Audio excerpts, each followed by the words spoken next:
Let's get ready to RPG! RPG! RPG! RPG! RPG! RPG! Hello, everyone. Welcome back to the Knights of Last Call. My name is Derek Melinda. Welcome to a continuation, a epic continuation of our examination of Stonetop, the recently publicly released magnum opus from Jeremy Strandberg, a PBTA work more than 10 years in the making, and we covered it. I was excited about this game, backed this game many years ago. Took a long time, but it's here, and so were many of you, and so we had some stream goals. Now, this is not your typical light PBTA product. No. This thing is a chonking 600 pages. So we had some ambitious stream goals, which I thought were kind of ridiculous. Well, we reached those stream goals. So this means that we need to cover all of it. That's what it really means. It means we need to cover all of it. And so, unfortunately, that means we're going to have to stream quite a bit to get that done. Now, we did our stream Tuesday, and of course we did our stream tonight, Thursday, which is our normal streaming schedule. However, we do have some tip goals tonight. The first of which is to continue the stream Stone Week by streaming tomorrow. Now, of course, Friday night, I have my Fabulous Ultimate game with my crew. So that would mean streaming in the middle of the day. So a noon lunchtime stream here in East, so, the evening in Europe. So if we can get that, that goal, we'll push it on to a Friday stream. After that, another goal for, you guessed it, a Saturday stream.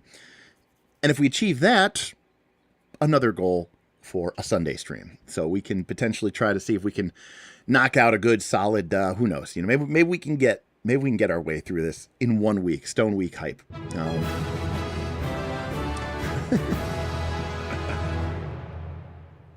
Good way to start us off here. Son of Pa. Tip $10. Wolverine. Shit. Wrong meeting. I meant Stone Week. Thank you, Gundislav. Stonetop and Stone Week may be hype, but Wolverine is not. Unfortunately, Wolverine isn't shit. Here's the thing. There's two separate things that are happening here. Number one, is Cyclops cool? The answer is yes. Cyclops is great. His power is very powerful. And he's also a fantastic leader, an excellent tactician and strategician. He is charming, charisma. He's a warlord or war leader while having insane range of DPS. And not to mention that due to his visor's capabilities, he can, and the fact that it's kinetic energy, not just a laser beam, he can use it for a lot of different purposes. So he's very very flexible. And technically, you know what? Also, he is representation because he is also disabled, right? I mean, the reason that he needs the goggles, the visor, is because he basically suffered a head injury when he was young, and that's why he can't control the optic blast without the use of the ruby quartz visor. So that's one thing. The second thing is Wolverine cool? And the answer is no. He's just not. So yeah. And Wolverine's not only, so Wolverine, and just like Cyclops, Wolverine has two things. Like, number one, are Wolverine's powers good? No. But then also, is like Wolverine a good person? No. He's always like abandoning the team. He's always trying to scam on other people's women. He's a jerk. He's an asshole. So I am team not Wolverine. Anyways. When you review Stonetop, roll plus endurance. On a 10 or higher, you finish the first book. On a 7 through 9, choose Legend of the Five Rings, Shadow Deep, or Shadow Tide. You end up talking about this instead. On a 6 minus, you also lose your voice. There we go. Right, you might be mistaken to think that we're here to talk about Stonetop. No, we're here to talk about Wolverine. No, but seriously, we are here. Nightcrawler is totally reasonable. Nightcrawler's cool. He's got a cool gimmick. It's not just that he teleports, right? There's that whole like nether dimension aspect to it, and he's got a lot of character to him. He's a fencer. He's very cool. He's a very good person.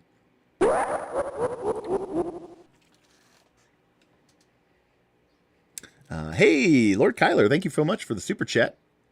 Coming back in hot after that time off. I'm trying. Really enjoy the first looks and reviews. Thank you. A lot of people do. Glad you appreciate them. Not to derail right away.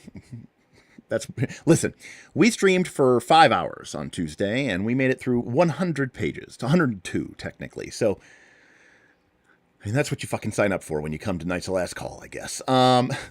Not to derail right away, but any suggestions or go-to dungeons that you like to run, looking into something for my group's first OSR dive. Well, I cannot help but love B2 Keep on the Borderlands. It has, it's very simple. It's very basic. It is a blank canvas. It is what you make out of it. If you run it at its most primal and its most primitive, it is basically a bunch of orcs, goblins, and kobolds, and you'll just go and kill them. But if you allow for the sort of fruitful void to expand, you use tools like reaction rolls and morale rolls. You can find that you can create a really, really interesting and cool experience. But it gives it a very, very, it gives the players immediate agency. Which caves do they want to explore? It's not too complex. It's not too deep. There's a sense of progression as you take on each different cave and you make your way back. There's a very clear hierarchy to the caves, right? The further deep, the further into the defile, into the ravine, the more dangerous the cave. The higher up on the ravine wall, the more dangerous the cave.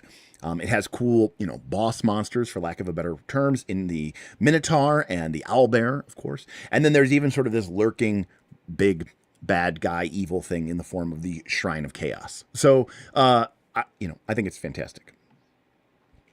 I think Dungeon World 2 has a lot. I think Dungeon World 2, full stop, is going to have an uphill battle. Dungeon World 2, unfortunately, has a lot of baggage, good and bad, on it.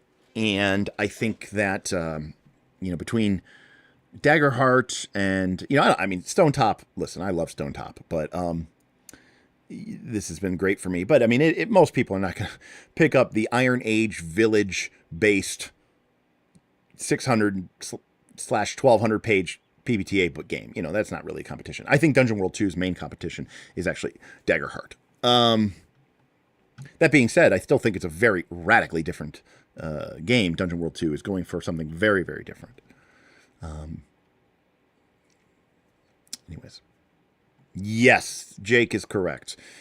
Mechanically, Stonetop, in fact, I would say Stonetop is 90% maybe 80% of the DNA of Dungeon World. Yeah, right. There's chasing adventure. There's homebrew world. There's unlimited adventure. There's a bunch. Stonetop is definitely, part of that. That successor. But yes, I absolutely agree with Jake that Stonetop is much closer to Dungeon World than Dungeon World 2. Dungeon World 2 is a dramatically re-engineered game. Start, bench, cut. The One Ring Second Edition Daggerheart Fabula Ultima. Well, that's tough because I'm actively running one of those games. I'm about to run session 0 for one of them, and then the Daggerheart is going to kick off at the end of this month, hopefully, fingers crossed, once Alchemy gives me free access to their new Daggerheart VTT module. But if I had to pick, well, that's tough because I haven't really played. I've run, I ran an early beta version of Daggerheart. I've run, the intro adventure to the One Ring, whereas I've got 10 or so sessions of Fabula Ultima under my belt. So I'm going to say this, because I have 10 or more sessions of Fabula Ultima under my belt. I've played it. It's great. However, I'm going to cut it. And the reason I'm going to cut it is complicated and would take an entire stream. So let's just say Fabula Ultima is going to get cut. So starting and benching. I'm going to start the One Ring Second Edition because that game, to me, personal, is almost perfect. And I don't mean that it's the greatest game ever. I just mean that it does exactly what I want it to do in the context of a Lord of the Rings / Middle Earth game, which means I would bench Daggerheart. And the reason I would bench Daggerheart is because, as some of you know, I have a lot of things that I would change in Daggerheart. Not because I think the game is problematic. I think there's a lot of potential there. But, I think think of the bench as more of like sending down to the minor leagues, right, to work on their swing. There's things I would want to change. Nightheart is the term that my patrons have given it.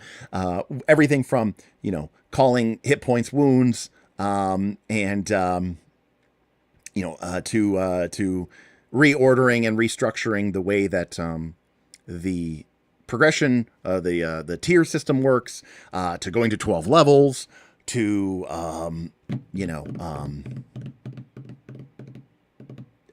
doing more with the cards, to what's the other major thing I want to change in Fabula Ultima?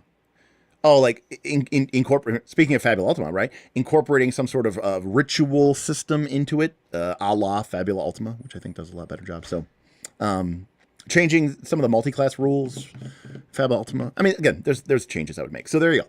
Start the One Ring, bench Daggerheart, and cut Fabula Ultima. People want to go, what's the tip goal for that Fabula Ultimate cut stream? Tip goal for the Fabula Ultimate cut stream. Well, you know what? We got one goal we have to reach first. So if we finish that goal, I guess maybe we can do a Fabula Ultimate. I mean, it's more like, I don't want to pronounce anything. In fact, I can say this. I always say I don't want to review. I don't want to review games until I've played them for a good. I say 3 to 5, but realistically 10 to 12 sessions. I have now run Fabula Ultima for 10 to 12 sessions, and while we are still playing Fabula Ultima, we're playing tomorrow, and we will continue to probably play throughout the summer. Costs $10. Sorry, I haven't been I have around some problems. work being nuts. Any update on when the LOTR single play will drop? Oh, that's a great question, Koss. Thank you. So you are referring to the Conquest of Moria. So the deal. Do I have that logo? I don't remember if I have that logo. Let me see if I have that logo. Conquest. No, I thought I had made a Conquest of Moria logo. So again, it could be a separate stream cost, but I want to do my solo game at the same time as I launch a mega game for my patrons. That is a solo mega game. And that way we can all play in the same Moria campaign together. And I want, so in order to solve that, there's some. It's really more of a mega game thing than a streaming thing. Like I could start the stream totally, but I'm very fascinated by the idea of running a game live stream that is set in the same campaign that you as a patron can go participate in and add to while we're playing. And I think that's really, really neat. I think that idea is really cool. There's a couple of technical things as well, but I'm mostly getting set up here pretty well. But, you know, like I want some online tools to help me facilitate running it as well. Okay. Are Fabula Ultima and Daggerheart trying to do the same thing? No, they are very, very different games. Very, very different games. Ooh, nice, Heliopolix. Yeah, we love Trespasser here. In fact, I need to go back and revisit Trespasser because Tundalus has put in a lot of changes, a lot of updates, and a lot of, I don't want to say like fixed anything, but like changed and tweaked the direction of some of the things that he had initially done in his early beta works, and I'm very curious to see how those affected things.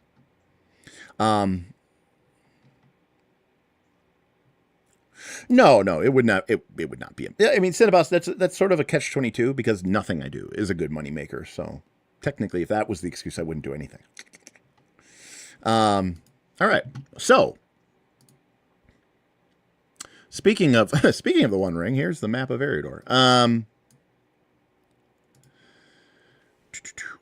Actually, so this is. Let's see if I can pull it up here. So I was getting ready because I'm going to be running. I mean, I know this is Stonetop, but you know, listen, we are what we are. Let me load this up real quick. So this is me. This is just me messing around with just getting things ready for my One Ring game. So this isn't actually the Conquest of Moria game. This is actually the thing there. But oh yeah, Tundalus just, you know, he goes and gets busy and active and takes stuff out. So yeah, so I've been, you know, so I'm using the World Explorer, which is just, I absolutely love this. Absolutely love this module in Foundry. So I love the idea. So the idea is that, you know, the players, let's say the players were traveling from Hobbiton and they were headed, you know, to the halls of the dwarves, right? So the players would, you know, draw their, you know, their path. They might say, okay, we're going to go to Mishal Delving. Then we're going to strike off across Arthedain and stay north of the Grey Havens. And we'll cross the Loon River here. And then we'll come up to the halls of the dwarves, right? So that's their travel route. And then this is the player map, right? This is what the players see, right? It's the player map. And then but in the One Ring, there is the GM map that actually has like the detail about the hexes, whether it's a safe hex, a dangerous hex, you know, an in-between hex. And so the way this works is you have basically two layers and you can kind of reveal these hex by hex. So as the players travel along the road, I can reveal, right, the elements of the hex of their journey as they go to the halls of the dwarves, right? And that way it's like, oh, and now those hexes are sort of revealed to them and they kind of have more information about them as they sort of make their way across it, which I think is really cool. And then, you know, you just have to do some work to make sure the maps are perfectly aligned and that the hex, because this is a drawn hex on the map, you know, so, yeah. Yeah, no, I did the same thing in Forbidden Lands. TASH, in fact, I did that exactly in Forbidden Lands, and I talked about that on one of my streams, and that was my inspiration for this as well. So, yeah. And then, obviously, eventually, you know, the players will learn, oh, okay, you know, what's where, what's what. Anyways, okay. So the last time that we were together, dogs are barking. The last time that we were together, we went through the first 100 pages, which predominantly was the Welcome to Stonetop, the Getting Started, which mostly included all the stuff that you need to do for session 1, right? So this is everything from setting tone, setting expectations, doing lines, veils, that sort of palette setting, safety setting, creating the characters and the character creation process, going around the table, doing the collaborative Stonetop world building. And then really amazing, a lot of this stuff, again, everything that I'm seeing here is either a refinement of things that are already in other games or, quite frankly, brand new. Not that it's brand new that no one's ever done it before, but I don't know that anyone's ever really gone into detail and description of this. And what I mean by that is this first chapter, Getting Started, does a great job of setting the expectations. And we've seen that get really improved in newer games as time has gone on.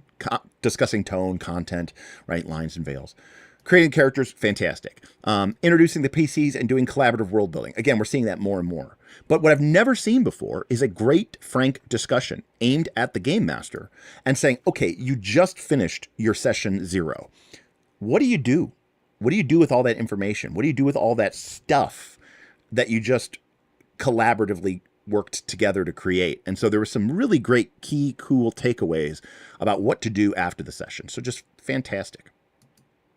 Then we went through playing the game, and we talked about all of the sort of, and this is sort of the basic, everything that you need to know. Now, as far as I can tell, like, we covered the basic moves of the game. Well, guess what? There's actually an entire chapter dedicated to specifically all of those basic moves, right? So we just, this playing the game chapter is sort of the, the summary, if you will, of the game, and in a very good and detailed way, which includes things like what is the flow of the game, what's your agenda as a player, as a game master, how do you do things, what are moves, how do they trigger, and all these other things.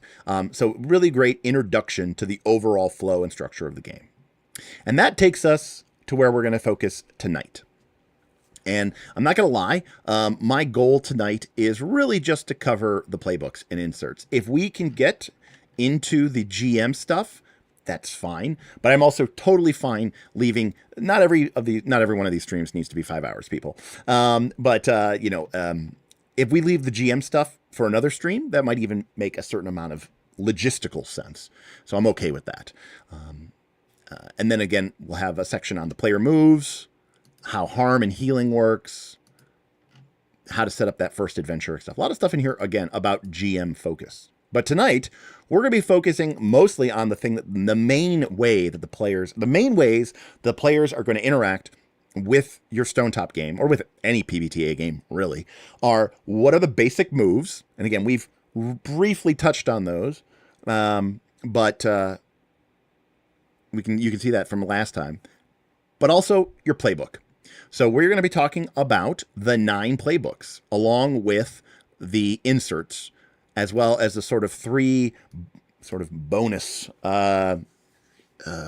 playbooks that you might become or change to should something bad happen to you. So we're going to be taking a look at the Blessed, the Fox, the Heavy, the Judge, the Lightbearer, the Marshal, the Ranger, the Seeker, and the Would-Be Hero. And again, a playbook is more than just a class. It's a phenotype. It's an archetype. It's a stereotype. I think that should understand that not only is this about giving you tools, it's also about giving you, the player, the mechanical weight in order to influence and direct and guide the narrative. I don't know if we're going to get to this exactly. We might get to it in a future stream, but I do want to make sure that we talk about why moves, even though it's a terrible name, are different than maybe the way that you might think about a feat from, say, Pathfinder 2 or D&D. All right. And Jake, more great stuff from Jake. Yeah, a class is about what you can do. A playbook is who you are. It's actually well said. All right. So again, a playbook will serve as your character sheet, but it also is a character archetype, right? You're going to note your character stats, your debilities. That's like, your debuffs, your hit points, your XP, and your moves. All right. So in total, the playbooks only are like 30 pages. So we'll see what we can do here. All right.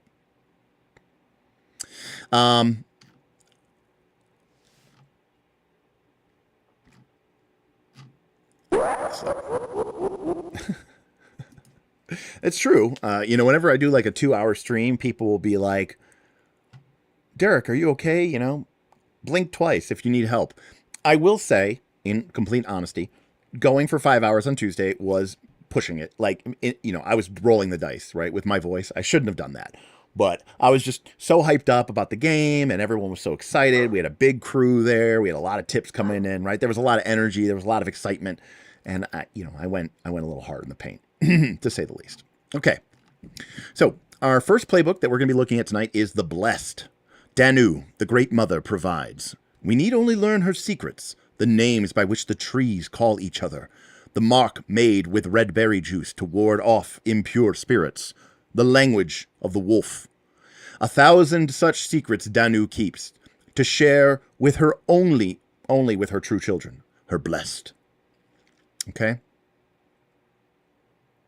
So this is sort of our druidic priest, right?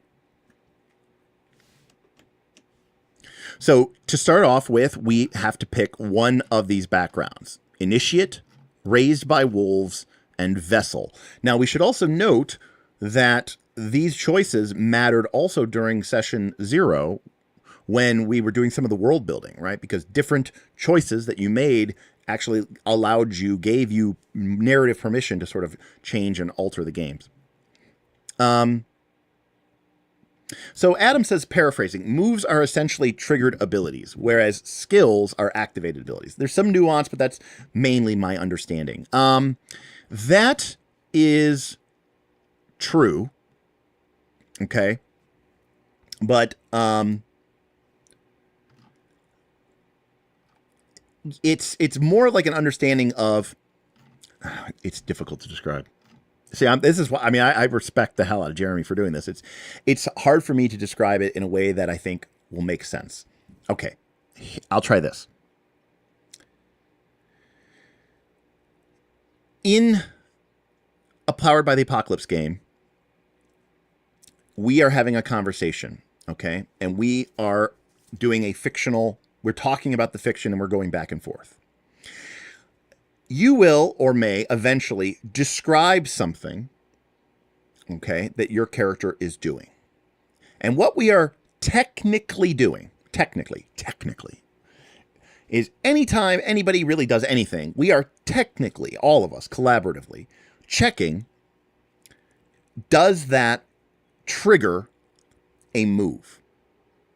Now, by default, the only moves that are in the game are the basic moves, right? The moves that we kind of covered earlier, all right? So, for example, if you and I were talking, we're going back and forth, and suddenly we realize that we are fighting in melee or close quarters, okay? When that happens, this move triggers, turns on, intercedes, and we roll the dice. Now, I want you to imagine for a moment that this move, Clash, didn't exist in this game. Okay? Maybe deliberately. But let's just say that Clash didn't exist.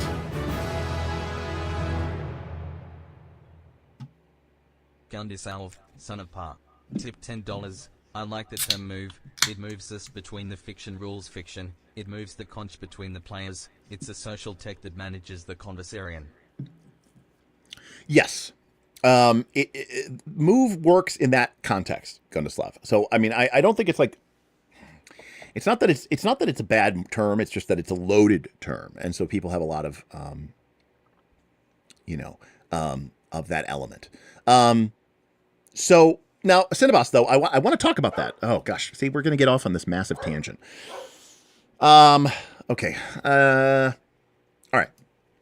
Let me finish this thought first, because what Gundislav said is good, and I want to kind of go back to that. But then what Cinnabos said is also good. Well, it's interesting, right? So Cinnabos says there's also a bit of discussion on whether it is gamist and if it steers the conversation towards moves that you want to trigger. Okay, so when you fight in melee or close quarters, roll plus strength. All right. So basically, we're having a conversation and we're talking and we're in the inn and tempers are getting heated. And suddenly a group of people, right? We're going to turn this into a Lord of the Rings.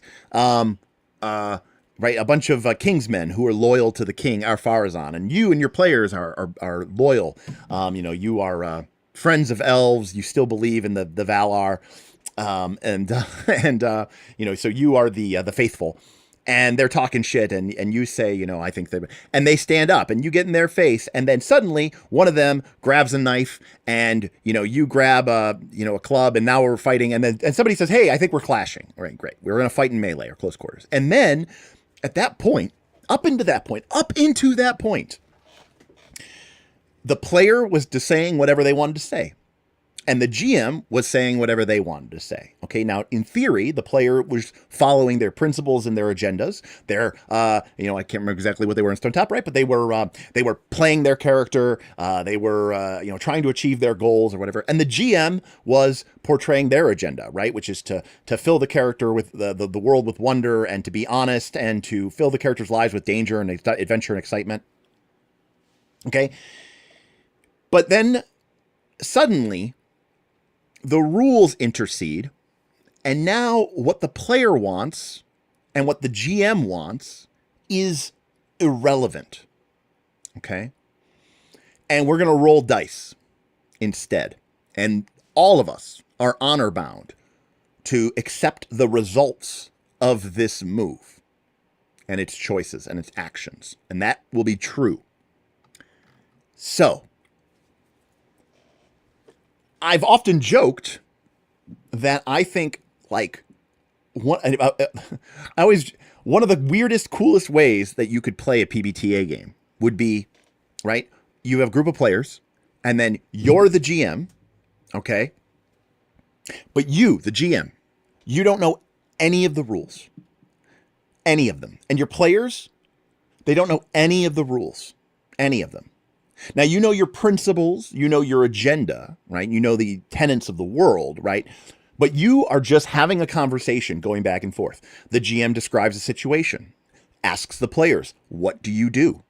The GM might introduce threats or opportunities or problems or challenges or whatever. The players respond with their intentions and their character decisions. They might ask questions, the GM answers. And you're just having a conversation going back and forth.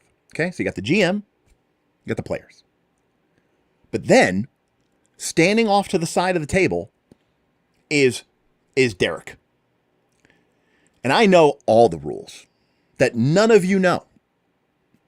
And periodically, as you are just having your conversation, talking, and I periodically stop you, both stop the GM and stop the players, and say, we are clashing, roll with plus strength. And it's almost like the rule. I represent this sort of third party, right? The players are the first party. The GM is the second party. I'm the third party. I'm the rules. Okay. So with the GM as the game master, I am the referee, right? I'm the judge or something. And I always thought, obviously this is this concept of them is an interesting concept because again, the rules are outside of this. Okay. So what happens if clash wasn't in our game? If this rule didn't exist? Well, wait, does that mean that our characters could never get into a fight in close quarters? What would that mean? This rule, they didn't include it. Maybe they forgot to include it, or maybe they purposely didn't include it, but they didn't include it. There's no clash rule. All right. So you're at the inn. The king's men are getting kind of, bossy and drunk and they're talking shit, and you, the faithful, won't have, your leader besmirched that way. You play your player character is standing up and getting in their face. One of his friends, goes to grab a knife. Suddenly you're struggling. You're going back. There's no clash move. So what do you do? Exactly, Jake. The same thing that you've been doing all night. You just look to the GM to see what happens. And the GM would just say what happens. The GM might say, he stabs at you with the knife, but you bash back with your, hammer. He's going to do D4 damage to you. You're going to do D6 damage to him. And you would just roll dice. Or the GM might say, he's lunging low with his knife. What do you do?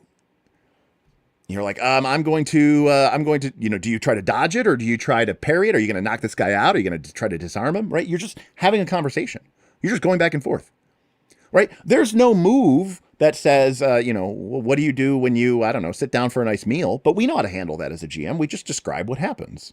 Well, the same thing is true as if a move doesn't exist. You look to the GM to see what happens. Okay? And Platinus, yes, there even is like if a GM can't decide, hey, roll a d6, kind of a roll of fate, a fate die, if you really want to be completely I'm taking. So without the clash move, okay, you and I can still play a game where people get into fights in close combat, in close quarters or melee. The difference is the game is saying the decision about what happens after that happens is up to the GM, just like everything else. Now, going to the playbook. So, all right, sorry, not going to the playbook. Going to the basic moves. The basic moves are the game's way of telling you, hey, these are the things that I, the game, care about. And everything else that's going on in our game, okay, the GM is just going to make a move. But if you do something that involves clashing or defending or knowing things or letting your ranged weapon fly or trying to persuade someone, that is something where I'm not okay with the GM just deciding what happens and making something up. In that case, the rules come in, okay, and function. Now, that doesn't mean that you can't do anything that's on this list. No, you can do anything that is within the scope of the fiction. The game is just saying, mechanically, you only care about these, 8 things. Everything else is the GM decides. Okay? And the GM will tell you what happens. The GM might say, it just works. The GM might say, this guy is an untrained slob, you just beat the shit out of him. How badly do you wish to beat him? The GM might say, you take some damage, and he takes some damage. The GM might say, you get your ass kicked. The GM, essentially, can say whatever they want, right? Because that's what GMs can do. So, these are the rules that are in the game. These are what the game cares about.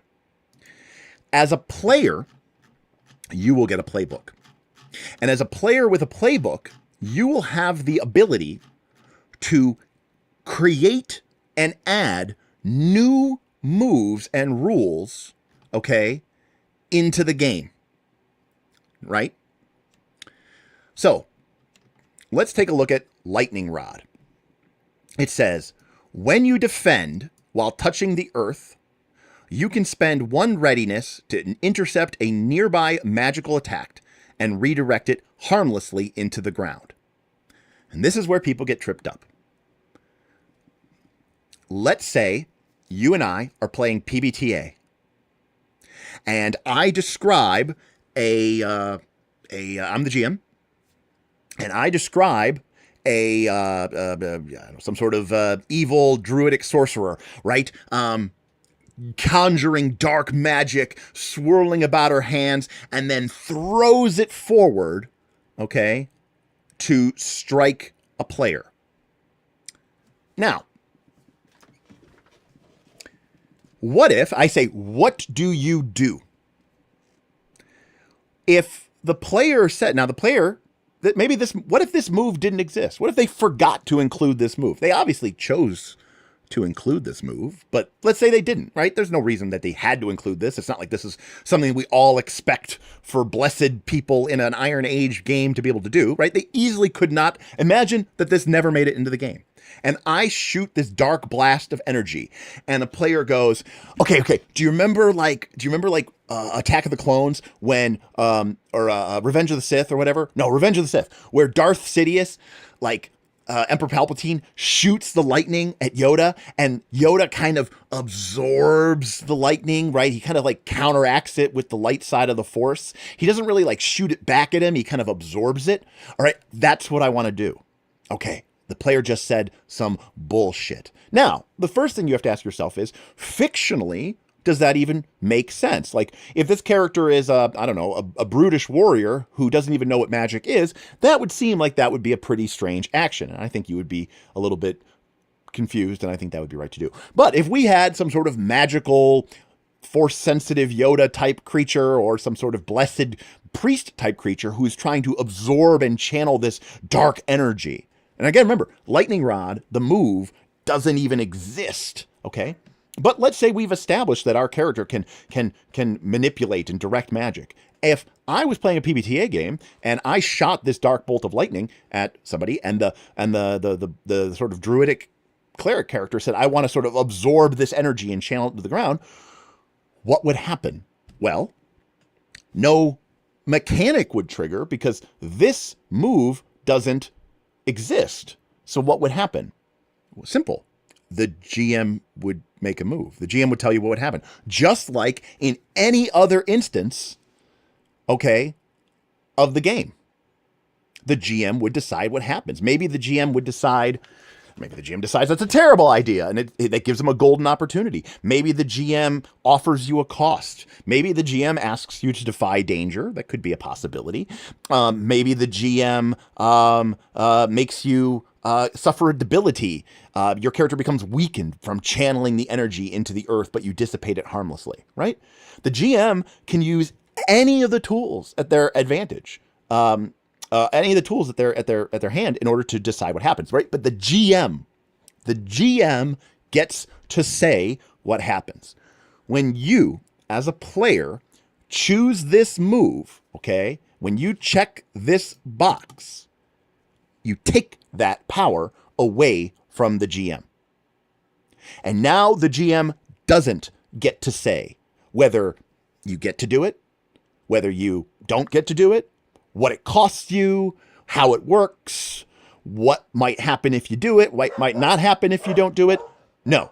Instead, you, the player, are basically saying, hey, GM, this is something that I think is cool, and I want to kind of have control over it. And I'm going to take that power away from you, the GM, and I'm going to give it, in a sense, to me. But I'm doing it through the game system, right? The game system will have the control. Now, this is where things get a little bit murky, but the thing is, we're not idiots. As players, if we chose that move, it's because we think it's cool and because we want to encourage ourselves to get to use that. So that naturally means that as players, we are going to look for opportunities to access this in the fiction. Okay? So even though by taking the move, you actually are giving the power to the game engine, to the system, the reason why it does put the power into the player's hands over the GM's is because as a player, you now are aware that you have this rules text, okay? And you can then shape or guide or influence your character's actions to essentially try to make the best and the most of it. But in no way, no way, shape, or form do you ever technically really need a move in order to be able to do something, right? Now, you might need fictional positioning, right? We spent a lot of time last session, like I'm talking to you guys like it's a lecture. We spent a lot of time last time talking about fictional positioning and what does that mean and how does that work, right? Like, for example, somebody said earlier about a spear. It may have been Gundislav. Maybe we establish that your character can only route magical energy into the earth, right? When your character has their magical staff, maybe it's a very Gandalfian type thing, right? And without your staff, you can't do that. But with your staff, you can do that, okay?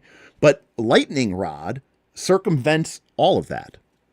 Now, there's also, admittedly, mechanics or fiction begets mechanics, and mechanics beget fiction.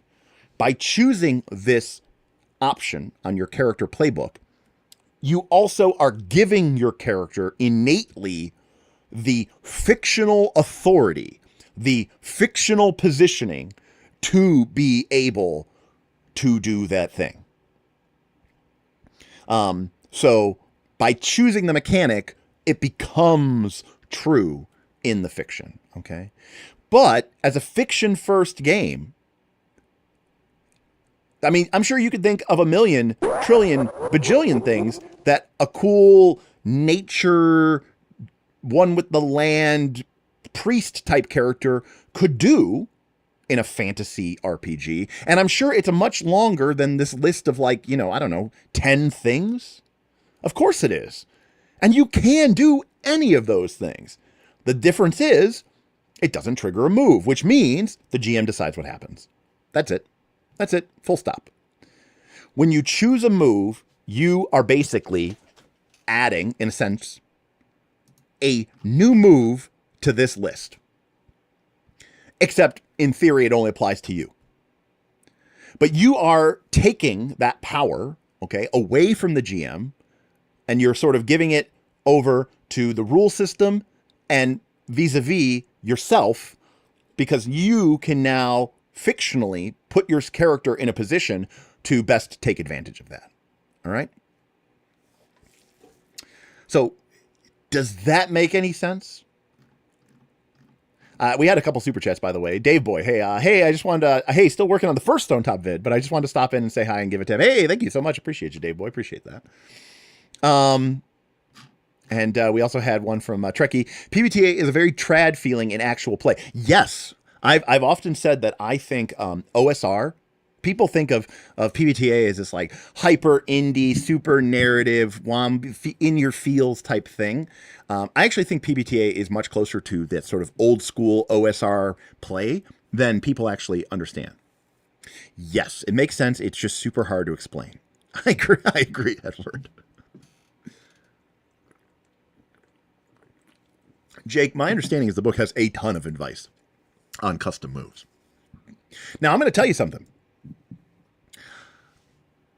I'm not a big fan of custom moves. I don't like them. I don't use them. I never have. I don't feel like they're needed or necessary. Now, for some people, I guess if something keeps happening over and over and over again and you really want to disclaim decision making and push it into a rules systemic element, that's fine, I guess. But it's never been something that I personally feel like I need, or my players feel like they need. We've always felt like the basic moves of the game plus the GM's ability to basically do anything, as long as we had fictional authority, fictional positioning to be able to do it, Now, the reason that I say this is different is because if we were playing Pathfinder 2 or D&D 5th edition, and a character said, I'm going to run in and I'm going to smash this guy as hard as I can. All right. You would say, okay. Do you have power attack? And you would say no. And then you would say, well, then you can't. Now, some GMs would say, no, I let my players do it even if they don't have the feat, right? What the feat tells you what the rule is. Well, the GM will just make something up, right? Yeah, I'll give you a penalty to attack and you get a bonus to hit, right? Or a bonus to damage. Cool. Guess what? You just made a GM move. You didn't use the existing rule. You used something else. And you made it up. Just like a GM move. That's all. Gundisalv, Stonetop, tipped $5. Gotta go, kids. Those dang kids, man. Stuff. Great conversation. For sure I will run up to game in the Discord. Probably Homebrew World, which is Stonetop, rules, without Stonetop, town. See yes. Ya. Homebrew World gets my thumbs up. We've covered it before on this channel. That's awesome, Gundislav. I think everybody should run PBTA. Thank you so much, and by all means, thank you for tipping tonight. I really appreciate the support. So, with that being said, let's get into the playbooks. So, if you are a blessed character, you choose a background. One is to be an initiate. Remember, no one else can be a blessed. So if you're the blessed, you kind of get to decide what's happening here, which is that Stonetop has long been home to a sacred order of keepers and speakers for Danu. And you are one such initiate. And you are the most gifted for generations. You gain the rights of the land move. There are other initiates in Stonetop serving the goddess and the village. Who are they? Choose 2 or 3. So basically, you know, there's kind of a religious order, you know, sort of like priesthood. You are an initiate in that priesthood, and you are perhaps the most gifted one in generations. And we also get to define, you know, some of the other people who might be in town, whether it's a mentor or you know, an elder wise person, or it could even be, you know, someone who is our acolyte, right, who's servicing us. Another option is raised by wolves. Maybe not literally wolves, but you grew up in the wild. Beasts of land and air were your siblings. The sighing wind taught you language, right? Were you one of the forest people? Were you abandoned or orphaned? You instead get the trackless step move, and when you forage, you gain advantage. For some reason, you've made yourself known in Stonetop and perhaps even call it home. Once per session, if your wild ways offend or alienate you from someone, mark XP. So here we have, instead of a sort of established priesthood, well entrenched in the sort of the culture of the town, you are a strange creature from the, you know, strange being from the wilds, like a kind of the Radagast character, right? You're not really at home as much in civilization. You're strange and weird, right? People respect you as being in touch with this nature goddess, but you're not part of this establishment. And then lastly, the third option is that you are basically sort of an avatar, a channeler of the power of Danu, which is rooted deep in your soul. Danu powers flows through you, but at great cost. When you would spend 1 stock from your sacred pouch, you may instead lose 2d4 hit points. So instead of taking from your sacred, you know, satchel, you can literally sort of drain your own power, your own essence, in order to use your abilities. We can see, again, the instincts that we could choose. Remember, if we played into our instinct or we played against our instinct in a meaningful way, we get to mark an XP at the end of each session. So this is a great way to sort of tell yourself. Now, of course, there's a blank. You can make whatever you want, but this is, I'll tell you this. Unless you have a really pressing reason not to, just go with one of the ones they suggest. And the reason is because it's tying into the themes and the play patterns of that book. Remember, it's not just a class. It is an archetype. It is a phenotype, right? As I believe it was Jake said, it's not about you know, what you can do. It's who you are, which is great. So we start with Spirit Tongues, Call the Spirits, 1 from our background and 1 of our choice. So we start with 4 moves. So everyone starts with Spirit Tongue. You can speak with beasts and spirits. You can always ask the GM what spirits are active here and get an honest answer. We can also call the spirits. When we spend 1 stock and perform a short rite, the spirits of a place or object manifest and hear you out. What they do next is up to them. Then, depending on which of the powers, backgrounds we took, we might have everything from rights of the land to wild, trackless step, or Danu's grasp move.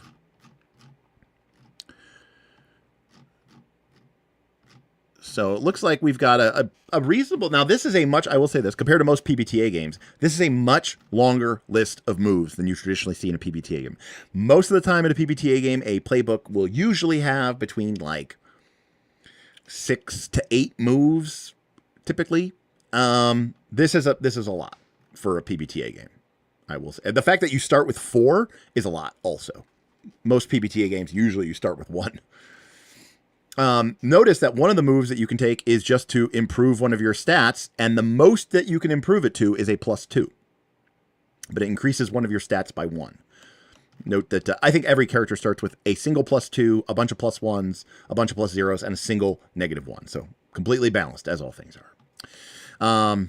But this is an example of the type of stuff that you can take mechanical ownership over.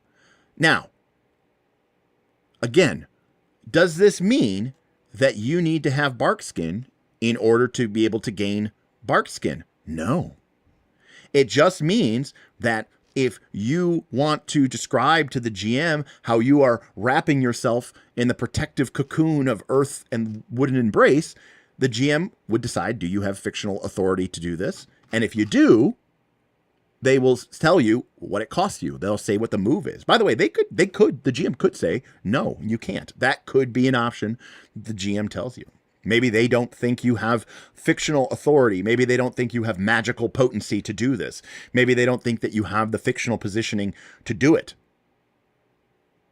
But if you take this ability, the game says, fuck you, GM, I do.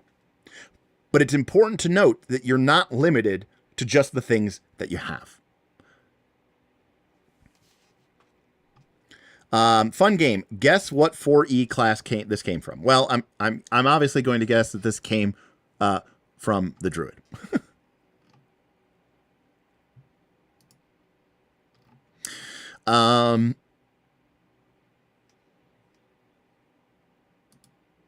Yeah, well, +2 is good, but also to realize that, like, in the Warden's a good choice. Yeah,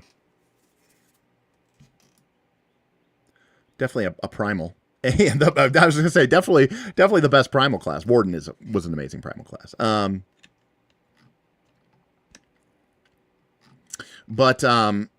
Yeah, you know, now that I'm reading it though, like with the lightning rod and the bark skin, yeah, maybe it is the Warden. That makes a little bit more sense. So anyways, we've got a bunch of stuff here about crafting charms for people, gaining armor, big magic. Every time you take this move, choose an additional remarkable trait for your sacred pouch and increase your max stock by 2. All right, so let's go look at our sacred pouch because that seems to be pretty important. Okay, so we start with a sacred pouch. It has a max of 3 stock.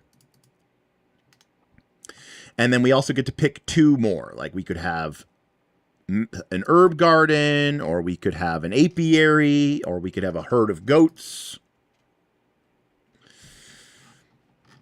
But we also have this sacred pouch, and it gets its own little thing here. So your sacred pouch, magical, doesn't take up any space in your inventory. It can hold up to 3 stock, which includes sacred herbs and powders and chalks and clay.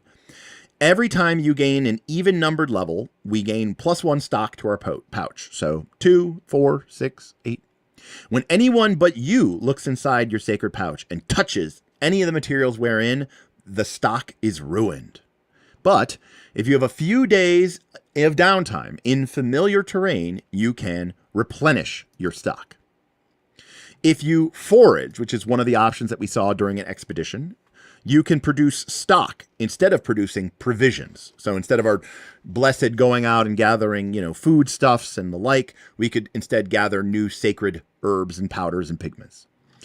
Our sacred pouch is choose 1 from each line. Is it an heirloom? Is it our own work? Or was it made just especially for us? Is it made of fur, drake scale, leather, woven, or demon flesh? Is it plain and unadorned? Is it covered in beadwork? Is it colored by rich dyes? Or is it festooned with runes? I'm curious, because that's what we're here for. This is a very detailed PBTA playbook. Very detailed. So the game said that it's all about longer-term PBTA play, and I can definitely see that here. Because this playbook is much more detailed. All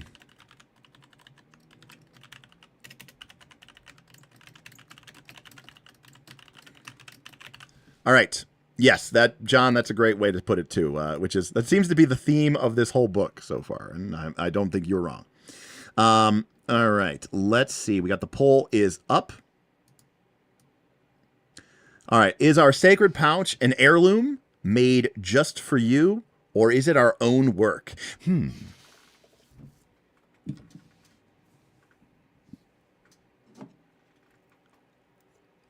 Which one do I like?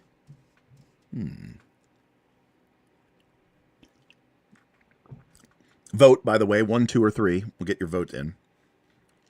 I'm going to vote. Why not?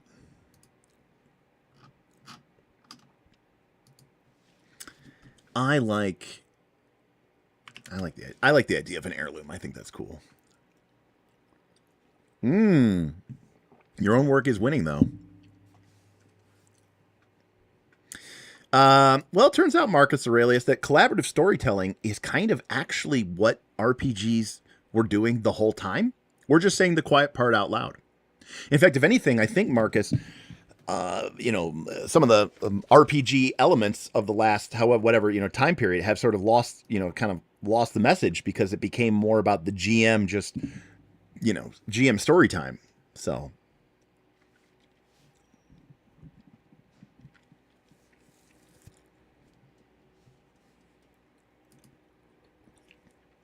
All right.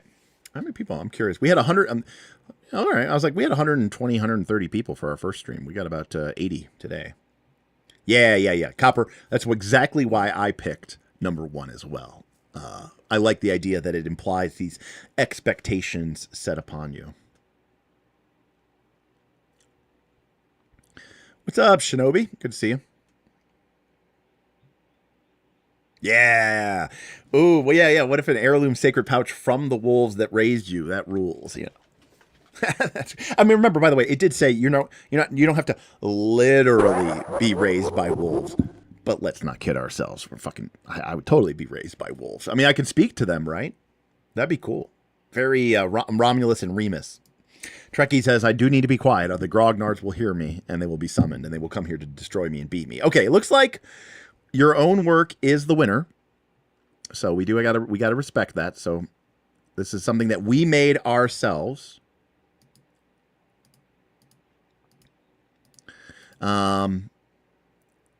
All right. What's it made of?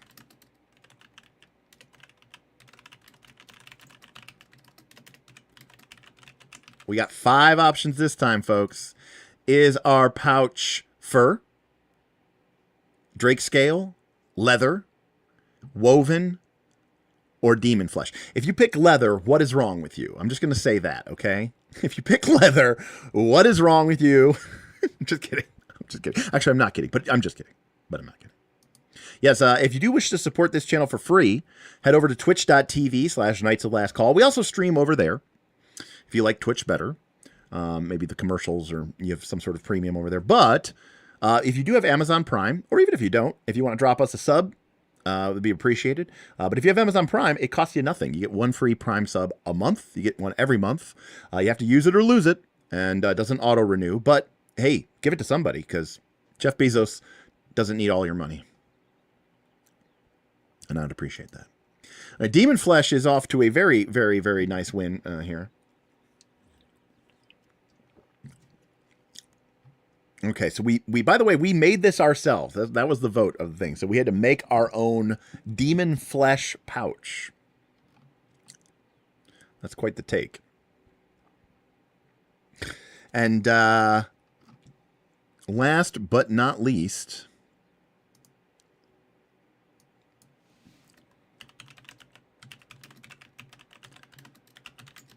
I feel like I already know which one's going to win. Is the pouch unadorned, beadwork, rich dyes, or ruined?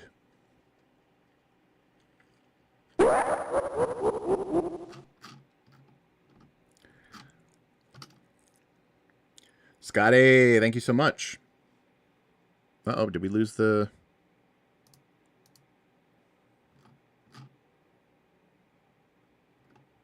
Oh, we lost.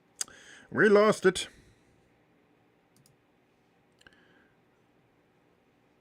Chat died. Yeah, again, sometimes this thing, the chat has been dying. All right. All right. If you voted, vote again. Scotty says, I don't mean to yuck anybody's yum, but if you don't pick demon flesh, you are just wrong. Scotty, thank you so much for that. Everyone revote. Hey, thank you, Edward. Nice. Nice.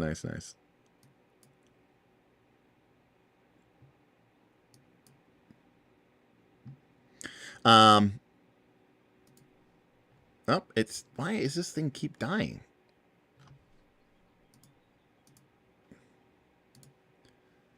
All right. Try that again one more time.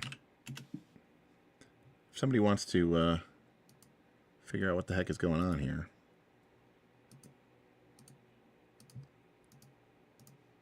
And why this thing is crapping out on me. Okay. The polls are just too powerful. Maybe it is the polls that mess it up. I don't know. All right. Test.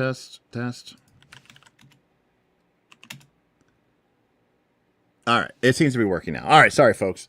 One last try. Vote.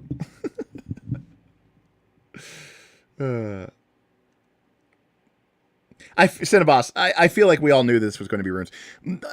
I chose unadorned. I think that would be cool. You know, it kind of fits with the sort of natural vibe. But, you know, like, I respect the runes. Let's just say that. I respect the runes. Huh. Wow, maybe the polls are breaking everything. Or maybe, like, when people... Maybe it breaks when too many people respond. Huh. And maybe that's what happens during the polls. Huh. Like maybe it's overloading the API or something. That could be it. I wonder.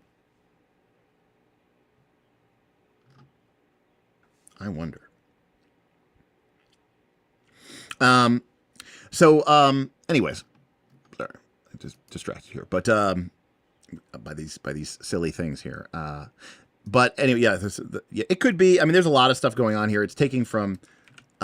It could be trying to filter spam because it just sees this sudden glut of numbers streaming. Yeah, there might be a bunch going on here. Because I recently updated it, and I think it started happening when I updated it. So maybe they added something, and it's just not working on it. Anyways, okay. Don't worry about it.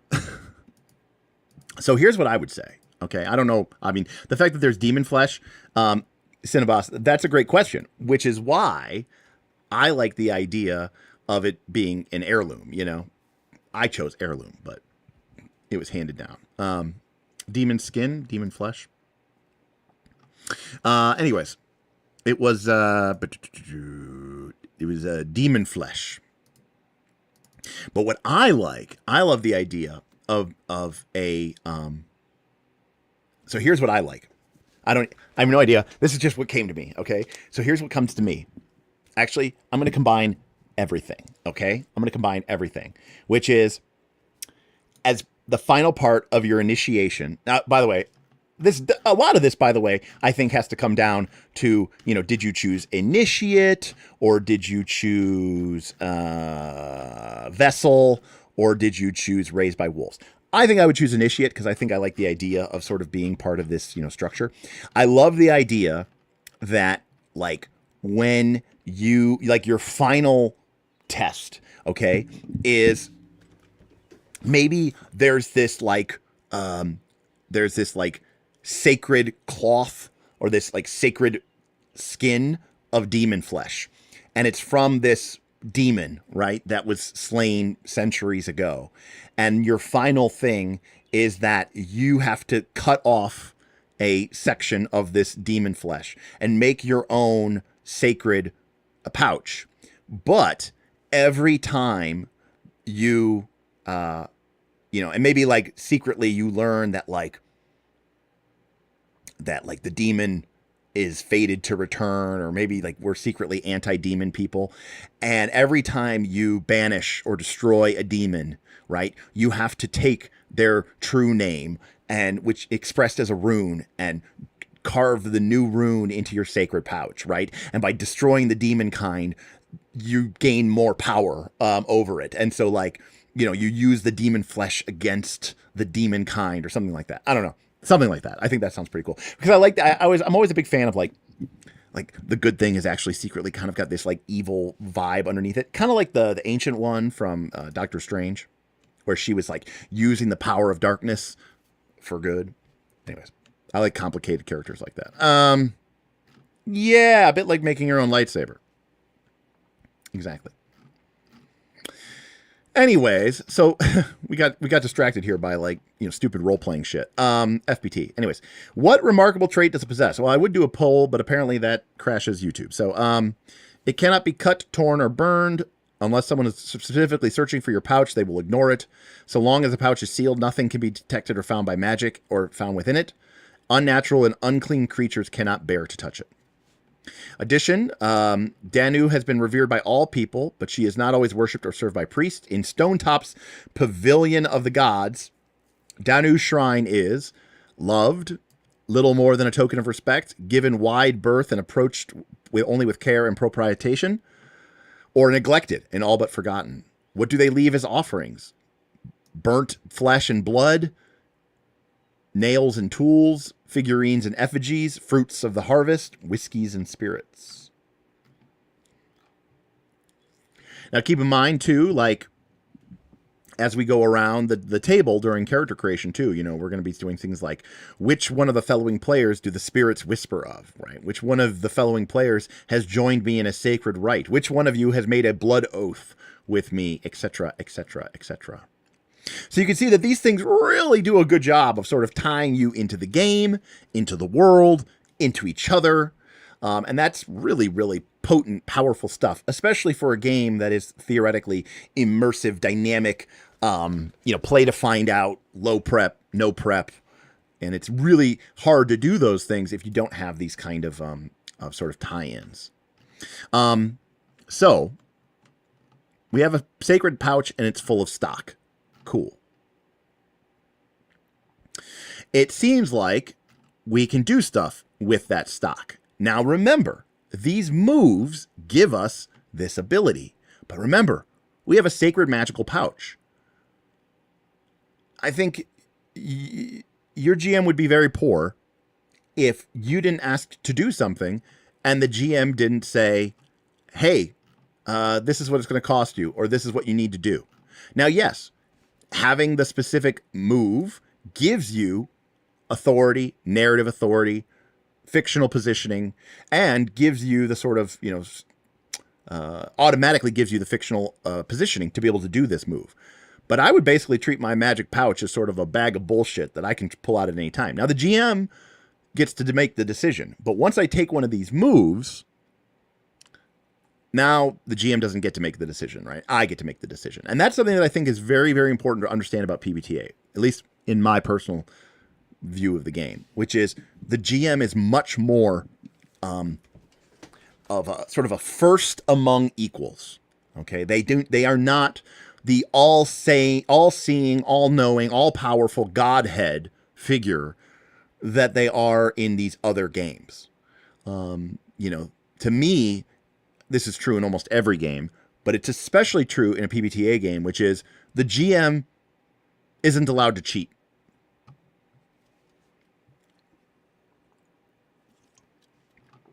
Anyways, so you can see that we can use this stock to do everything from heal people, to call upon the spirits,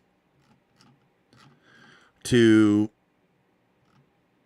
move through nature, leaving no sound, no trace, and can ignore any hindering or treacherous terrain.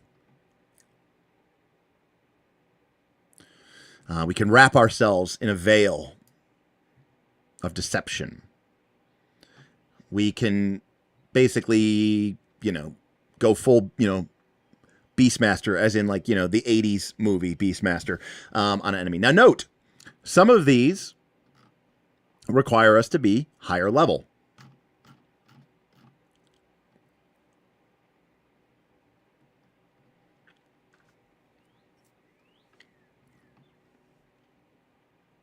Now again,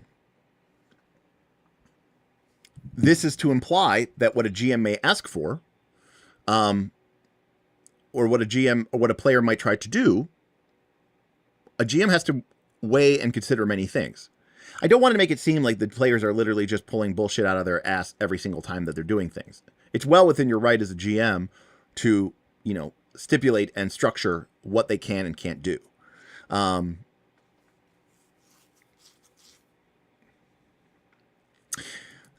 You're not wrong, Monocle, except that who cares that the fighter types can't as easily access this BS zone? Of course they can't. They don't do magical. They don't do magic. It's not about balance. The game was very specific about that. It's not about balance. Hell, there's a playbook that's basically like, you're the chosen one, you're the destined hero, you're going to be greater than everybody else. It's the last one in the list. This consideration of, linear fighters and quadratic wizards, that only matters in a game that is about sports.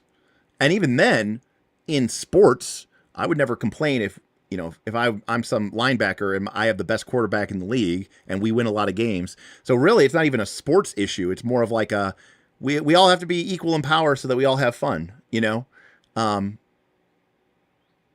But I don't necessarily agree with you.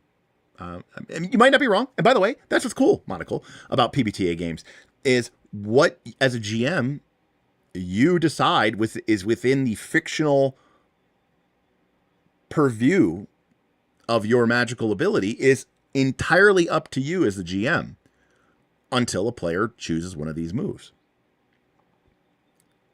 So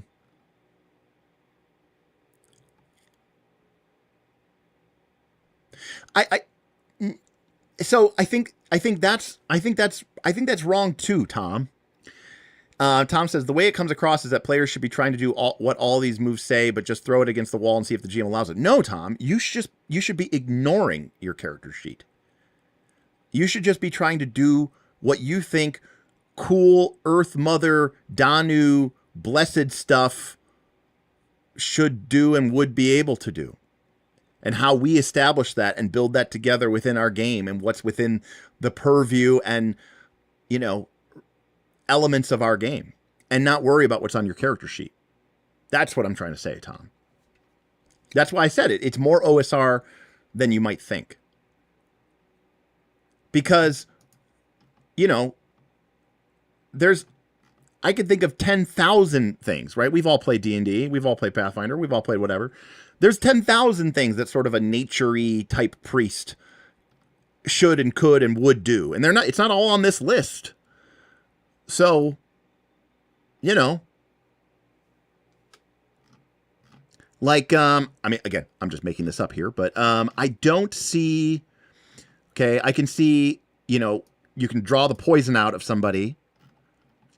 You can share your soul with a beast. You can move through, you can basically pass without trace. You can do a little bit of illusion. We got some healing. You have bark skin. Let's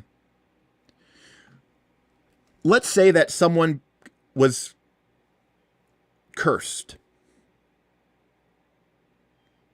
I don't see a move about making it rain. That's a great example. I don't see a move about removing a curse. I don't see a move about parting the waters. Right? Does that mean we shouldn't be able to do that? Now, for you in your game, maybe you think that doesn't seem like something that the blessed should be able to do. Maybe you don't think that's within the realm of Danu's abilities, of in their power of plants and soil. Maybe it's more, it's more about the physical earth than it is water. Maybe water isn't something that you think that they should be able to manipulate. That could be totally your decision. And so, again, I think that's, where it's, that's where I think it becomes more, important than that.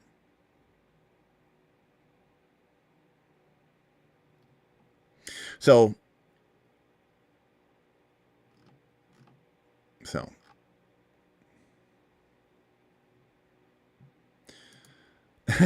I guess I just wouldn't expect a new character to say, I'd like to redirect the magic to the ground or just absorb it. I'd wonder what makes them think that they can do that. Well, and that's a great question, Tom. So Tom asked, parting the water or making it rain, would you just kind of wing it anytime stuff like this comes up or make a general move for that kind of thing? Some people might make a general move. I just tend to wing it.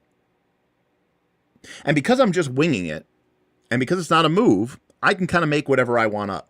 And as a GM, maybe I say, well, you know, the spirits are kind of upset today, or the earth isn't being very cooperative. Monocle says, I would just use Spirit Talker and, you know, can speak to the spirits and ask the GM.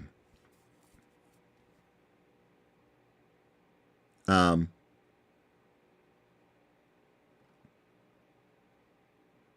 again, that would definitely give you the fictional authority to do that. It would definitely give you the fictional positioning to do that. And it would become true in the fiction because you took the mechanic. But I would never, ever, in a million, bajillion, trillion, quadrillion years, ever expect that you would require this move to do this move, is what it really comes down to. Would you say, would saying yes to these random questions promote players just throwing shit at the wall then? Define throwing shit at the wall. I mean, saying no would make people less inclined to throw ideas out. I mean, I think if a GM constantly tells you no, yeah, I think you're going to eventually stop saying if a GM says no to everything that you do, unless you specifically have the move on your character sheet, then you are basically playing D&D. You're basically playing Pathfinder 2. Right. The answer is reaching, right? So Torchbearer has a great section on it where it basically says, hey, if you're playing with assholes, don't let them be weasels and try to be shitsters and call them out on it and put them in their place for being a shit player. Yeah. Shinobi's correct. I think if you have a player throwing random shit at the wall, the problem is the people you're playing with. Yes. You know, and Jake is again correct saying that the back and forth is how you as a group establish tone and make decisions about what, you know, how things work and operate in your game. For sure.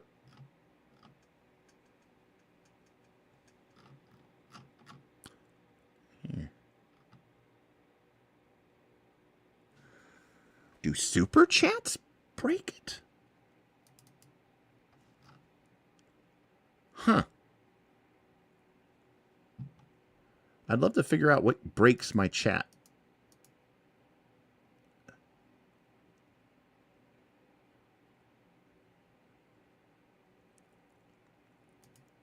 I don't know what breaks my chat. Weird. We had a super chat.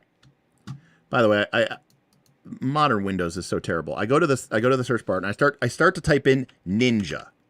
Okay? Because I'm going to open up Social Stream Ninja. That's the name of my thing that does my chat. And I type in NIN and I miss the J and I hit A. So it just says Nina.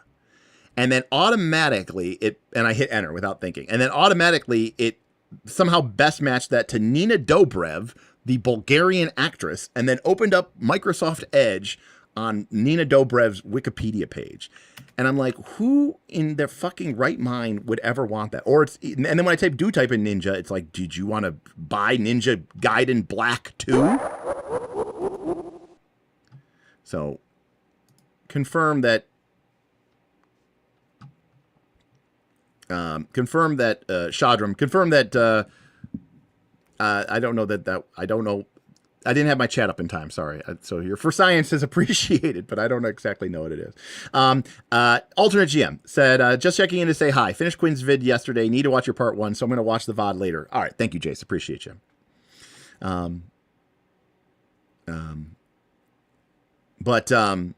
Yeah, apparently that's the key thing there. But thank you, Shadram, for testing for science. I appreciate you. But yes, Windows 11 is horseshit, and it is terrible. The only reason I upgraded is because they kept being like, you know, they're like, because I had Windows 8 on this computer, and they're like, it's 5 years long, it's 5 years old, it's being completely deprecated. You're never going to be able to do anything ever again. And so I was like, fine, I'll upgrade. And it was a horrible mistake.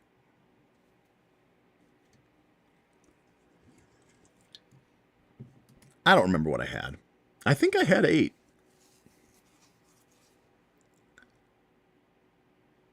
$10. I don't know what I had.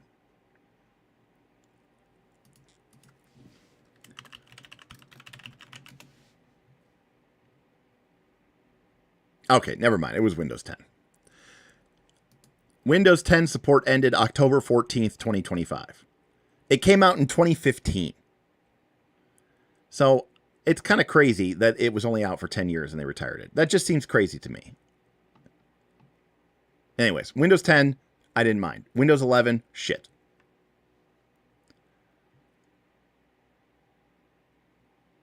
I think Windows 7 was good. Windows 8 was shit. I don't remember. It's like every other version of Windows is just shit. Oh.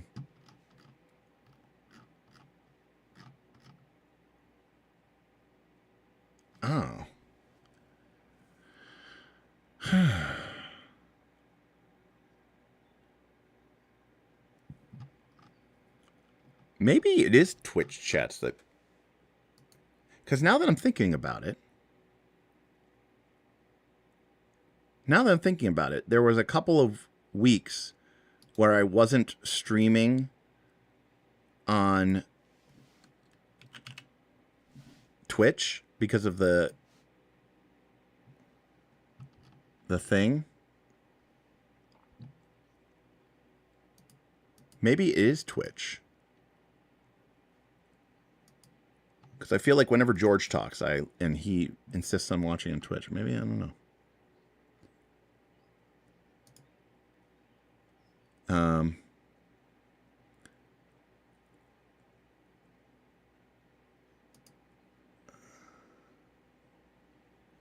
All right, I turned off the Twitch.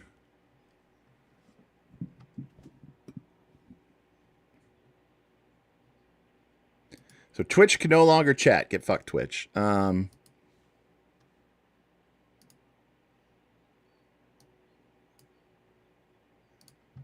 right. We have been off on this thing for a long time.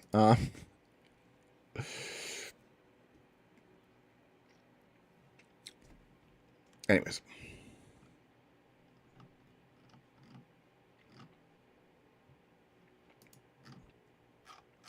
So that's the Blessed. And that is essentially everything that we get here.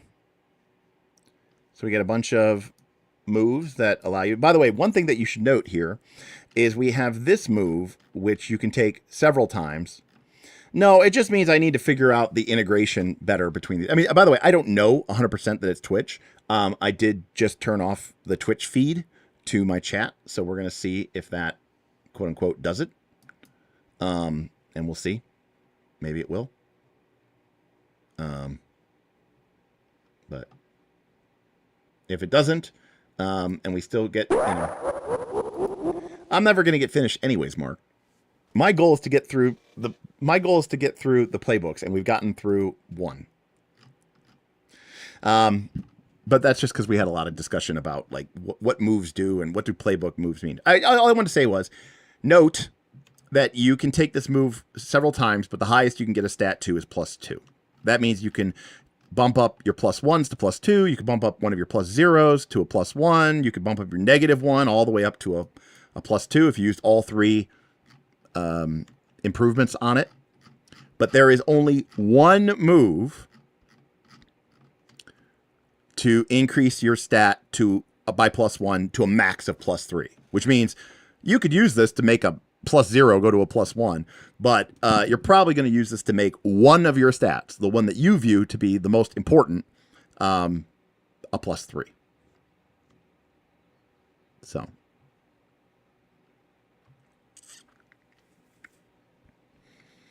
But yes, that's true. I don't think I will ever finish. Anyways, I turned off Twitch because I was wanting to see if my chat will crash while Twitch is turned off. And if it is, then maybe it is Twitch. But I don't know what it is. It could be Twitch. And I'm also thinking that when people would vote, maybe a bunch of people from Twitch would send messages that normally wouldn't send messages. And so that's what was causing it to crash when I was doing the polls. So it could be the Twitch integration. So I turned off the Twitch feed, and I'm going to see, does the YouTube chat crash out? And if it doesn't, I'm going to turn back on the Twitch feed, and then we'll see what happens. All right. Blessed. All right. The next is the Fox. Cinnabos says also that +3 might get nixed if I were running the game. +3s are problematic, Cinnabos, I'm not going to lie. But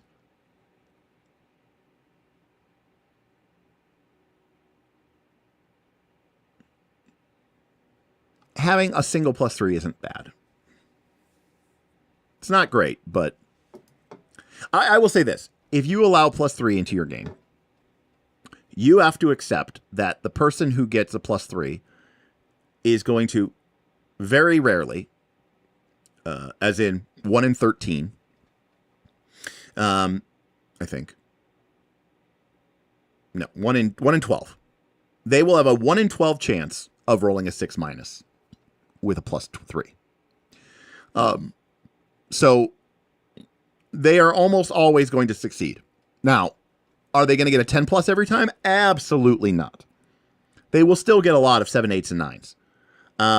But with a +3, you're only going to roll a 6- on a roll of a 1-1 or a 2-1 or a 1-2.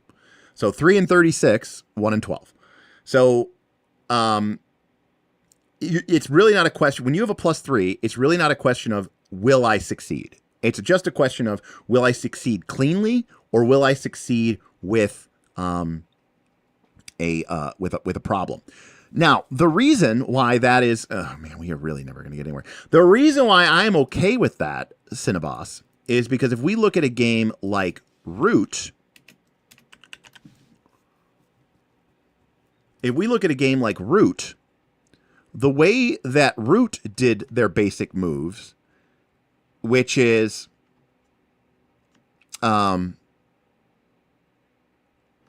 there were instances where basically even if you rolled a 6-, if you were proficient enough in your roguish feat, you basically, it was like a super 7, 8, 9, where even if you rolled a 6-, you still succeeded. It was just a question of, it would be even a worse outcome than you might otherwise get on a 7, 8, or 9. So I'm okay with that because, you just have to trust that, the players are that you're okay with the fact that the players aren't going to fail that often, like full out fail. It's just that I think the mentality of I don't want my players to have a +3 is born out of the mentality of I don't want my players to ever not fail. And that's okay. That's okay for a player to say this is something I rarely ever want to truly fail. It's still interesting that I might have to pay a cost. And I think that's okay. Because it's not quite 60, it's not quite 50-50. It's like probably like, what is it, 60-40? Let's see. 1, 2, so it's like a 3. And 4, 5, and 6. 15 out of 36. So yeah, so you have a 41% chance, right, of getting a 7, 8, or 9 if you have a +3. You have a 16% chance, roughly, of getting a or sorry, not a 16, a 8% chance of getting a 6-, and so you have roughly a Jesus, I cannot type on my keyboard at all. Holy crap. I'm like having a stroke. And you have roughly a 50% chance. Thank you. Is it 33? I thought it was like 40%. What am I doing wrong here? 1, 2, 3, 4, 5. Ah, okay. I see what I did. It's I was off by 1. But yes, there you go. So there you go. So if you want to look at it as, because a lot of people in PBTA look at 7, 8, or 9 as failing anyways. It's roughly 41% chance of having a problem. And it's, 58% chance of succeeding with no problems. Right. That's true, Hardrick. They would also stop marking XP. Very true. Very true. All right. The Fox. So this is our tricky con artist person. We could be the natural. We grew up around here. We always learned how to do everything. We were always better at everybody else. Whenever anybody tried anything, we were better at it. Sure, we have a reputation for being dirty and bending the rules, but, if you're not cheating, you're not trying. When you seek insight, you can roll int instead of wisdom and add what opportunity does no one else see to the list of possible questions. Or we could be from a life of crime. We're new to Stonetop, having left behind a life of crime. Or we are the prodigal child returned. We left, traveled far and wide, and come back. We're a little bit of a celebrity, and when we declare that we've known someone outside of Stonetop, someone who might be able to help us, give them a name, and we roll plus charisma.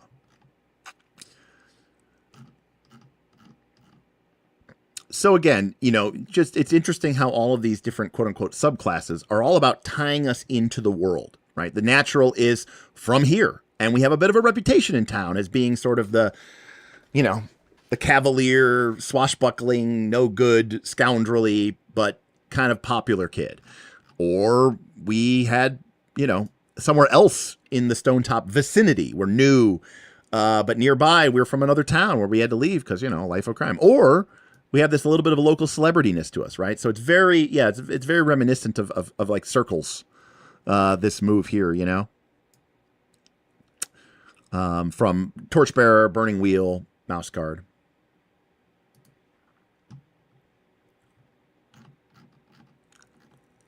And again, you can see that in our instincts. What do we want to play against? Yeah, it's very much the Zach Morris, Ed. That's a great way to put it, Ed. So who would the blessed be?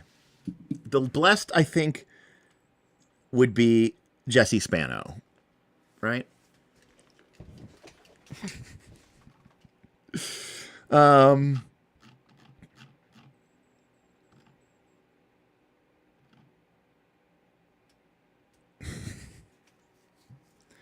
So again, we start with ambush or skillet arms, danger sense or perceptive, and then we get to pick one of our choice. So we can see that there's a little bit more, kind of combat-y move stuff here. Now again, I think that I want to reiterate there. This is so important. They get the ambush move. Does this mean that if I don't have the ambush move, I can't ambush an opponent? Now, this is something that I really, really want to reiterate, and I really, really want to highlight, which is this. And I know this is going to make people die/cringe inside, okay? Which I've seen this before. Without this move, because again, remember, imagine that this move was never even put into the game. And until that checkbox is marked, it essentially isn't. Note that it says when you get the drop on a nearby foe, you could deal your damage automatically, or you could opt to roll with your dexterity.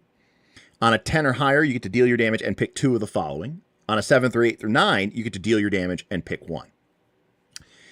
It is entirely possible that if this move didn't exist, or if you didn't take this move, or if no one chose this playbook, you might be in a situation where you have lured, some bandits into a nearby barn, and you're up in the rafters with your sword or your short blade out, and they come in there, confused and running from an illusion, and then they don't even know that you're there, and you jump out of the rafter. Again, we're just having a conversation, right? We're talking back and forth, and you say, GM, and I'm going to leap out of the rafters and land on them and stab them in the back.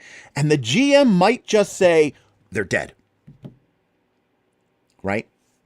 Because no move triggered, right? Nobody has the ambush move. No one took the ambush move. No one's the fox. Maybe Jeremy forgot to include this, okay? The GM might just say they're dead, Okay? The GM might say, maybe in this situation, the GM says there is no danger. Like you have a weapon, they're confused, you were ready to ambush them. What danger are you finding? Now, it's possible, Nathan, your understanding of the fiction might be different than my understanding of the fiction. In fact, there might be a back and a forth. There might be another player say, aren't they defying danger? And maybe a bunch of other players and the GM all agree, like, no, like, you were ready for this ambush. Actually, everything is going according to plan. What danger are you really defying? I don't think you're really defying any danger. There's no real threat here, okay? But you may feel differently. But here's what I want to highlight. Without this move, the GM just decides what happens. And the GM might decide, oh, they're just dead instantly. Right? By taking this move, the GM doesn't get to make that decision anymore. Because now, when you get the drop on a nearby foe, this move triggers. The GM is now out of that decision cycle. They don't get to make the decision anymore. The game system does. And I know this is going to sound really weird, but remember, this isn't a game about winning, and this isn't a game about car opping, and this isn't a game about min-maxing, and this isn't a game about this. There's a theoretical world where taking this ability could almost be like a nerf in a weird way. Now, I don't want to make it sound like you're being nerfed by taking the ambush ability, because the truth of the matter is, without this ability, the GM, okay, the GM gets to say what happens. Now, maybe they say what you want to happen. Maybe they say something different. Maybe they say something difficult. Maybe they say something bad. Maybe they tell you a cost and they ask you for the cost and you don't want to pay the cost, right? You're kind of leaving it up to the GM bullshit, right? And we're used to this, right? This is the OSR. This is the rulings, not rules, man. Right? Right?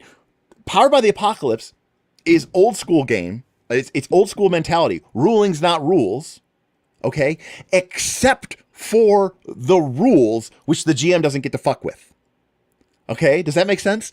Like, when the rule exists, it exists. And the GM doesn't get to ignore it.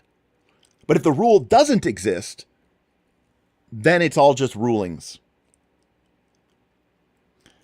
So if OSR is rulings over rules, PBTA is rulings unless there is a rule. So by choosing the ambush ability, you are taking that decision and that ambiguity and that bias out of the GM's hands. And as a player, you now know how ambushing will work in your game every time. And it's going to work like this. Does that make sense? Now I see Vin has entered and they're progressively getting sicker and more vomitous. So this seems like we have correctly communicated the importance here. So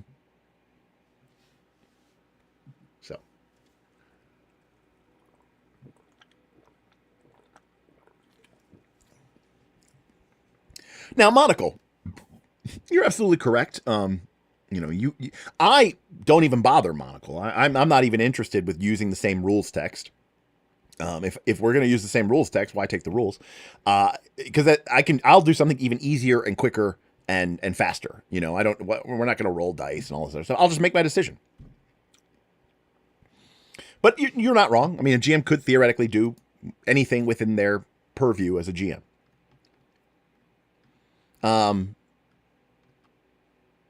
Right. So Simon says the move doesn't guarantee a better outcome. It just forbids. That's a great way to put it. I love that word because again, it makes people go like, they have this knee jerk triggerish reaction, right? It forbids the GM to just do whatever they want. Now, granted, let me be very clear. If you have an asshole GM, it's going to be a problem no matter what you do. And the GM is still theoretically supposed to be following, right, their principles and their agendas. We've got Things like portray a rich and mysterious world, punctuate the characters' lives with adventure, play to find out what happens. Okay? And to do that, we have things like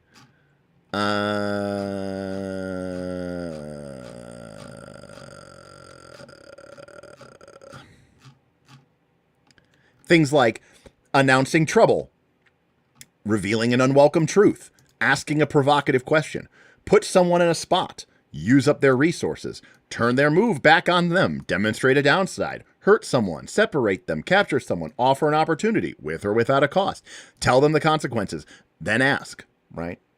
The GM is able to, whenever they have the sort of authority, they can do whatever they want from this list. And it may not always agree with what it is that you agree with. By choosing a move, you are taking that decision away from the GM.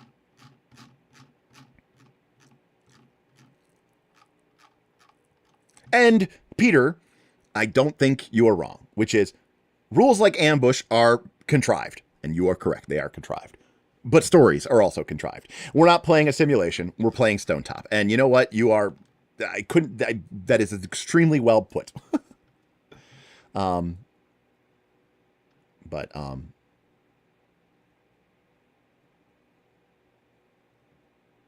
Right. Yes, and there are instances, Monocle, where sometimes the nature of the mechanical element that a move gives you is never something that you would be able to gain through normal play, because how would you ever get the fictional position, without it? Anyways. So we've got our Roguey McRoguester here, right? We've got, all in the wrist. We can, any knife or dagger gets the thrown tag. And we get a quantum inventory of knives, so that we can, even when we're throwing them, we never really run out. I mean, we can, but you can see we always have a few left, and then we eventually run out. Whereas otherwise, we basically have a knife, right? Things like this again are going to make people vomitous and mad or love it. Which is, you can always ask the GM, is there an ambush or a trap here? If they say yes, then roll. Right? Notice, this just happens. And because the answer could be no. And then it's like, okay, cool, thanks. So, this is a great example of a very dyed in the wool PBTA move, where we are just short circuiting. Yeah, correct, Cinnabos, right? We are just completely short-circuiting the immersion. Yeah. So, Derek says, yeah, not even. So now Vin is just dead. So, Derek says, not even I love that.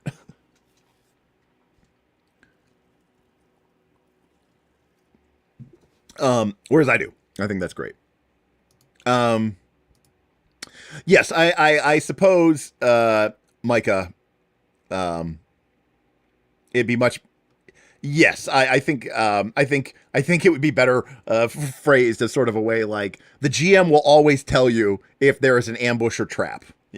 I think that would be a better language.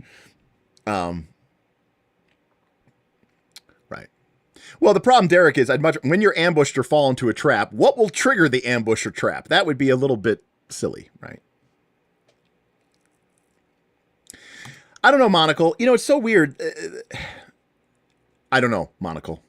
Why are people mad? The character is better. The character is better than the player at spotting ambushes. This rules. I agree. I don't know, but some people, I don't know, they're mad. I don't know.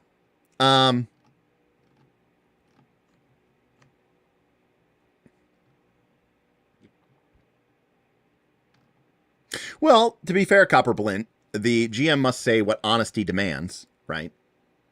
So, if the trap isn't there, the GM should say it's not there,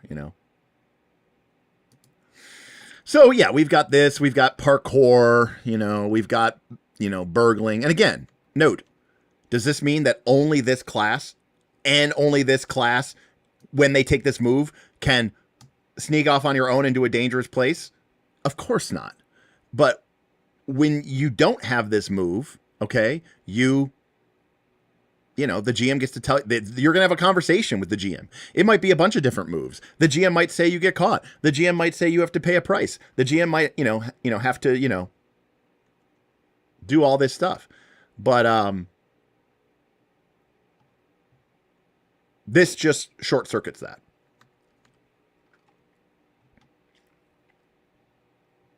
Yes, correct. The way that is written, I do think I would change it, which is to say the GM, the GM will always tell you if there's an ambush or trap, when they say that there is, you may roll plus int. On a 10 or higher, ask the GM both of the questions. On a 7 through 9, ask one of them, right? That's the way I would kind of. I didn't spam filter you.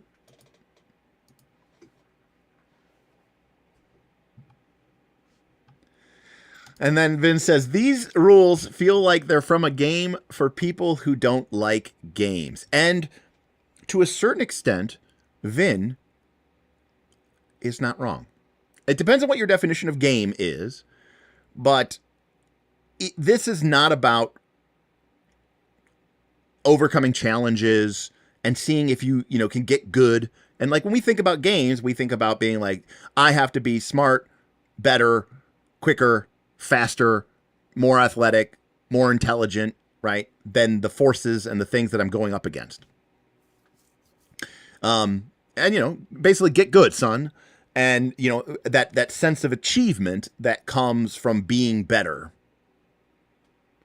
But that is not what this is about. So, I would say that like, what is that? What are those horrible games that Vin loves? The Dark Souls games.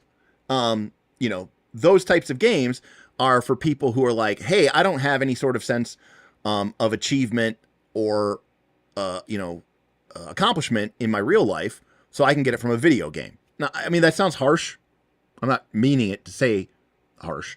I'm simply saying that like playing that game can give you a sense of achievement that can be very satisfying, right? Because it is a legitimate challenge, apparently. I'm just saying, like, I have, I don't. So, whereas I don't really necessarily play video games to be, quote unquote, challenged. Like, I play racquetball, right?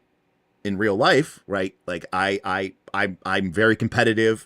I get angry. I get mad. I try to get better. I want to win every time. I try to get good, right? But at real stuff. There was a time in my life where I was trying to get good at Magic the Gathering. But again, I was playing to win money, get fame and glory, and you get on the pro tour for even more fame and even more glory and even more money. So I was still kind of playing for very materialistic whatever ends. Now, I have destroyed more than my fair share of rackets, and these are not cheap. I have destroyed some very expensive rackets by getting upset. That's a separate issue. But my point is, some people use games, including video games and role-playing games, as a substitute for what I would call real competition, right?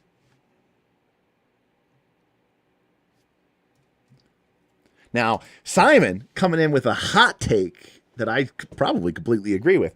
Games with rules about tokens on a grid are board games. Games with rules about how characters act in stories are role-playing games. That gets the anime wow. I'll just say that is a take. So, I love me some Gloomhaven too. I still haven't played Frosthaven, but I do love it.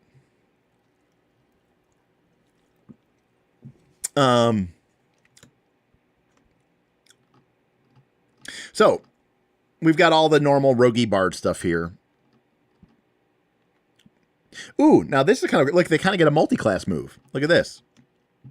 Dabbler. Every time you take this move, choose a move from the heavy book, the martial book, the ranger book, or seeker books for which you can otherwise qualify. So you could take 3 moves from 3 other books. So, we know, this is a classic sort of PBTA multi-class move, which is cool.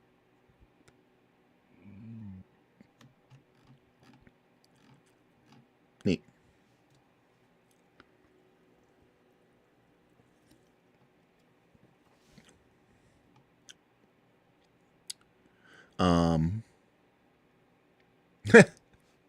Shinobi says, I enjoy competitive sports, collaborative role-playing, Dark Souls, and Animal Crossing. But for some odd reason, I don't like competitive shooters. If people I am not playing with like something else, very cool. Says somebody with doesn't have burgle. GM, I want to go in that house and steal something. GM, you get caught. Player, oh. I mean, Tom, that is technically within the purview of the GM's rule. I'm not necessarily saying that that is the correct decision. But a GM could make that decision. Yeah, Scotty. So I didn't see that the Blessed. Oh, no, nope, Scotty, they do have it. But it's only 2, and it's just the Ranger move. So they did get 1. But it was only 2, and it's only Ranger.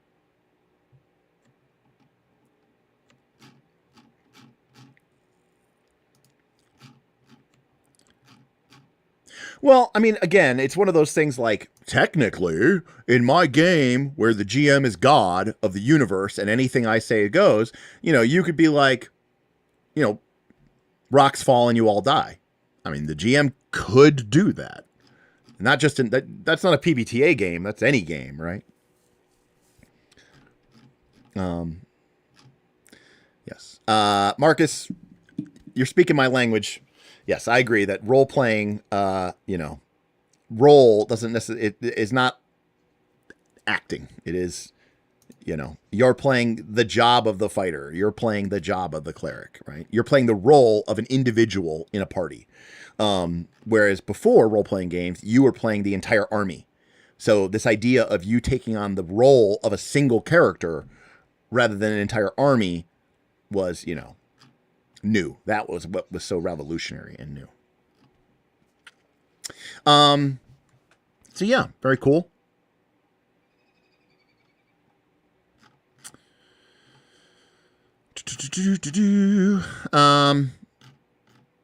Note that instead of telling about the religion of the community, the fox has this sort of tall tales. Mix and match the following to come up with a couple more of your previous memorable adventures and write them down at the end. Like, there was that time that I got lost in the Great Wood and stole that crazy old man's book and ended up running for my life from a bear. But all I've got left to show for it now is a story no one believes.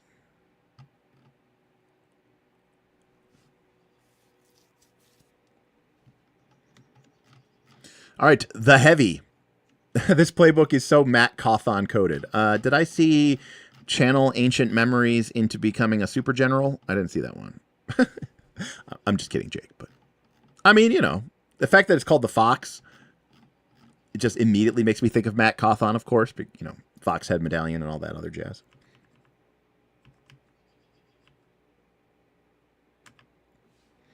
All right. This is the playbook section. Just chapter 3 or chapter 4. The Heavy. These are good people, hardworking, honest. Sometimes good people need to stick up for them. Somebody who's not afraid to get a little buddy, to go heavy. Yeah, someone like you. So this is our, you know, carry a big stick type character.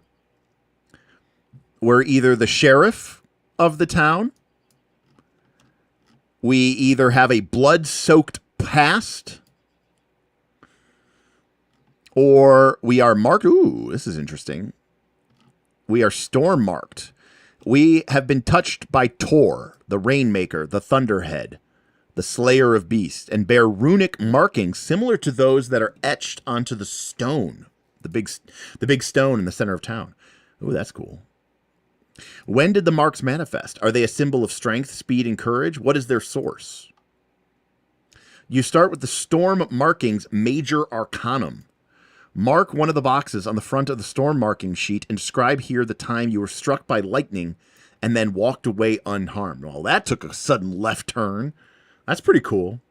I mean, how do you not go for that one? I mean, to be fair, I mean, Blood-Soaked Past is pretty cool too, but Sheriff seems boring as shit.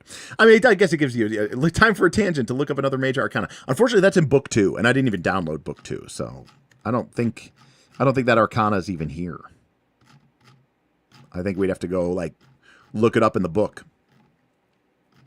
So unfortunately, we will not know what the Storm Markings Major Arcana is, but I think we can all guess what it is.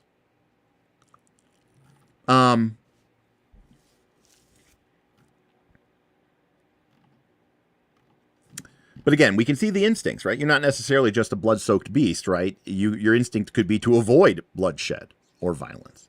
And again, what's interesting about the instinct is you get to mark an XP when you lean into your instinct, but also when you go against it, right? So this is kind of like the, when the man of peace, what is the thing? Be afraid when the man, the man who doesn't yell gets angry or whatever it is, Monocle says, Storm Markings basically gives you a rage that gets more and more destructive until you're literally throwing lightning bolts around as the power gets harder and harder to contain. I will admit, this is a little bit more magical than I was expecting. I was thinking that this was going to be very, like, hill folk coded, like Robin Laws, which is to say very, very low magic.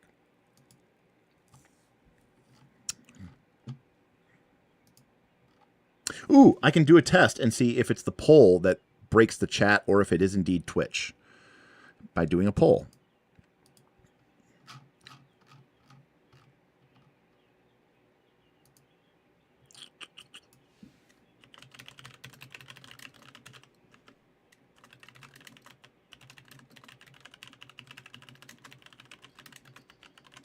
All right, if you were the heavy,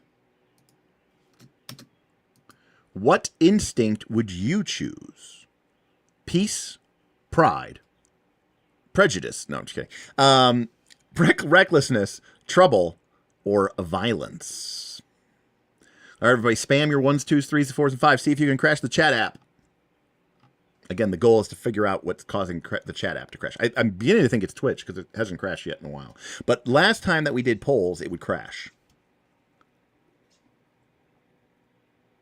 It doesn't seem to be crashing. Ooh, I love it. Man, role-playing games are so cool. Like, I love that each one of you would take any one of these playbooks, come play in my game, and just give an entirely different experience. You would see the game differently, you would play the game differently, but maybe one of you, seeks peace from a blood-soaked past. Or maybe one of you is, has a blood-soaked past and, because of your pride, and you don't let anybody talk you down, and it's led over and over and over in your life to violence. I love that you can just combine just a handful of these cool prompts and you can just create nearly infinite complexity. And each one of you has a different opinion or preference. And, I just think that's so good. Also, Peter, great point.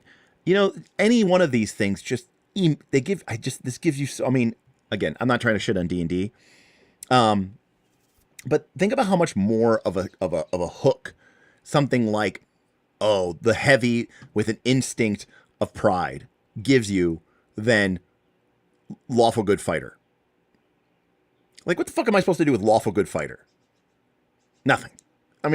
You know, like, I mean, right? Like, or I guess neutral good fighter would be peace, right? Like that would be the equivalent in D&D. I don't know. I just find these to be far more helpful and useful. I love D&D. I was talking. I had lunch today. Well, coffee. I had coffee today with my good buddy Mr. Aaron Smith, who some of you don't even know because you're relatively new to the channel over the last year or so, and Smith's been kind of out of the channel loop for a while, but it's like, Smith's my very oldest friend, dearest friend, and he's my kind of co-conspirator in all things role playing games. He's like the yin to my yang. But we were talking today about 3rd edition. We were talking about how awesome and cool it was, and then we started talking about. I was showing him Last Arcs. Actually, I was showing him Last Arcs. Anyways, look at that distribution. I love it. Yes, basically built-in backstory cards, Goal. That's a great point. All right.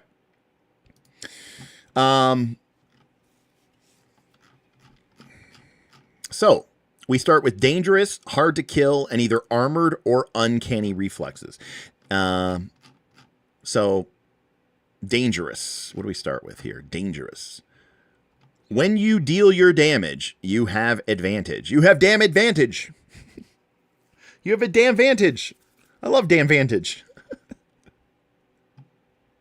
Cinnabos says, ooh, the real test is, does this convince me to play the analog to the human fighter? All right, well, let's take a look. So you have damn vantage, which I love. By the way, when I played DTX, when I ran DTX, Dungeon Time Extreme, my extreme hack of 5e, one of the changes I made was from the Barbarian Rage, they got damn vantage, because it was way more satisfying. So there we go, okay. This would, by the way, be really funny if this said carved out of brindlewood. That would just be funny. It's a super insider joke there. You also get hard to kill. When you are at death's door, you can roll plus con. Now, normally you roll plus nothing. You just roll 2d6 straight up. But this character can roll with their constitution. On a 7, 8, or 9, so normally on the death's door roll, if you may remember it, on a 10 or higher, you struggle back. Basically, when you get to 0 hit points, you roll 2d6 straight up. On a 10 or higher, you come to with 1 hit point. On a 7, 8, or 9, you are basically out of the fight. You're unconscious, and you'll be fine. On a 6 or less, then you've got some tough choices to make, right? Like your character is actually legitimately dying. Normally, it's just 2d6 straight up. So this lets you choose, do you want to roll with Constitution or not? For some odd reason, maybe you want your character to die. But then, even if you roll a 7, 8, or 9, you can mark one of the 3 debilities, right? Like weak, dazed, or miserable, and come back with 1 hit point. I don't know why, but the idea of our heavy getting reduced to 0 hit points, being hard to kill automatically, we don't have a choice, rolling the con, getting a 7, 8, or 9, and coming back with 1 hit point, but being miserable is hilarious to me. Just like, oh, they just won't let me die.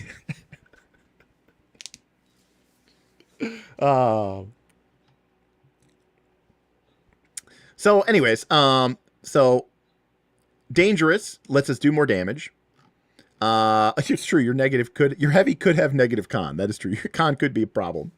You have hard to kill. And then you get either armored or uncanny. So armored is when you carry a shield, mark only 1 load checkbox instead of 2 loads. And if you take this move at the start of the play, we can also add an iron hauberk, a bronze cuirass, or a scale coat to our inventory choices. Very cool. And then the other option is uncanny reflexes. When you are unarmored and carrying a normal or light load, you can impose disadvantage on any damage you take that you could dodge or roll with. So basically, we have a lightly armored and heavily armored warrior type.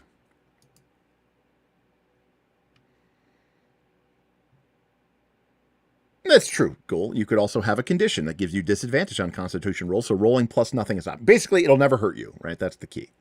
Yeah, correct. It's So very cool. By the way, we see another, kind of default warrior, not magical, and they get 3 multi-classing choices, and they can take them from a variety of books: the Fox, the Marshal, the Ranger, or the Seeker. Looks like that. And again, we see here a lot of damage type stuff. We've got, Battle Joy, Guardian. I love this one. So one of the things that we were talking about at lunch was Smith is playing a very tanky character in Fabula Ultima. And he says one of the reasons he really enjoys it is because he actually gets to be a good and effective tank. The cover, protect, bodyguard rules, my Final Fantasy 1 targeting rules basically make it so that he has a very good and reasonable chance for taking a lot of hits, especially, melee physical hits for the party.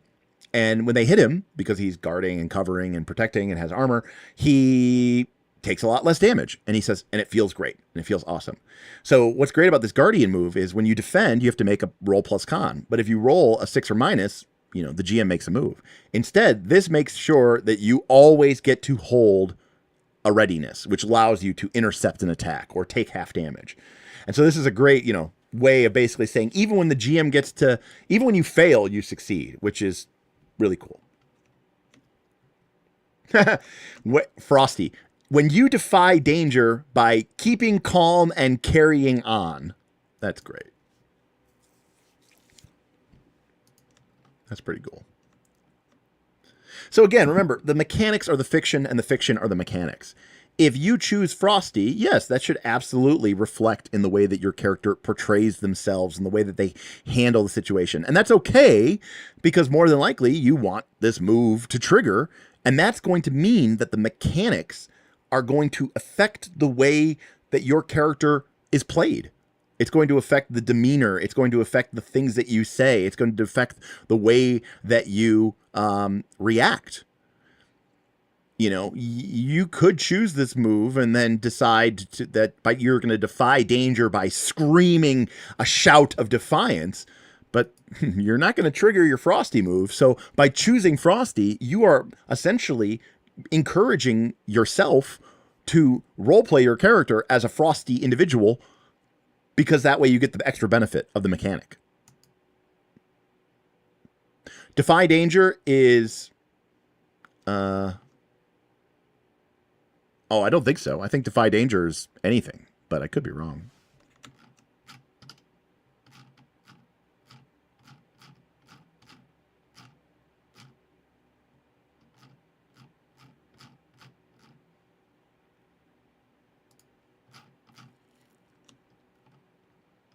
Yeah, these are the defy danger.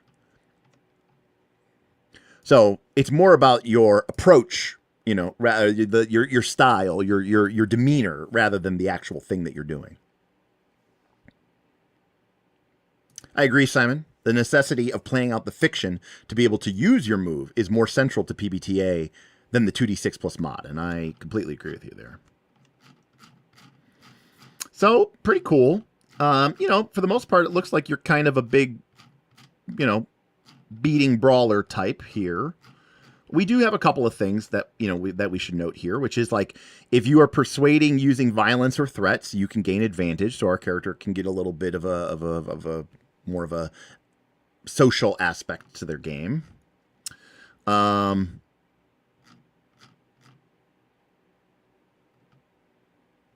Same thing with our situational awareness. Additional questions can be asked, and if a fight breaks out, we can ask the GM one question immediately.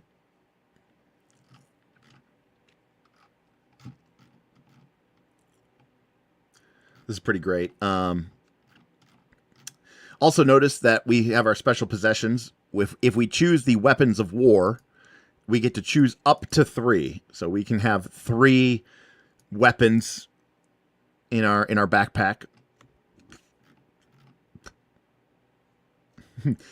Now, this is a great example, by the way, too. Muscle bound. When you make a hand-to-hand or thrown attack, it gains forceful and messy tags. Now, these are in italics.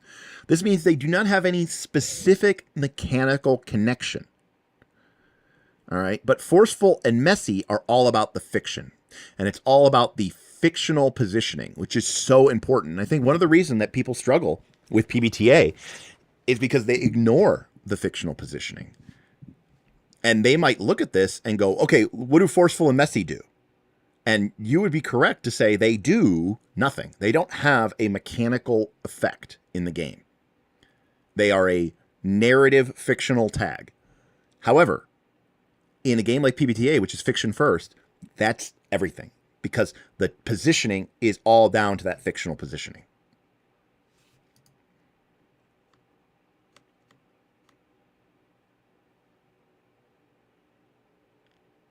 Well, you say that, Peter, but remember, one of the types that you take here is sheriff.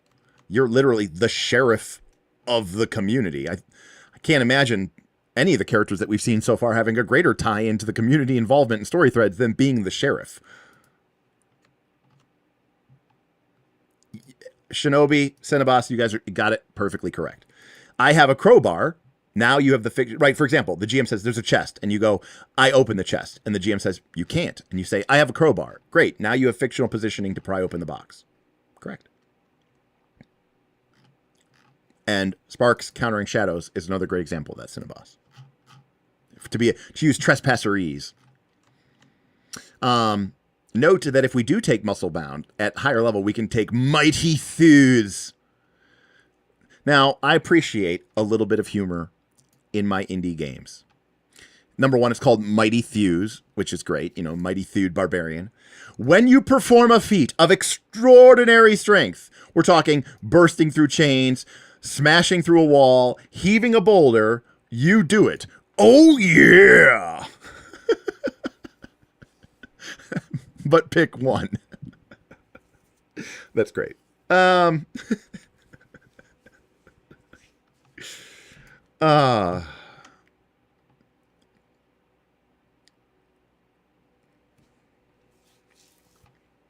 of my favorite, I think it's Robot Chicken. I think it's Robot Chicken. One of my favorite, I think it's like a 5-second sketch. But like, there's like a bunch of astronauts or something, and they're on like a spaceship, and one of them goes like, you know, like they're looking at like stuff that they got from home or whatever, and someone goes, and it's like, you know, think of Kool-Aid, and they're like, hey, Kool-Aid! And the other astronauts are like, no, no, no, no, no. And then all of a sudden, Kool-Aid Man busts through the side of the spaceship and goes, oh, yeah! And then they all just get sucked out into space.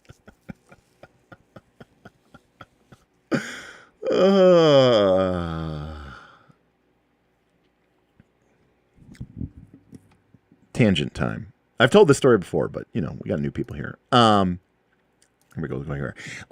Story time. So, a group of my dearest friends, we played 4th edition D&D, and our first campaign, we went 1 to 30, all the way up. And when we started the campaign, there were 5 players. So Bob. Smith was a warlord. Tim was Smith was a human warlord. Tim was a halfling rogue. My buddy Ross was an Eladrin wizard. My great buddy Rich was a dwarven fighter.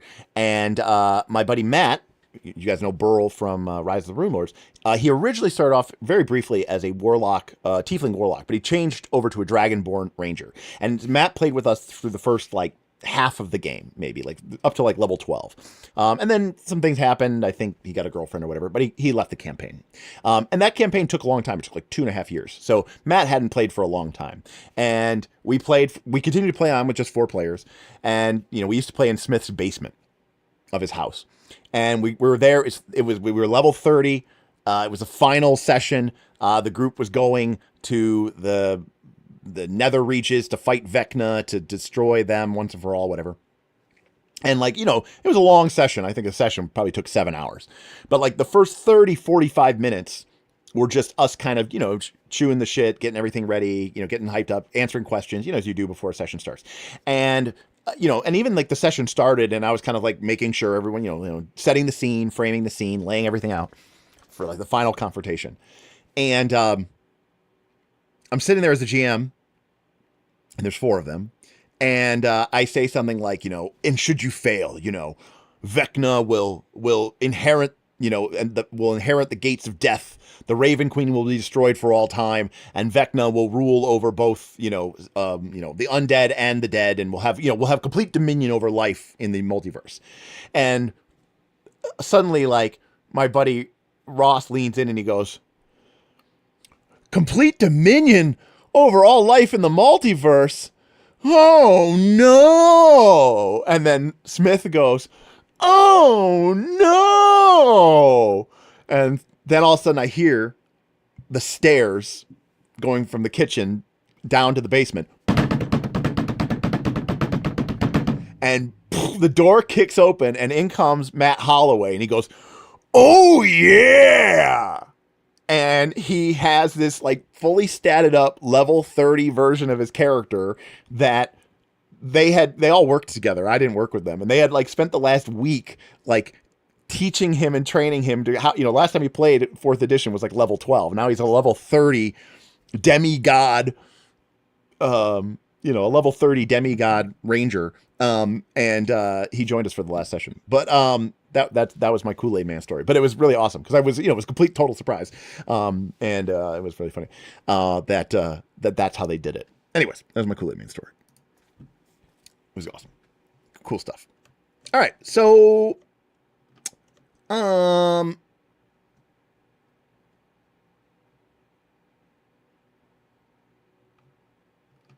the way, note there's an upgrade to Frosty, which is Stone Cold, which is when you defy danger by keeping calm and carrying on, even a 6 minus is a 7, 8, or 9.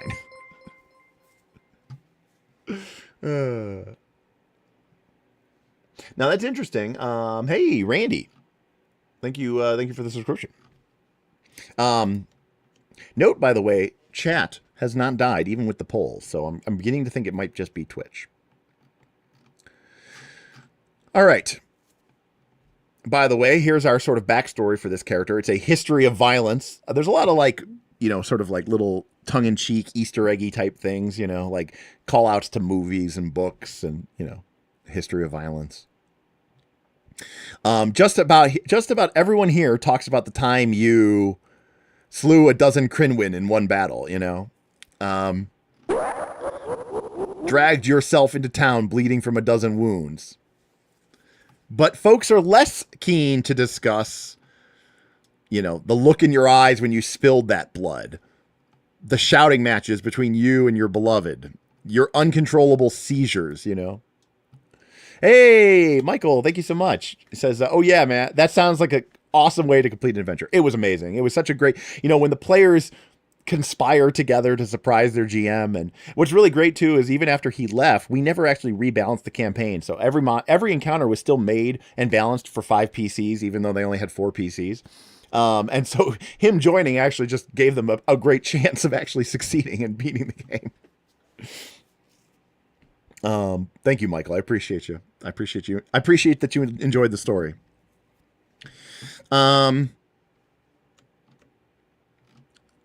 Very cool. Oh, look at this. And see, look at these leading questions. What keeps you up at night?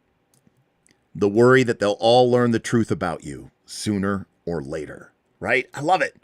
What truth? I don't know. Let's play to find out, right? Let's play to find out. I don't even need to know, right? As a player, I know that there's a truth about my character, but I might not even know it yet. You see, to me, that's more fun. I know that for a lot of people, that's not what role-playing games are, but man, for me, it totally is. It totally is. I mean, there have been so many times where elements and features, I'm talking about critical, key features about my character were decided by some other player at the table. Not the GM. I mean, another player. Being like, oh, it'd be you. It's totally blah blah blah, and I'm like, yes, it is. That's awesome. That's such a good idea. The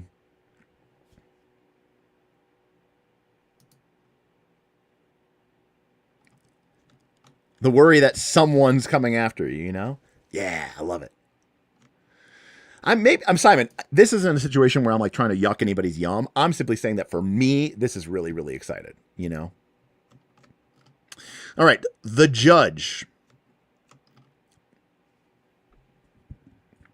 Look here at this little town, the candle flame in darkness. Its very existence is an act of courage and faith. And Aratus has charged you to keep it, to settle its disputes, to chronicle its tales, to defend it from darkness and ruin. Take up your hammer, judge. Your town needs you. Man, this sounds like a fucking... like Dogs in the Vineyard. For those of you who know what Dogs in the Vineyard are. Or obviously, you know, like Judge Dredd.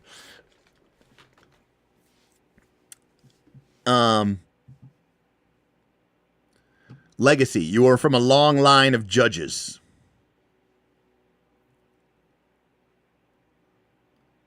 Missionary. That missionaries full on Dogs in the Vineyard. Wow. For those of you who don't know Dogs in the Vineyard is an infamous, out of print, semi-religious, you're like quasi-Mormon sheriff marshals in a sort of pseudo-fictional Wild West, and you go from town to town cleaning up sin while also being, you know, overcome by sin yourself. Or you are a prophet. Yeah, Mormon Low Ranger. Aratus. What's the name of the god from 4th edition? Arathis? I think there was a god in 4th edition that was like the god of civilization and hunting or something.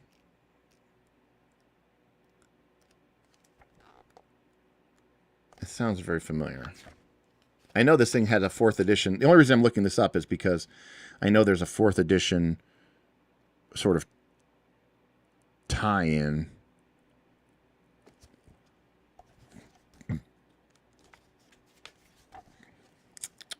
Arathis.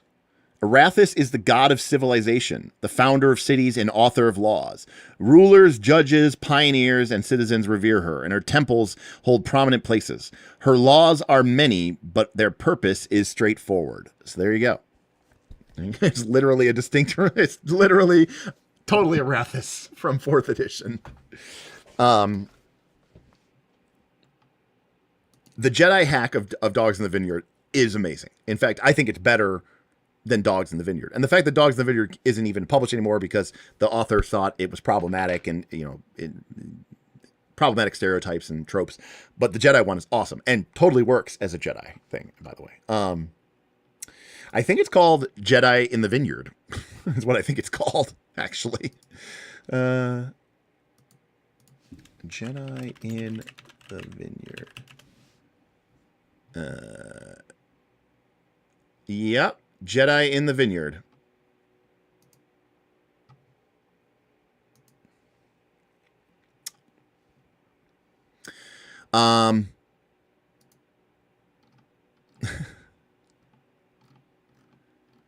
So here we get our kind of lawful asshole character, right? You start with Censure, Chronicler of Stonetop, plus 2 more. So it's kind of got an Avenger vibe, kind of, right? From 4th edition. Like an Avenger type. More than a cleric. It could be a cleric. But I sense the sort of... Who had Censure? Or was that the Invoker? I think the Invoker had Censure, actually. One of those divine books. One of those divine classes. Right. Dwarven judge. Going to the Book of Grudges. When you first denounce an individual in your present as an agent of chaos or anathema to civilization, they pick one. They are ashamed and act accordingly. They are doubtful and pause. They are afraid and seek to escape, or they are enraged and lash out predictably. The next roll against them has advantage. And again, there's not even a roll for this. Right? Now again, anybody can denounce an individual as an agent of chaos, and the GM will describe what they do. This just specifies it's going to be one of these 4 things, and that they must do one of these 4 things. Yeah. This goes off into a whole other conversation, Monocle, but the long and the short of it is what you just described is why I absolutely love Oath and Arcs and those games from Cole Wehrle. Like, Root's cool and, whatever, but, like, Root is still sort of just like a board game. Our Oath and Arcs are designed so well that a good story will emerge even if you're trying to play to win the game and trying for nothing bad to ever happen. It's designed in such a way that an incredible, amazing story emerges from every single board game. And it's really awesome. And so again, one of the things I talk about is like games that have an opinion, right? Games that have a bias, games that push you and force you into different directions. And again, some people don't like them because they want the game to just be a slave. They want the game to be a servant, and to serve at their leisure and to be dismissed whenever casually. I don't like that. That's not my style of role-playing game. I like for the game to have impact and weight and have an influence on the game. I think that's important. Anyways. So they can also become armored. Look, they can wield the Aegis of Faith. When you wield a shield, it can turn away spells, magical effects, and insubstantial attacks as if they were magical blows. Now, again, remember, mechanics beget fiction, fiction begets mechanics. Now, does this mean that without this ability, you could never turn away a spell? No, but the GM might be right to say, well, how are you doing that? The thing is, by choosing Aegis of Faith, not only does this give you the mechanical ability to do it, it gives you the fictional authority to do it. And that's what people get tripped up about. Oh, this is cool. Look at this. When you write up detailed session notes and share them with the other players, gain +1 diligence. You can spend 1 diligence at any time to add a +1 to a roll that you or a fellow player just made after the fact. And needless to say, in a game like PBTA, adding 1 after the fact is really cool because you can turn a 6 into a 7, you can turn a 9 into a 10. And in some cases, you can turn an 11 into a 12 for classes and features that work on 12s. So that's very powerful to be able to do it after the fact because you only will spend it when it makes a difference. And this is literally giving you a reason to be the person who writes up the notes and share them with the other players. I'm stealing this. Holy shit. I'm going to totally steal this for the One Ring game that I'm running. Yeah, that's awesome. That's so cool.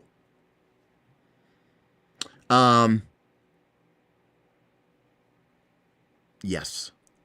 I love it. Perfect. Okay.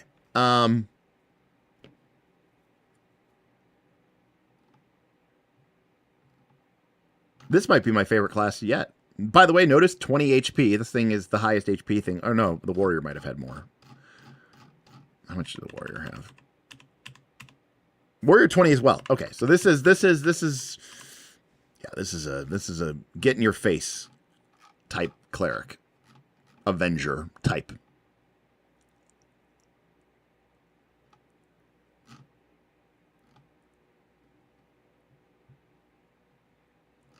Yeah. So your special positions, you automatically get a scribe's tools, but you also automatically get a symbol of your authority for which you will pick 1. You can pick a helm, the Maker Glass Shield, or the Black Iron Maul. By the way, the helm is set with a Dark Ice Jewel. I don't know why it's in quotation marks. Grants advantage to resist mind-affecting magic. The shield is etched with the symbol of Aratus. It is indestructible and gives you extra readiness when you defend. And the Black Iron Maul is utterly immune to all magic. So it's like a... what are those things called?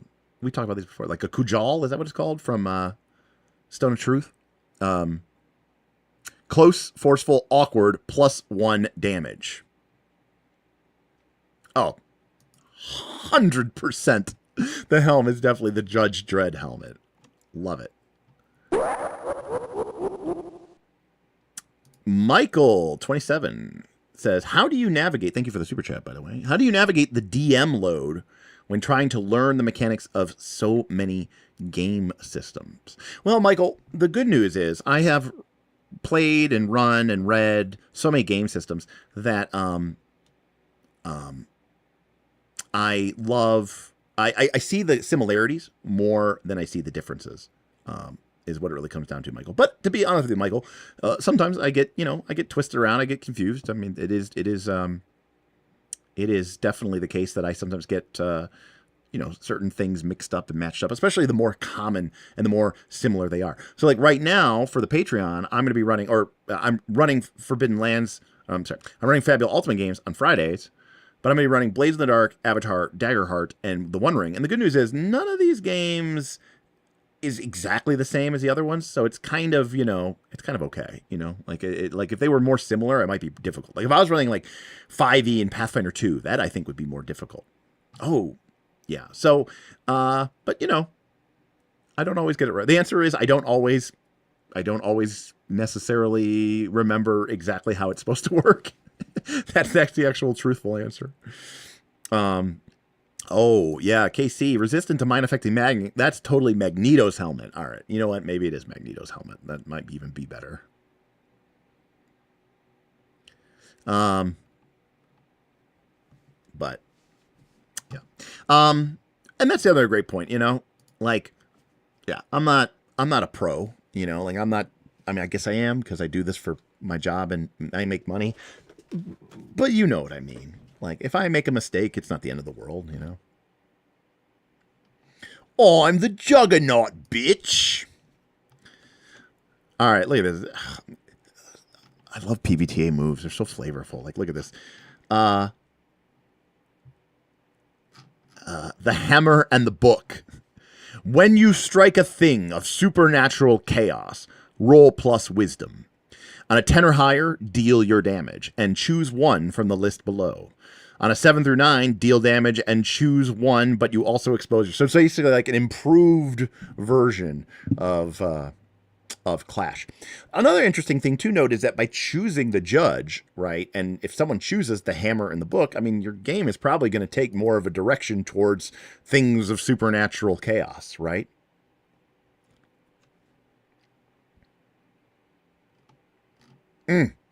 Love it. Binding arbitration. Yeah, very cool. Very, very, very cool.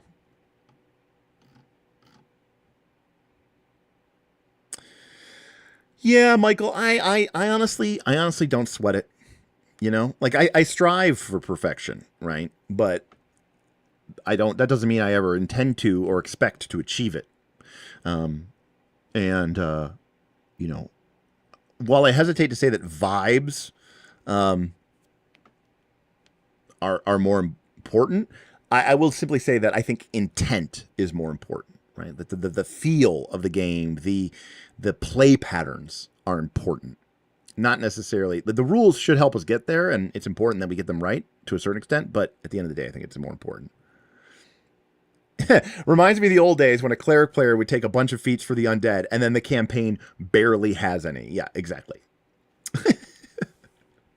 PF2, by the way, definitely has that. And I also think that Cinnabon says this playbook beats the heavy all hollow. Yeah, I mean, like, why would I be just a warrior when I could be this guy?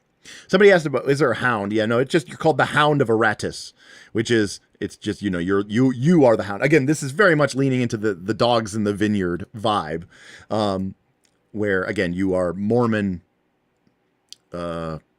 agents of the great church sent out into the frontier to root out and eradicate sin.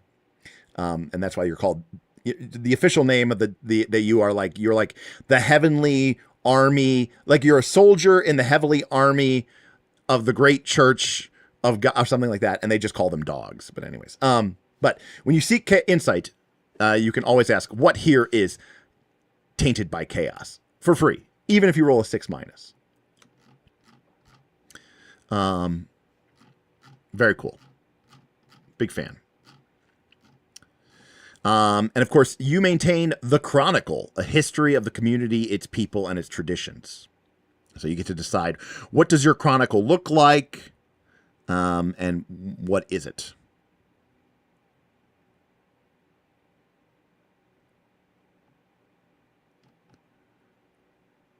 Oh, look at this. It is more than a mere book. It is a place. Is that you're speaking as a man of the cloth?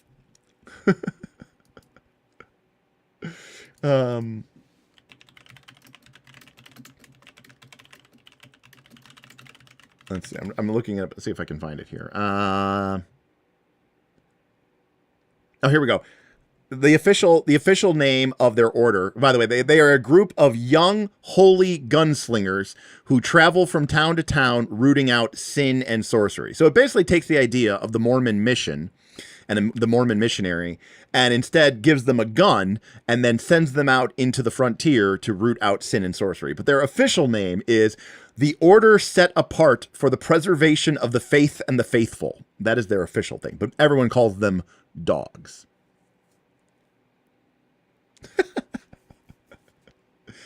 And you're all called brother and sister, you know, brother Isaiah, sister Patience, brother Zechariah. Yeah. I've played it a long time ago, back in like the early days of indie, or I mean, that's like straight out the Forge. Like that's like 2003, 2004 era, long before, not long before, but long before, before Apocalypse World. Let's just put it that way. Yes. And the name of the church is the True Faith of the King of Life.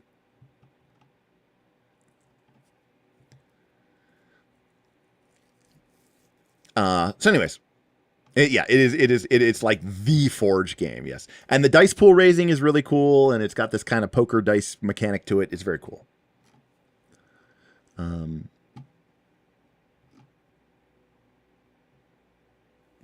It's a really cool game, but again, the author felt like it.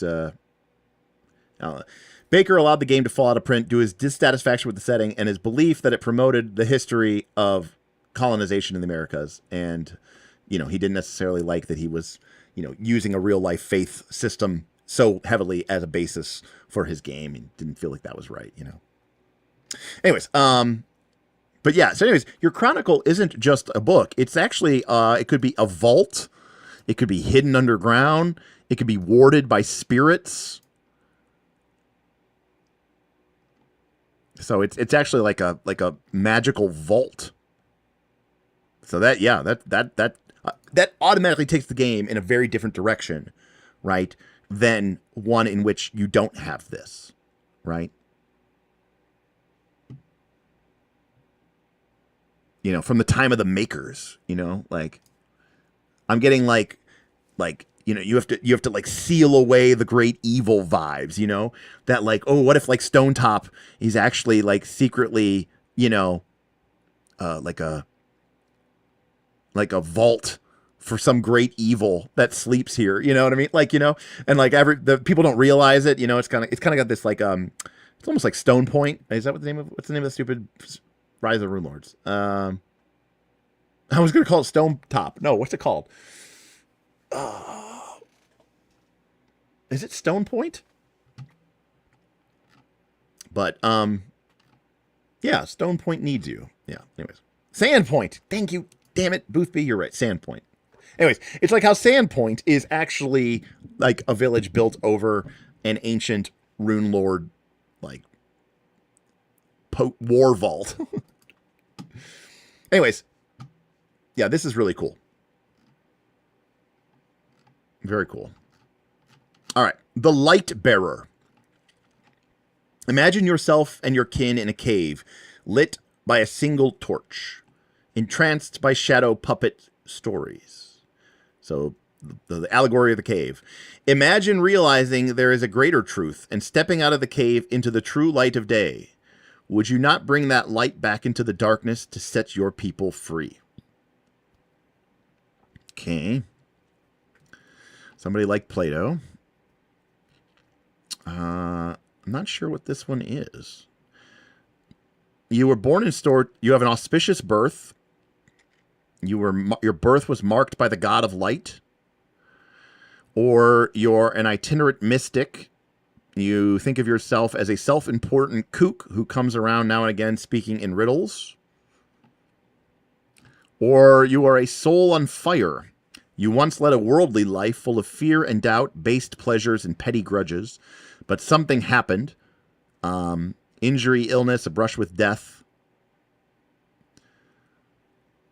There in the dark, Helior's light shined upon you, igniting in your soul, lifting you, and fulfilling you with a profound sense of purpose. All right. So we kind of have like the saved, born again. And then we kind of have the wandering weirdo priest type. And then we sort of have like the marked under the divine sign. And again, we could be here to spread hope, or charity, or mercy. So, right, if the judge is sort of the lawful, neutral, leaning towards evil, this maybe feels more like the sort of maybe neutral good, Palor, Saren Ray type person. You know, even the name of the god Helior, right? Sounds like Helios, sounds like sun.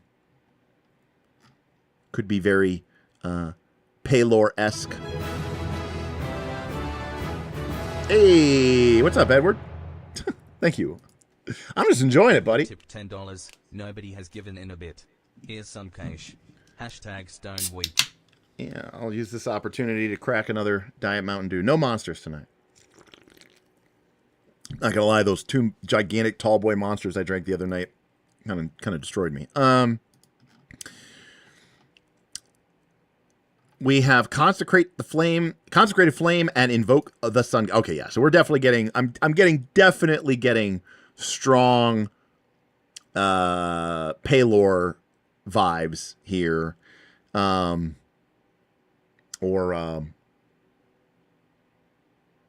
tell me, Forgotten Realms. Don't tell me, Lathander. Right, like the Morning Lord. Whatever. We've got things like, so our default, look at this, all is illuminated, and behold, a pale horse. Consecrated flame. When you whisper words of consecration into a flame, the flame casts a holy light. Holy light is uncomfortable for creatures of darkness to look upon, but does no true harm.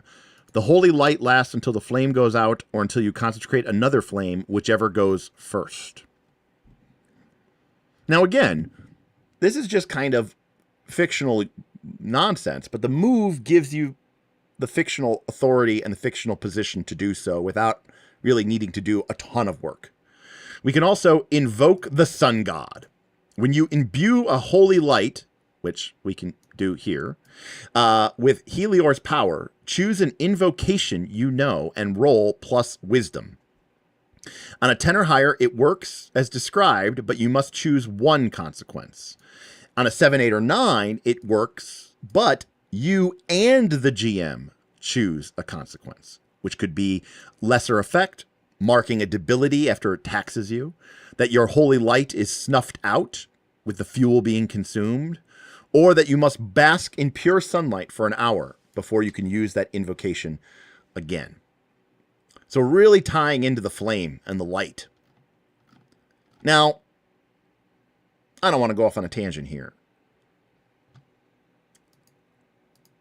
but I've said before that I have a problem with clerics in D&D, and I do to a certain extent. And the reason why I do is I didn't have a problem with the original cleric. The original cleric was very much, born out of the mantra of the Templar Knights, this holy warrior knight, going into battle against darkness and evil and chaos, and in particular, undead. And this is why the original cleric was awesome, because the original cleric had spells that were pretty much specifically designed to fight and kill undead, and then they had this turn undead feature, and that was what they were all about. And it was a class that was designed for that. But then what they decided to do, the cowards, is they decided to make a bunch of different classes all using the same core chassis of the class. And I've never felt like any of the and now there's like 5,000 different variants of the cleric. But none of them really feel that different enough to be different. Like they've got different focus spells. It's totally a different class. It just doesn't feel like a different. I feel like a priest of the god of death should be like a completely different thing than the priest of the sun god of life and heart, and warmth and fire. Not just, oh, this one's got fireball on his spell list and this one doesn't. And so I just hate that the cleric has become this, this default class. And it's like, it was fine when it was just, the holy warrior who smashed undead. That was great. That's what the cleric was. It's all the cleric could do, and that was great. But now it's this catch-all for every, god, and I hate it. The thing I like about this is very specific. This is what I like about this. Like, this wouldn't make any sense for just generic cleric class. No. When you are in darkness, you are able to see by the light of your inner fire. Additionally, when you take damage from cold or fire, you reduce that by 2 damage. Look at this. I love this little thing here. When you lead one or more NPCs through danger, roll plus charisma. On a 10 or higher, you all make it through. Helior be praised. Now, again, this is a great example. Wait, does that mean that without this move, you can't lead one or more NPCs through danger? Wait, does this mean you have to be a cleric? This Lightbearer class to be able to lead NPCs through danger? Of course it doesn't mean that. You could lead NPCs through danger all the time, and the GM's going to make a bunch of moves, and you might have to make a bunch of defy dangers and fightings and all this other stuff. Or maybe the GM will tell you a cost and you have to pay it, or maybe the GM will say it works, or maybe the GM will say it doesn't work and you all die. I don't know. The point is, by taking Guiding Light, you are taking that decision out of the GM's hands, and you're saying, hey, I'm going to get these people out of here before the building collapses. And it's like, cool, great. I am guiding them with my light. Cool. On a 10 or higher, you all make it. And it just works. It just works. It just works. Right. Helior is my shepherd, and I shall not walk. I walk not in darkness, but in the glory of his light. Okay. It depends, Hardrick. It really does depend. I will say this, Hardrick. I like generic classes for games that are trying to be super generic or challenge based. I like specific things for things like this, which is a playbook, where I am not just trying to get a random collection of abilities. I am actually trying to create some sort of story or arc or saga around it. Dirty Phil, tips for the tangents. More Kool-Aid, please. Oh, yeah. Let me think. Do I have another quick story about that 4th edition campaign? No, it's not really related, but I do remember one time that actually I was wrong. Matt didn't leave that campaign until 20th level. I thought he left at like 12th level. He left at 20th. He left before Epic. Like basically he got to level 20 and he was kind of like, I'm going to go spend more time with my girlfriend. This is getting kind of crazy. Anyways, I remember that his character was a demigod, and he was Io, who was like the ancient dragon god reborn, and he was trying to like reassign himself in his divinity. And both Tiamat and Bahamut feared his reincarnation, and they both sent angels, because in 4th edition, even evil gods had angels, which was awesome. Anyways, the gods were basically afraid of this PC, and they sent a bunch of angels to kill him, and they sent their emissaries. And I do remember that, and similarly, Glortak, the dwarf, was putting together a sword from one of our 3rd edition campaigns that had slain gods. And the gods were basically worried that the sword was going to be reassembled and they were going to be all killed again. Anyways, the gods basically got together, good and evil gods, got together and sent assassination squad of powerful angels to kill the party members. And the party all dealt with the gods. And so then the gods sent down their exarchs, and basically Smith, in one of the greatest speeches of all time, proceeded to completely just tell off the gods for basically having no faith in them and fucking with their business, and basically said, like, you know, you guys, shame on you. You guys suck. You guys should be getting our back, not fucking with, why are you fucking with our shit? And I remember that, like, the gods were so, and his diplomacy stat was legendary. His charisma was legendarily high. And a combination of, you know, fictional positioning and a good role. And the gods were basically like so ashamed by that they basically said, okay, you win. And they all blessed the party. And every single party member got +1 to all 6 of their stats, because like the gods were like, or maybe it was +2. I don't remember. It was a lot. I think it might have been +1. But basically they all the party members got a permanent +1 to all 6 stats for the rest of the campaign. Because Smith made a good speech.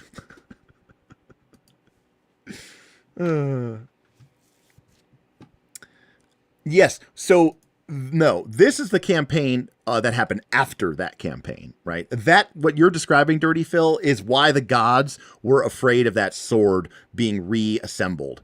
Because that was the sword that the guy leveled up over and over again by killing the immortal guy. Yes. So those campaigns are connected by about, 10 years of real time and multiple editions of D&D.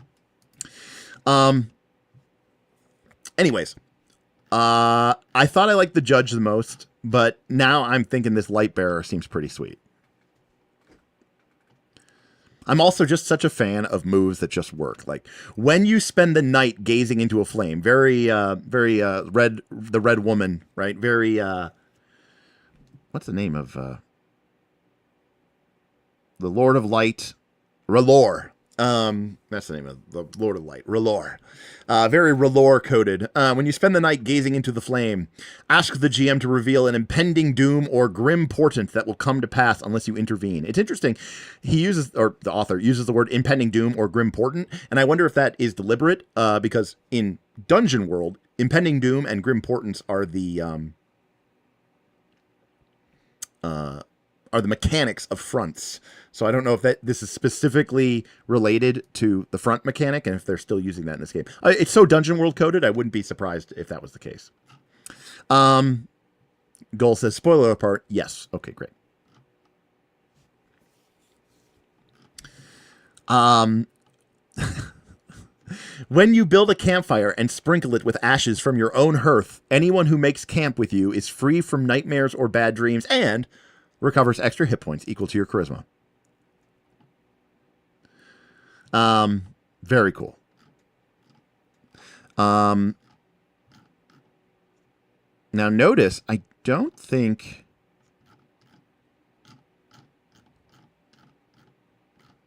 this class doesn't look like this class can multi-class at all.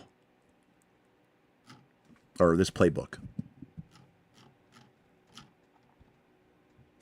Interesting.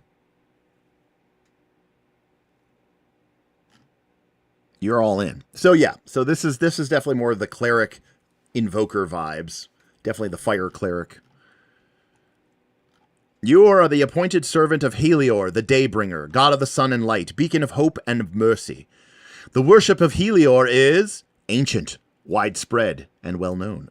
More common in Lagos and in the south. A new thing, still unheard of by many.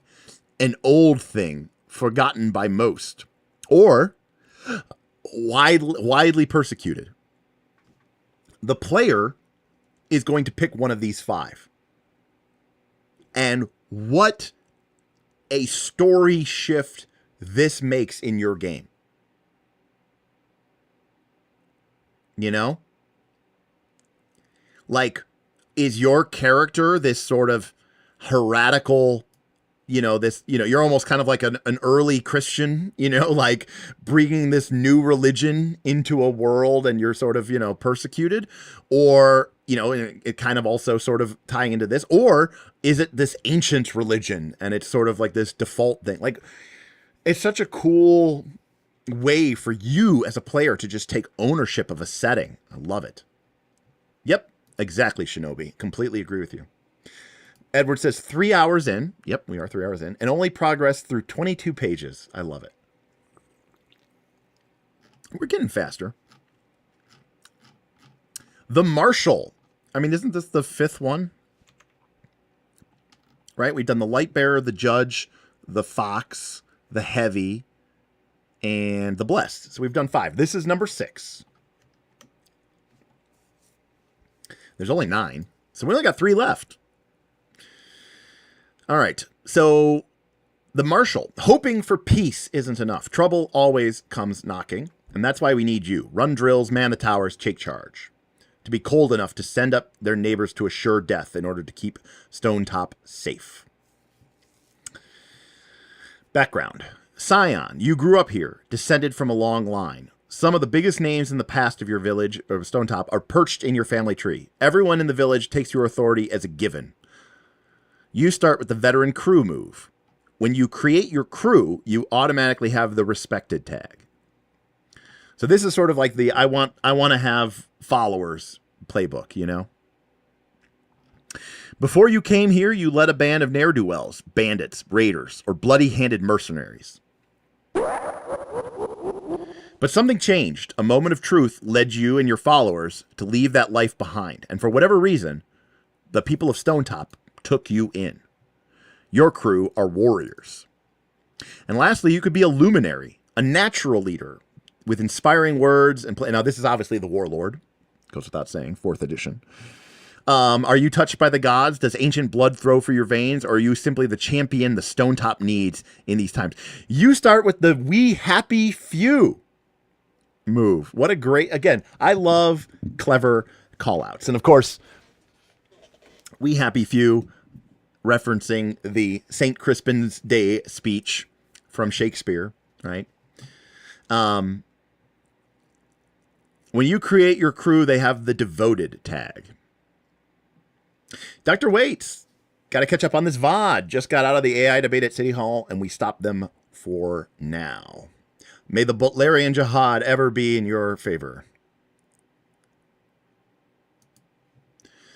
To be clear, you were against a massive AI data center being put like less than a mile or something from your house. And I've heard those things. They are dramatically and crazily loud and horribly, horribly bad for the environment.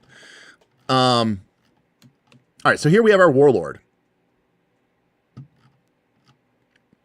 I like our 3 backgrounds, right? Either the sort of, you are the sort of nepotism, the sort of nepotistic leader. You're the bloody band of raiders who kind of turned over a leaf, or you're sort of this super charismatic natural leader. The luminary is like, you were just adopted the darkness. I was born to the crew. All right. Another high hit point class. You start with the crew, logistics, any move from your background, and 1 move of your choice. So we're going to start with 4 moves. I also notice I think the spellcasters tend to start with 3 moves, and the non-spellcasters seem to start with 4 moves.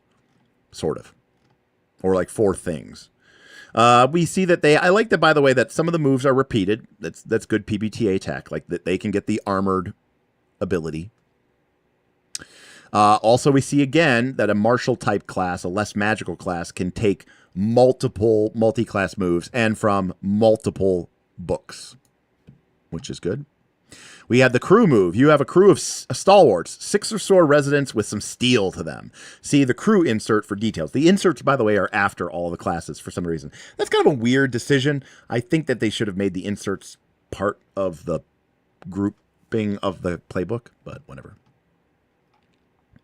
You can upgrade your crew with advancements when you lead your crew into battle. So there's a term that was used in 4th edition called the Lazy Lord. And a Lazy Lord is basically a warlord who doesn't really do much. They are usually charisma lords. If they were intelligence lords, they were usually called tack lords. But sometimes they were still lazy lords too. But lazy lords don't really attack. Lazy lords just make other people attack. So I love the idea that this is the class that's like you buff your crew and you even use your built-in crew to do your attacking kind of for you, you know? You also see that this is a playbook that interfaces with some of the steading moves, right? So muster and pull together aren't basic moves. Those are steading moves, right? Those are the moves that Stonetop, the village itself, takes. So when the steading musters or pulls together, or when you requisition from the town, you have advantage. So this is a way of you saying, I want to do that part of the game better, or I want to do that game, you know, to be more engaged with it, which is really cool. You can see that there's sort of the tactical elements of the Warlord as well, not just the leadership, but things like reading the land, preparing a welcome, an ambush, setting up a strike.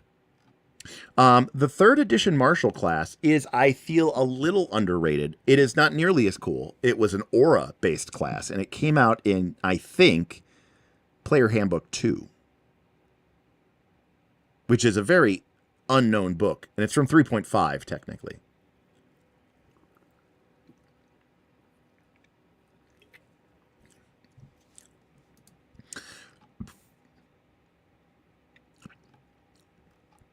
Shake It Off is literally the name of...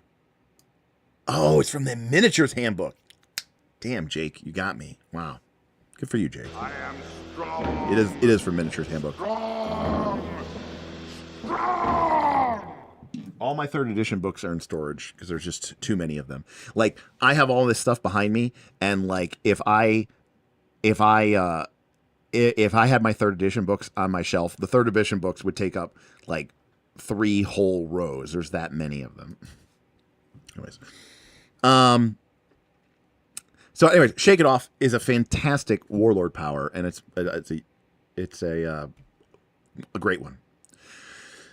Shield Wall. When you have your crew form a shield wall, they defend with advantage, and on a 7+, they hold +2 readiness instead of the usual +1. And as long as they maintain formation, they can go on the offensive without losing readiness.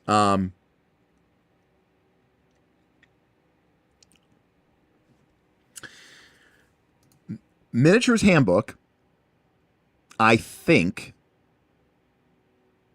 3rd edition Miniatures Handbook, I think, had the Benign Transposition spell, which I loved. And I think the Miniatures Handbook is the one that had the first appearance of the sudden metamagic feats, which you could only use a limited number of times per day, but didn't increase the spell level, which was way fucking better, I think. Also, Favored Soul was a GOAT class. In fact, we loved the Favored Soul so much that when I ran one of my Pathfinder 1 campaigns, and it was a really long one, Tim wanted to be a Favored Soul. So we actually converted the Favored Soul from 3rd edition into Pathfinder 1. I look forward to the Patreon Stonetop game after the summer season. I mean, it's pretty cool, Boothby. Yeah, Favored Soul was so good. So it was such a good class, such a fun class. I mean, obviously it was a sorcerer cleric, or divine sorcerer basically, which already felt really cool. But the fact that it had like the kind of martial edge to it was really cool. It was a really cool, and it was a cool class even in PF1 when we converted it over. It was pretty sweet.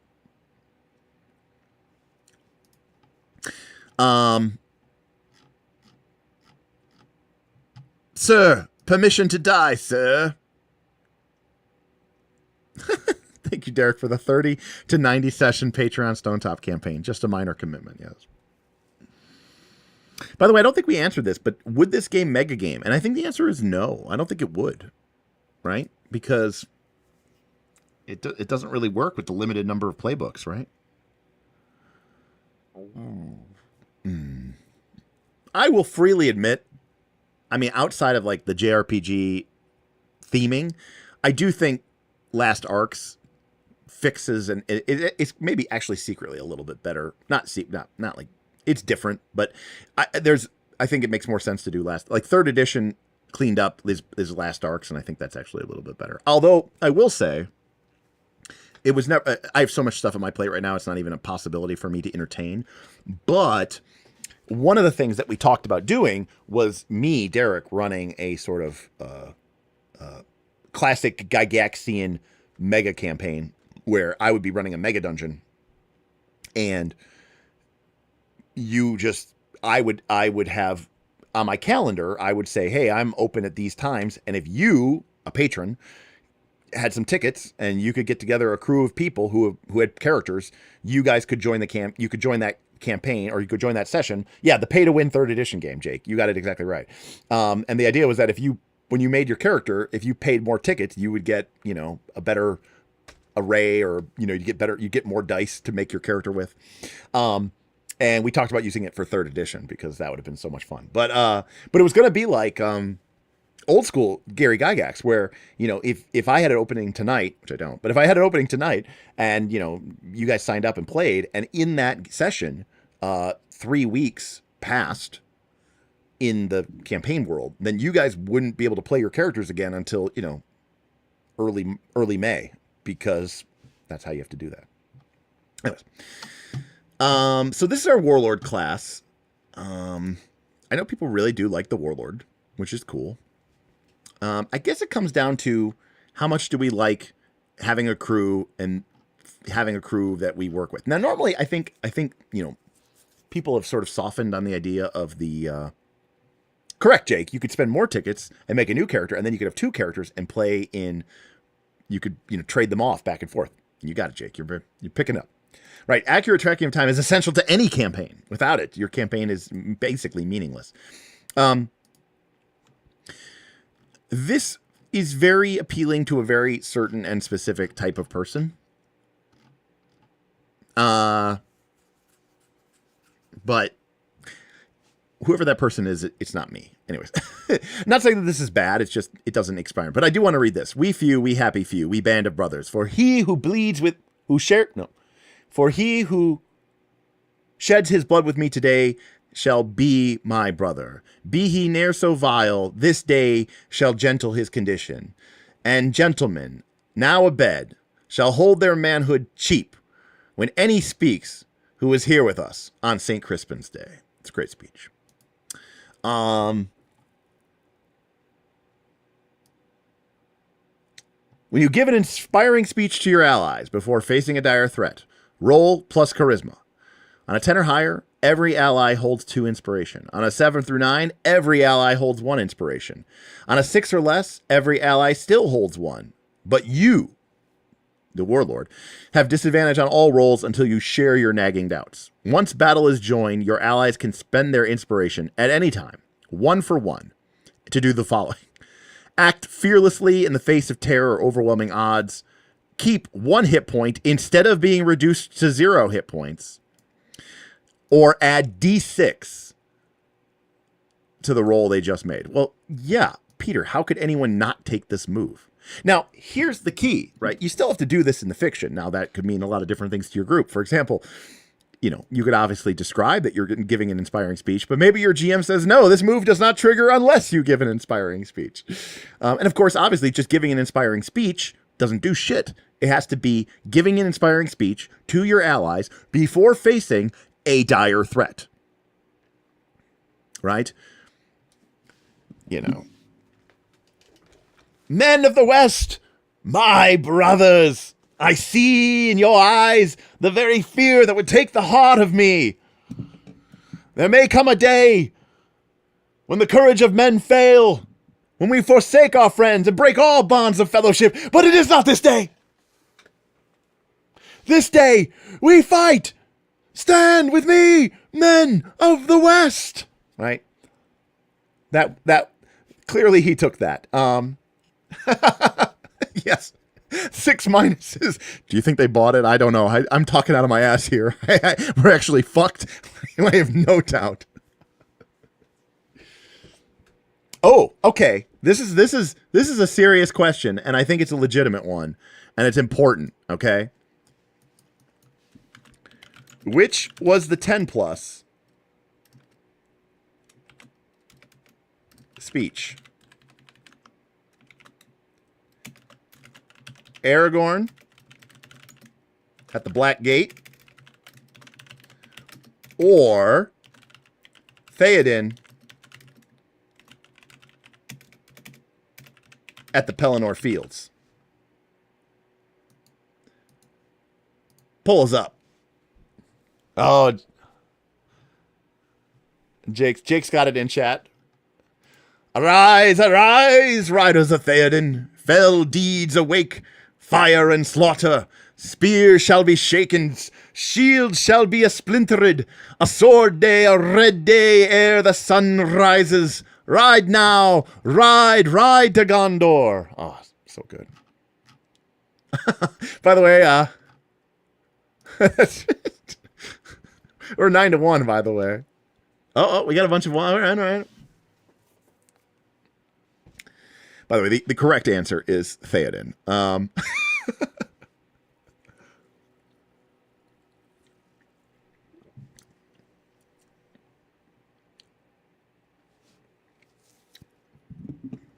Here's why. Nerd hat. Here's why. Because Theoden's speech literally got the Valar involved, by the way. Like, it's, again, easy to miss in the movie. But in the book, okay, like, the Valar themselves basically come down and they are like, shit, we got to get involved. Like, this is too epic. Like, it's awesome. It's very subtle, of course, like all magic and all things are in Tolkien's universe. But yes, Jake, yes, my reading of that reading was me trying to approximate Tolkien doing his reading. Yes, Fey he seemed, or the battle fury of his fathers ran like new fire in his veins as he was born upon Snowmain like a god of gold, even as a Rome the Great in the great battle of the Valar. Ah, so good. Death! Very cool. All right. Anyways, this is an auto select. But you know what? I can also appreciate that you may not have earned this move yet, you know, until you feel like you have got, like, I remember, okay, true story, tangent. I remember Smith, when we played our fourth edition, he played William Brandis, right? And he was a warlord. And he used to say, like, throughout the heroic tier, levels 1 through 10, he wouldn't use the term warlord because he's like, I don't like that class name because I don't feel like I have earned that title, you know? I see myself more as a leader, as a marshal, as a captain, but not a warlord, you know? And I was like, you know what? Respect.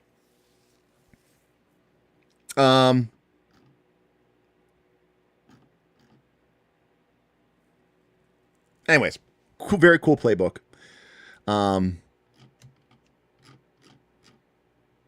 Get in here. We're telling war stories. I brought my hammer down upon him. Probably broke every bone in his rib in his chest. Gods, I was strong then.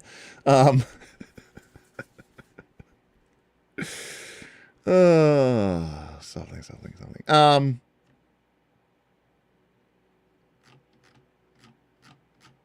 All right.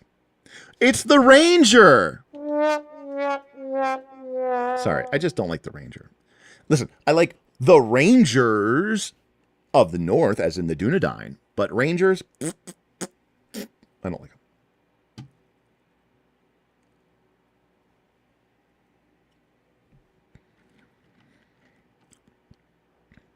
them. Your true home is out there, away from the old roads and the wild places where you faced storm and beast alike. But unknown forces are at work beyond the ring wall, and you fear for your kith and kin. These are strange times. Guide them, Ranger, and keep them safe when darkness falls. All right, let's see if this Ranger can convince me. Background. You are a mighty hunter of the great wood, the best the town has seen in generations. You are a wide wanderer, having traveled much of the known world and perhaps even parts beyond. You start with the mental map move. Or you are beast bonded, And you grew up having sex with animals. No, wait, that's different. But your soul is bound to the beast of the wild, closer to it than any man or woman. How did this bond come about? How long ago? You start with an animal companion. All right. So number one, people are just obsessed with rangers. It's and the animals and the animal companions and yeah. But also now, well, so here's the deal, John. What we could take from this is it's true. Monster Beast Hearts, different game. The idea here is that, right, like you are, kind of like the Dunedain, I think, right? You are the guardian of the town outside, right? Like you keep the town for them, not for yourself. You know what I mean? Like there's kind of that vibe of like you are a stranger, but you do everything for them, Yeah, I do want a pet dog. I would never take it into combat with me. That's all.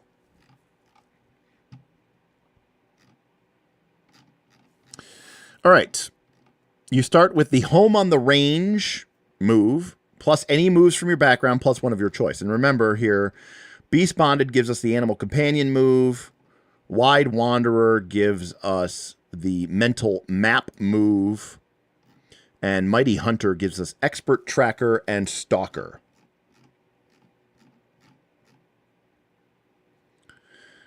When a journey, so this is our default move. When a journey requires that you defy danger or struggle as one, you treat a 6- as a 7 through 9. So let's talk about this move really quick and why this is absolutely incredibly awesome and good.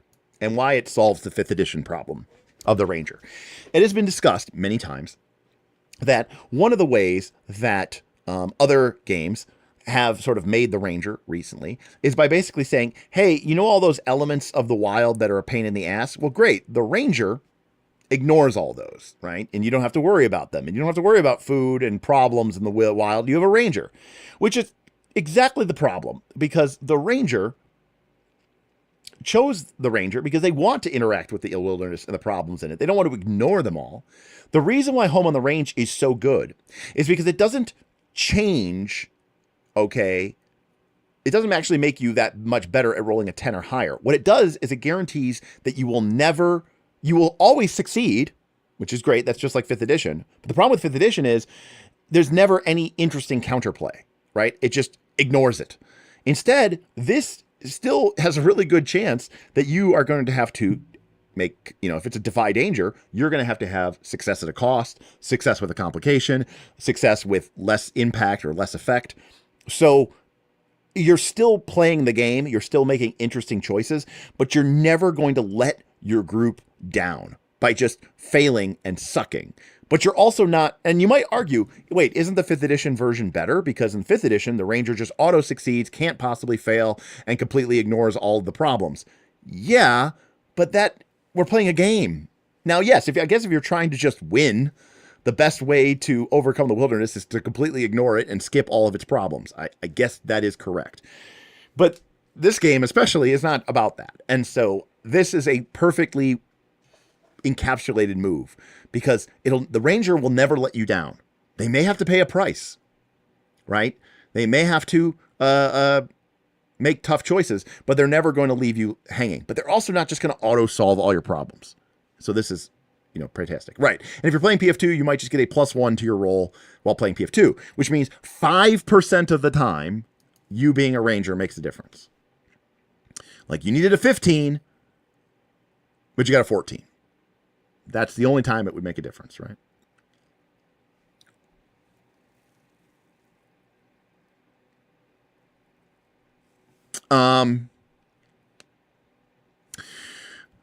So we have an animal companion insert, which again, we'll get to the inserts when we're done here, but let's take a look at some of the moves. So we've got mental map. This is one of the moves that we could start with depending on our background, but anybody could choose it eventually.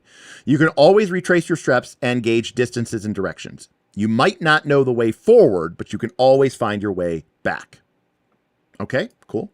When you think back on a place you've been, you can sync insight retroactively as if you were still there. So a little bit of a flashback type move. which is kind of cool. It's a little interesting. But, of course, it wouldn't be a ranger without pew, pew, pew, shoot, shoot, shoot. Blot out the sun. When you let fly with a bow, that's let fly is the shoot ranged weapon move, you can deplete your ammunition before you roll. And if you do, you can gain advantage to your damage roll or add the area tag to your attack. Roll damage separately for each target. Call the shot. When you take your time and calmly line up your perfect shot, roll either deal your... Now note, it just goes straight to deal your damage or roll plus dex. This is very similar to the one we saw for the rogue, but in this case, instead of ambushing, it's, kind of a sniper shot.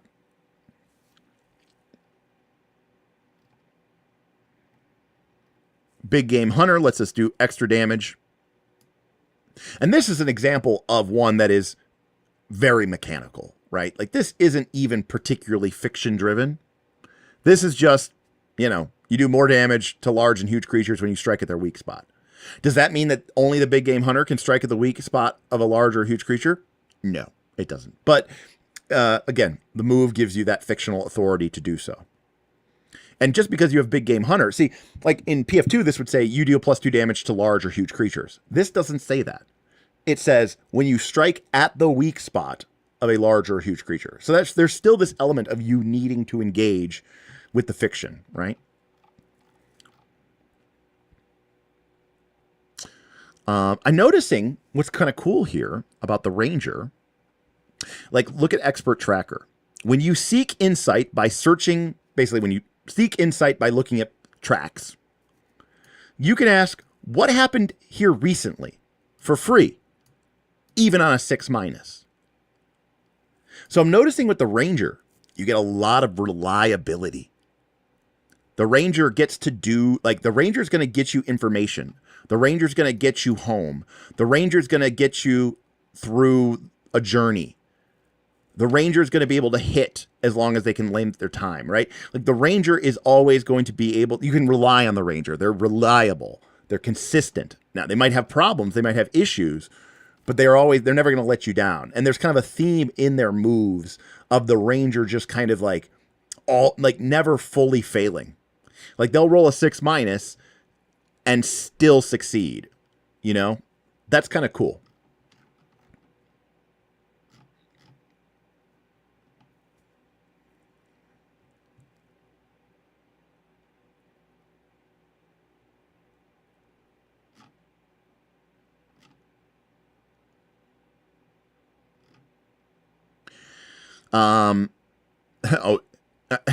It's not that you have a pack horse, it's that you are a pack horse. You can carry up to 4 checks with a light load, 7 checks with a normal load, and 10 checks with a heavy load. I think that's 1 extra check. I don't know if that seems good or not, but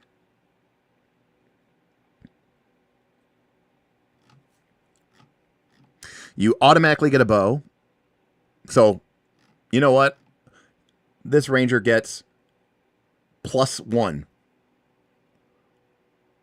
tier just because it doesn't fucking use double weapons. In fact,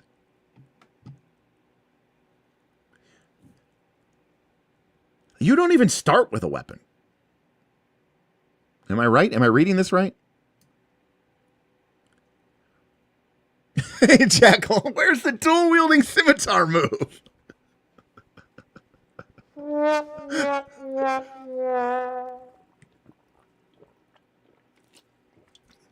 Oh, that's a good point. The Ranger, the Ranger never needs to be carried. Exactly. That's a good point.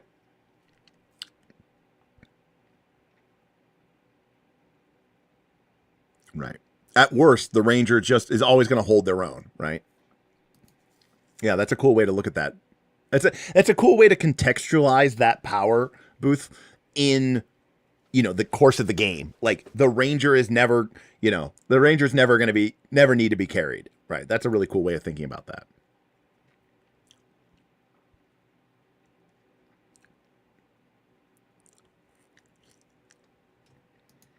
Also, look at some of these cool things. I think we've seen these a little bit in other classes, but playbooks, but we kind of ignore them a little bit. But when you pick a special possession, sometimes it's actually a metaphysical thing. Like, for example, one of your special possessions might be the lay of the land, and it has 3 uses.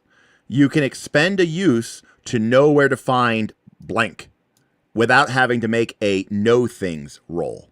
The GM can veto. Note that this game has to go out of its way to say that the GM can veto, right? Because in this game, the GM doesn't get to gainsay the rules. This is an instance where the GM can gainsay the rules. But you basically get 3 free uses every time after you reload up, that you can do this thing. Same thing with the hideouts. Expend a use to have a well-stocked, safe shelter nearby. VM. It would be very difficult for me to not want to just have lay of the land and hideouts. But they're all pretty good. Like, you can have some hounds. You can have husbandry tools, which give you advantage to persuade beasts. Distillery grits you advantage because you have skins of fine whiskey. Trapping gear gives you extra uses of provisions whenever you forage, Very cool. Look, here's another example of the ranger being consistent. When you seek insight, you can ask, what here stinks of the unnatural for free, even on a 6-. So that's kind of cool that there's this kind of theme here. I mean, after playing Torchbearer, I would think that power would be pretty. I think you would be pretty powerful out there. Yeah.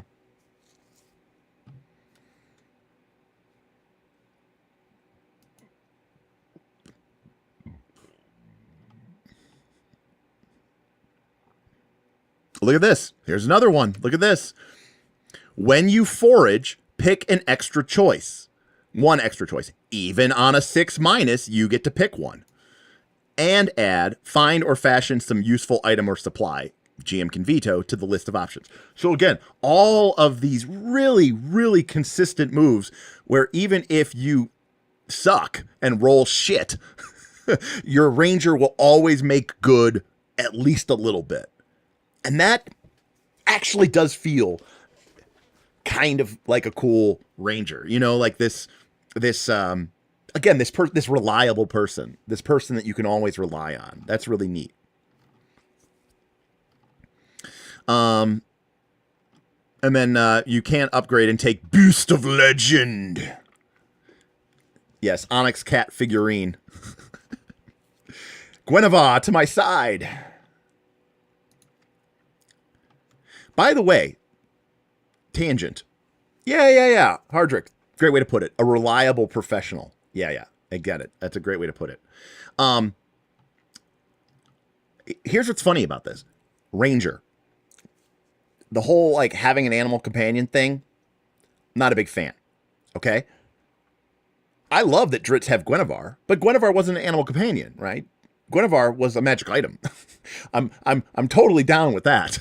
I don't get the whole because if Guinevere died, it didn't really die. It just went back to the astral plane to hunt the astral elk or whatever.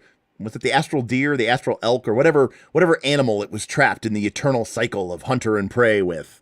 And what was it? Every 12 hours, every 2 days, he could summon it or something. I don't remember exactly what it was officially. I don't know. But, and by the way, here's again, we see a take a move from a variety of classes. And again, you can take several multi-class moves. So again, the Ranger has this world building element of this great danger that the naive people of Stonetop are yet aware of. So by picking the Ranger playbook, you are introducing this great threat, right? And that's awesome because that's why you're a ranger, right? So it sets up the thing that you wanted to be a ranger for. So what is it that you're so worried about? A dark, unwelcome presence in the Great Wood. Rumors say that there is a necromancer in southern Mirkwood who is said to be able to speak to, serve, enslave, and bind the spirits of the dead. Anyways. What do you think this is? What did you see and how close did you get? Whom or what did you lose to it? What did you leave behind? What do you think it wants? Who refuses to believe you? Who can tell you more, but if only you could convince them? Anyways. I turn it around. I like this ranger a lot. Number one, no dual wielding. Number two, I love its consistent professionalism. And number three, I like this kind of like, this kind of Rangers of the North vibe, right? This kind of Dunedain, where the Rangers of the North, the whole idea for them is, they were kind of shielding the remaining people of Eriador, particularly the hobbits of the Shire, from this kind of great darkness, right? So very cool. I like it. Some of the stuff about animals I could do without, I'll freely admit. Anyway, two left. We have the Seeker, and then we have the would-be hero. Is there no wizard in this game? Look at us, huddling. Okay, look at us, huddling behind our walls, hearing evil in every passing noise. Cowards, all but you. You fear not the unknown. You plunge into it, searching, grasping at what has been lost. What will you find, O Seeker? Signs of a bright new age, or signs of our doom? All right. We could be a patriot.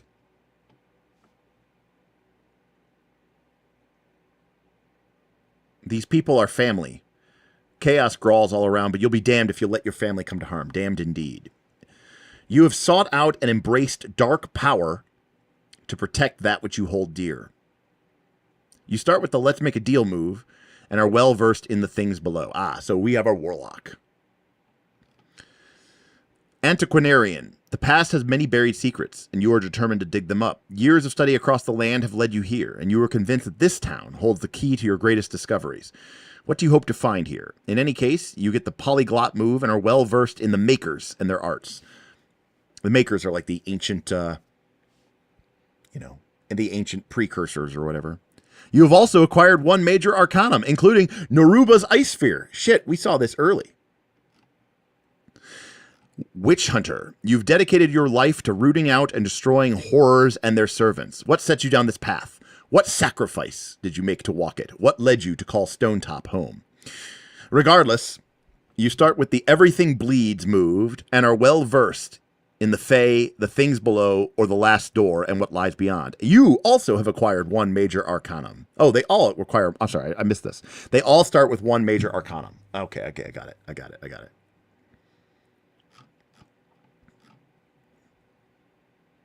All right, so we can be a witch hunter. We can be sort of the Cthulian, librarian type, right?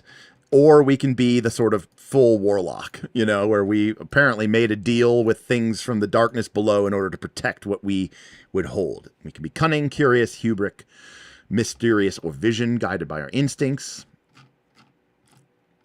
We start with well-versed and work with what you got. And we also start with, of course, a major arcanum, which is like its own separate subclass. There we go. We have Illidan, Indiana Jones, and Van Helsing. That's well said there, Cineboss. I agree, Monocle. I think the inserts and the arcanum should be there because the arcanum means a lot, and it's kind of hard to pick that, but there's 9 arcanum here, and otherwise they're in the other book. I don't even think they're in this book. We do see that this is a 16 hit point class. So this is one of the lower ones that we have found. Neat. We've seen this from when we looked at the ice orb, but oftentimes with the major arcanum, you have to suffer consequences as you sort of attune and try to control its power. Instead, you can mark a box here and not ignore, and it can ignore the effect. These marks never clear.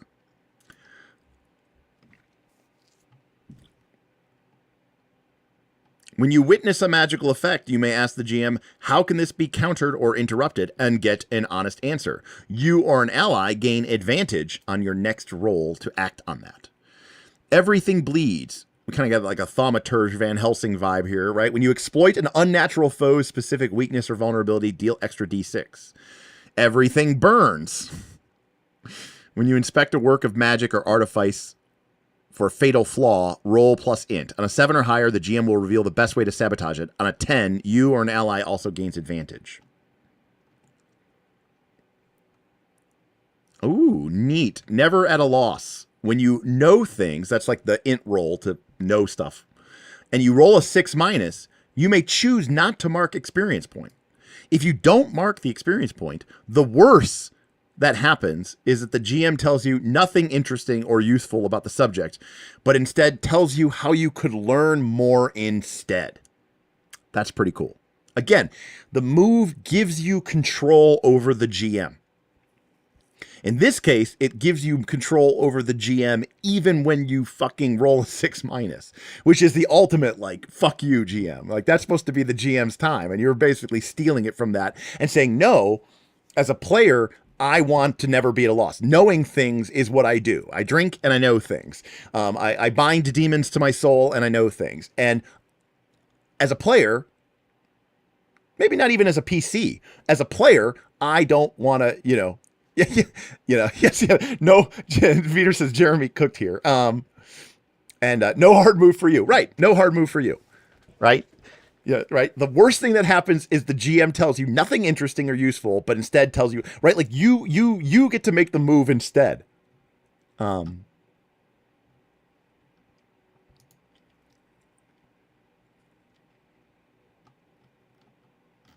that's pretty crazy. I believe that they would, Cinnabos. If I recall correctly. Oh, I see what it's saying. I was trying to find the language that the ranger used. If it turns it into a 7 to 9, we would not mark experience points. If it says we get the benefit even on a 6-, then we still would. But I don't remember what it said, so I clicked the wrong button. I do not like that the bookmarks for this PDF don't have the playbooks as broken out. They need to do that. There we go. Treat a 6- as a 7 to 9. Okay, there you go. Yeah, so it's not a 6-. It's treated. Yeah, it's not. It's yeah. All right. So again, without knowing exactly what these major arcana are, we did look at Noruba's Ice Sphere last time, and right, this is the one that lets you eventually like mind walk and send your spirit out, kind of, Doctor Strange style. So it's pretty overtly magical. You have a logbook, 2 uses, that doesn't take up any space in your inventory. When you, and only you, consult your logbook and expend a use, you can ignore a know things roll you just made, and then instead treat the result as a 10 higher. So again, this is a meta playbook as well for the character who just wants to be able to know things. This is like the second or third move that we've seen that involves basically being able to override the knowing. I also note that you do this after you make the roll and you ignore it. So you could roll a 7, 8, or 9. You could roll a 6-. It's only when the seasons change that this reprints or resets, which is very cool.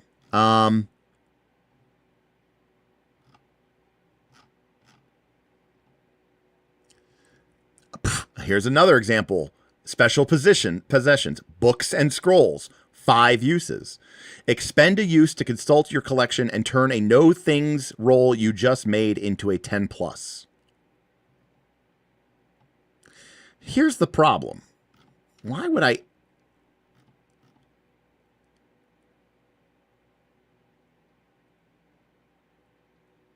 ignore all things you made? Oh, okay.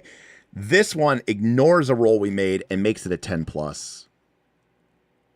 No, this one turns a no roll we made. Is that the same thing? I'm just wondering, I mean, like, giving up a move seems pretty rough. And that only gives us 2 uses. Is it the inventory?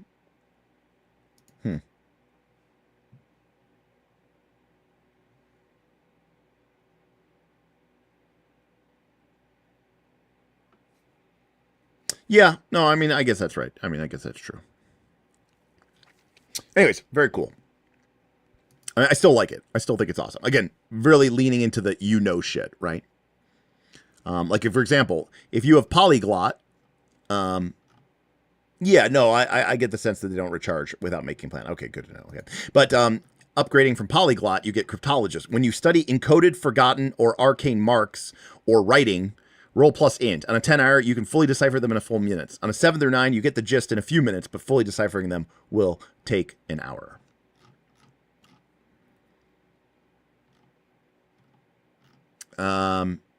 Quick study. If you study something magical that should take months, it maybe take weeks. If it should take weeks, it takes days. If it takes days, it should take hours.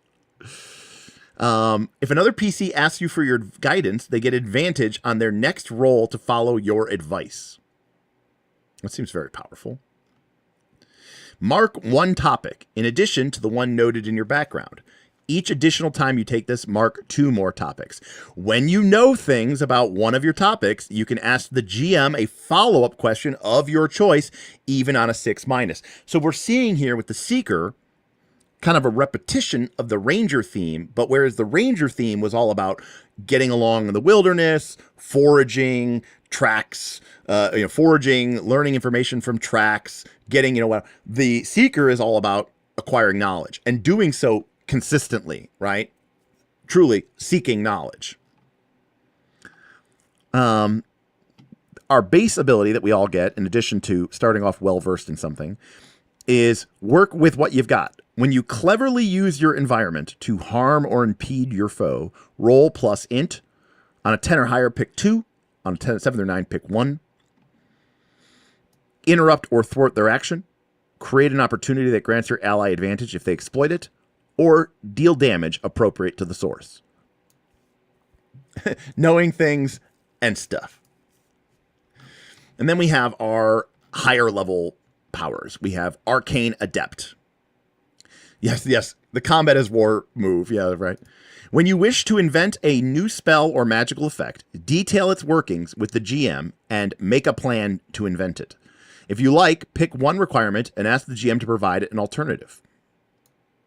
So if you don't like what the GM says, you could be like, okay, pick one thing, give me another one. So again, giving you a little bit more control. This is kind of like the ritual move. When you seek insight about something magical, you can get an additional question, even on a 6-. Improvise lets us use an Arcanum's move, even if we haven't unlocked it. Mind over magic. When you roll to study or use an Arcanum, you can use plus int instead of whatever stat you would normally roll, making us, getting double dipping out of our int. Over channel. When you would mark a consequence from a major Arcanum, you may mark a debility instead. Remember, each of those Arcanums had their own list of consequences. Sometimes those consequences were debilities, but this lets you basically mark. Basically, you drain yourself instead of the item. Proof against detection, and a classic, D&Dism.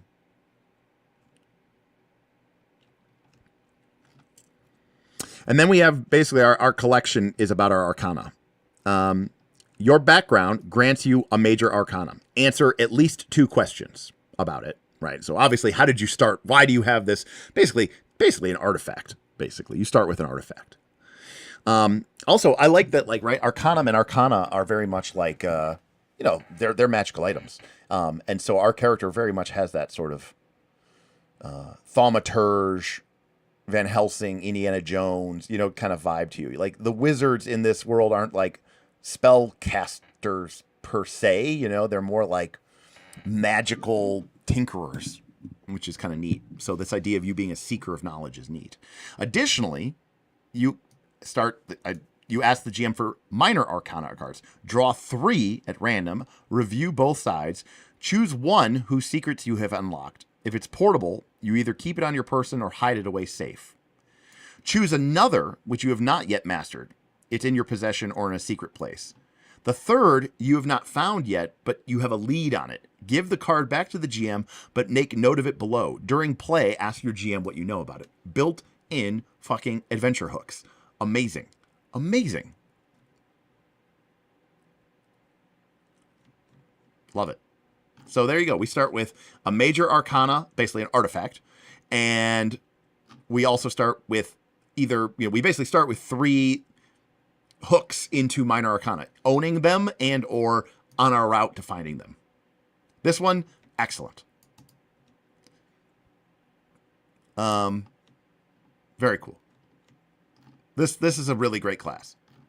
This is how you do wizards in a low fantasy, low magic campaign. Because the fact that the fact that the magic is tied to these, items, it feels less controlled. It feels less like, oh, I'm just snapping my fingers and fireballs are appearing. It feels much more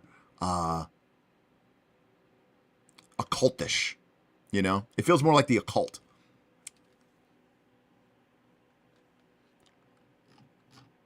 All right. The last class, the last playbook that we're going to cover tonight. The would-be hero. And by the way, we are currently at 90 plus 45, so whatever that is, 135. Because the super chats, I didn't go without saying this. Super chats bleed into the tips. So if we get 20 more bucks, I'll do a lunch stream tomorrow. It won't be 5 hours long, but we'll hop on. Maybe we'll do the inserts in those bonus playbooks or something, or we'll go over the playbook for the Stonetop. The would-be hero. So you're the link, you're the impetuous youth.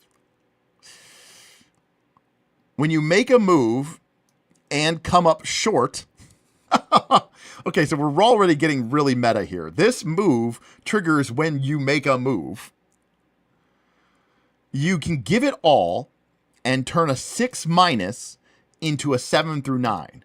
Or turn a 7 through 9 into a 10 or higher. And if it matters, a 10 or 11 into a 12. But if you do, pick one, the GM will fill in the details.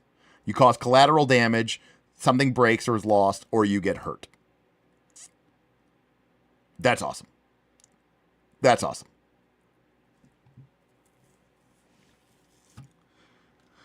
That is very awesome. Yes, the Seeker does feel a bit bleeding from your eyes when casting. It's hard. It's going to be hard to top this. All right, Driven. Oh, okay. You once led a simple life, but something happened. No. Luke Skywalker is driven, right? You once led a simple life, but something happened. Something changed you and burdened you with terrible purpose. What was it? Choose one. A loved one was killed or abducted. Someone gave their lives to save you. Your idols sacrificed themselves to save many. You always have the option of burning brightly. You can always spend 2 XP after you roll to add +1, even if you don't have enough XP to level. That's brutal. So remember, if we have a lot of XP banked and we're gonna level, we can spend our XP to add +1 after we roll. Remember, adding +1 after you roll is very powerful. But this character can always do it. They are so committed to success, you can basically burn out all of your chance to level just to make sure you succeed. That's pretty sweet. Destined. Fate has laid her hands upon you. Choose 3 of the 4 to start your destiny, to describe your destiny. Are you marked at birth? Are you anointed? Fire, ice, storms, the makers, restore, the stone, war, water, right? You get to build a destiny, right? Your coming was foretold, and the song of fire and ice, you know. At the start of each session, roll plus omens. On a 7 through higher, or 7 higher, lose all omens, and the GM will describe a vision that points towards your fate. On a 10 or higher, ask the GM a follow-up question and get a clear, helpful answer. On a 6-, do not mark XP, gain an omen, and tell us of your recent nightmare and troubling vision. Until your destiny is fulfilled, you basically can't die. Oh, fuck yeah. That is awesome. All right. These are all fucking amazing. Somehow they each got better than the last, and I thought the first one was a fucking slam dunk. Holy shit. So, by the way, I kind of skipped over this. Until your destiny is fulfilled, you treat a 6- on death's door as a 7 through 9. And you treat a 7 through 9 as a 10+, which means you can't die. Because on a 6-, you get a 7 through 9, which means that you're basically just, you know, left for dead and unconscious at the edge of the fight. And again, we can be defiant, doubtful, optimistic, sacrifice. Very cool. All right, so we got our stats, which suck. Okay, we have terrible stats. Everybody else gets a +2, bunch of +1s. We get +1, +0, +0, +0, +0, -1. So we are going to be failing a lot, which says something about driven and impetuous youth as well. So we suck, but we have a lot of ways to not suck, like not being able to die, or being able to burn our XP in order to guarantee success, or being able to upgrade our success by 1 tier, even if, you know, other people get hurt, including us. It's just a cool meta way of taking this, you know, game and then just twisting it around. Hit points suck. Damage sucks. You start with anger is a gift and the potential for greatness. So anger is a gift is right here. You burn with righteous anger. See fear and anger on the back of your playbook. Hold 2 resolve. You can spend your resolve 1 for 1 to set aside fear and doubt and do what must be done, act suddenly and catch them people off guard, inspire allies or bystanders to follow your lead, strike hard, dealing extra damage, or keep your footing position and your course despite what befalls you. Now, it might not be entirely clear what this is, but these are all ways to basically avoid, to kind of seize narrative control and to basically avoid the GM description, right? So, you know, it's basically 2 points of use that you can use in these instances to sort of avoid or you know, make the situation work exactly as you want it to work. The other one that we start with is potential for greatness. Once per level, by the way, you can't multi-class into this one. You have to be the would-be hero for it. Once per level, if you roll a stat, so if you have plus strength, plus dex, that's rolling a stat, and get a 10 or higher, mark one of the following. Note the level that you marked it. You don't have to mark them in order. Oh. Increase the stat you rolled by 1. Increase the stat you roll by 1. Increase the stat you roll by 1. Increase the stat you roll by 1. Increase your max hit point by 4. Increase your damage die to D8. Okay, that's cool. So we don't have to burn. we don't have the option. Oh, we also have the improved stat improvement. So we could actually end up with the best stats out of anyone in the entire game. That's cool. We also have a move over here. I get knocked down, and then there's a follow-up move called, but I get up again. I get knocked down is when you take damage, despite your best efforts to avoid it, you can half the damage and pick one of the following. But, like you lose something, or something breaks, or you get dazed for a moment. But then if you choose, but I get up again, whenever you use I get knocked down, you have advantage on your next roll against the source of that damage. There's also never going to keep me down, If you have 5 or fewer hit points, you take less damage. In over your head. When another PC is forced to rescue you from danger, you get to mark XP. Again, a literal mechanical incentive for you to get in over your head. Very cool.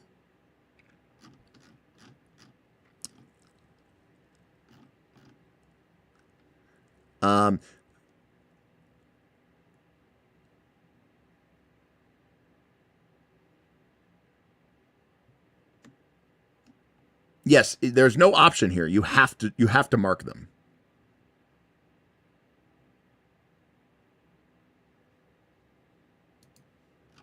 That one child in every Fire Emblem game, yes. Here are your special possessions. Pick 2. A heap of expectations of little use.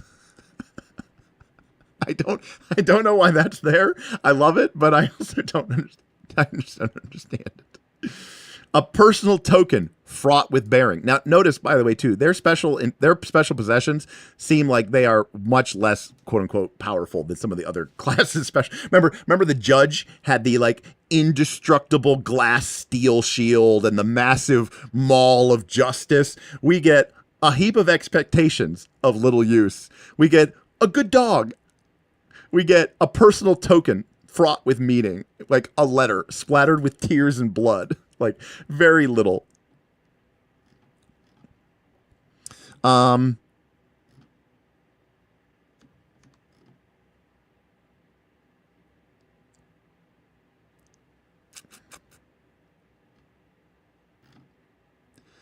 right.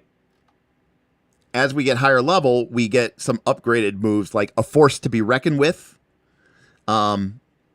Big damn hero. Eventually, we can get a superior stat. Undaunted. If we are outnumbered or facing a bigger foe, we get better armor and do higher damage. Eventually, we get this. Also, look at this move. Wow. Okay, cool. I was wondering what they were going to do for the multi-class for this move. We get Versatile, which is also the name of the ability in Earthdawn that allows humans to take moves from any class.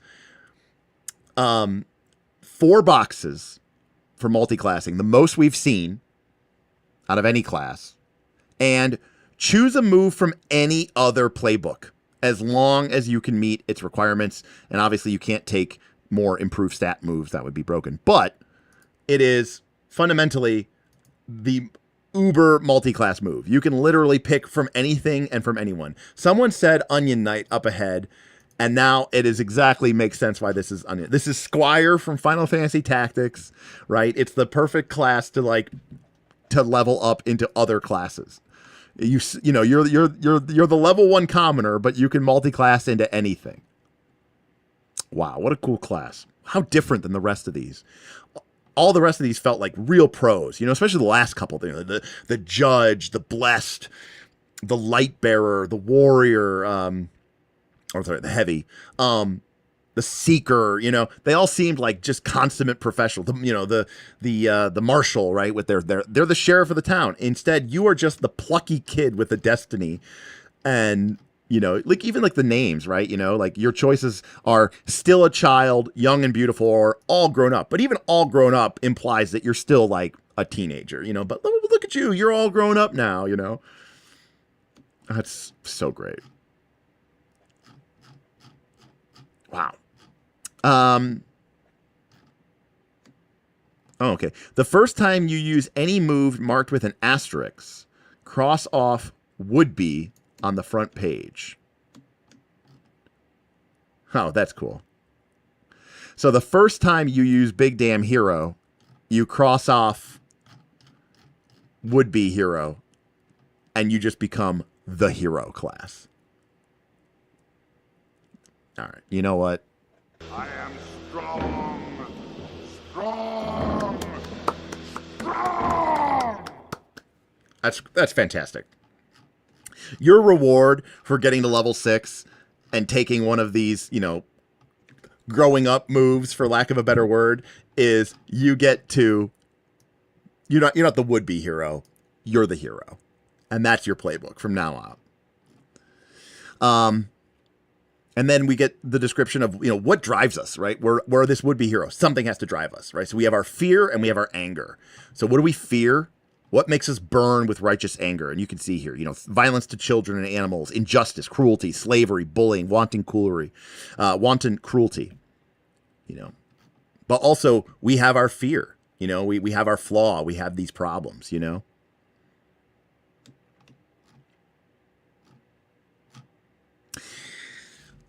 Oh, people. These remind me very much about the Avatar playbooks, where reading them sets me on this mental, I want a role-playing game to do the heavy lifting for me, I want to just be able to do the game and cool things will happen. Oath does that. Arcs does that. These are really good board games for that reason. And these playbooks are, as far as I can tell, mastercrafted, So that's going to bring up the ultimate poll for our today's stream, which is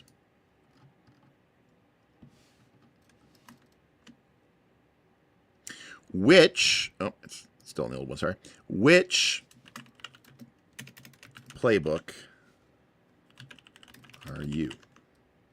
Are you the Blessed, the Fox, the Heavy, the Judge, the Lightbearer? Right, so the Blessed is sort of like our druidic nature priest. The Fox is sort of our cunning, silver-tongued rogue. The Heavy is our, brutish warrior guardian. The Judge is our sort of avenger, cleric of justice. The Lightbearer is our sort of more of our priest of healing in the sun. The Marshal is our warlord. The Ranger is our ranger. The Seeker is our sort of archaeologist wizard. And then there is the would-be hero. And this is going to be our final poll for the night. All right, folks, which playbook are you choosing? They're all pretty good, and I'm going to let it run for a minute, and then we're going to wrap this bad boy up. Now, we hit our tip goal on Tuesday. I'm going to eventually cover all this book, but it might take us a while. Just saying, there's a lot of stuff to go through. And there's also, by the way, a book too. So to say you're getting your money's worth, my God.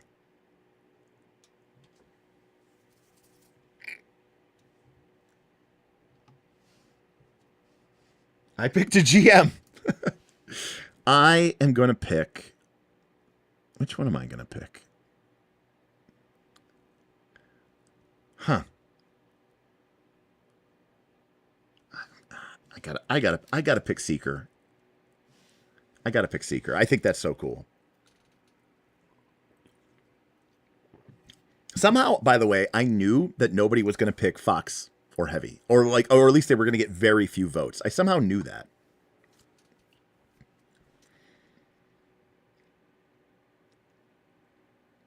No clear winner though. Seeker and Judge, Would-Be Hero, and Lightbearer, and Blessed all at 3. Okay. I'll give everybody a few more moments to adjust up on that.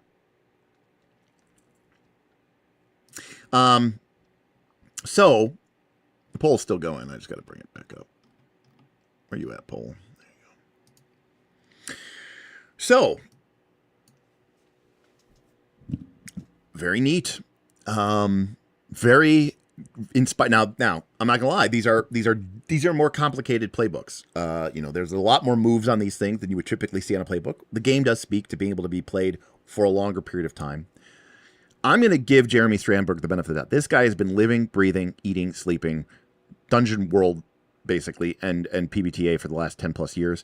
I think, I'm going to guess that he's kind of nailed it here. Now, again, these classes aren't designed to be balanced even against each other or, against some arbitrary, CR rating from the book. That shit doesn't matter in this game. We're not trying to win the game. You can't win the game. So it's really about, how do you as a player want to steer and direct the narrative and the story of the game? And then what mechanical tools do you want to be able to be given so that you can interact with that element of the game? Like, obviously, if we have, a seeker and a judge and, whatever, and a ranger, there might be some sort of, dark knowledge, evil presence growing, that's going to be a theme of our game. Whereas if we have, the martial and the heavy and, maybe the blessed, maybe it's much more of like a, the rallying the people together against, some sort of, threat or, like a relatively martial normal threat, It just the playbooks you pick, the way that they influence the world creation is going to sort of sense, to push you into that perspective.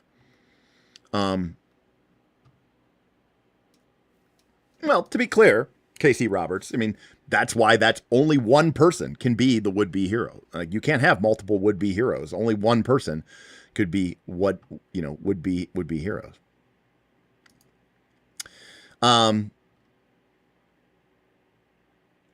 Yeah, I mean, for some people, they love just being that, that big guy, that the rock, the hard place,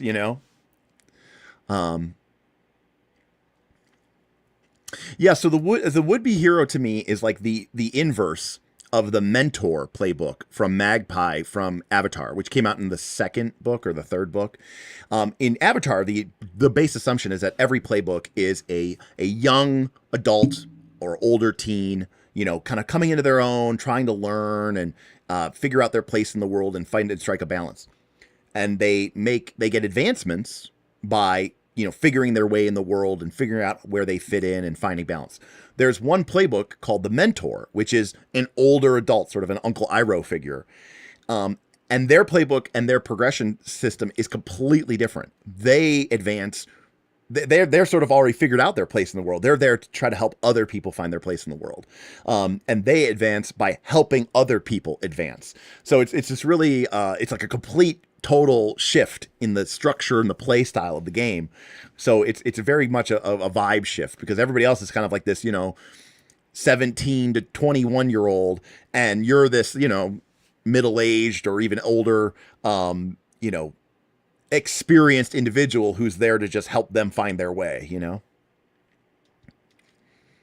I mean, most people here are usually a GM, To be clear, though, as a game master, I mean, the more interesting and cool and awesome and hype the players are, like, the cooler and funner and better it is for me as a GM. I mean, we've all been there, right? Have you ever been completely uninspired and bored by your party and by most of their character choices? I have,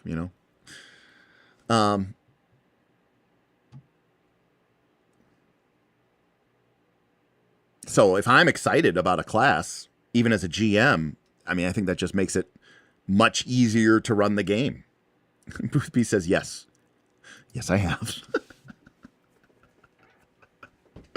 Oh, Boothby. All right. Well, you know what? Looks like we don't have a winner, but we do have a loser, and it's the Fox and the Heavy. Sorry, Rogue. Sorry, Fighter. You lose. Good day, sir. Very cool. Which would you vote for, Derek? I did vote. I voted for Seeker. I think that's awesome. I mean, I love wizards, so there's that.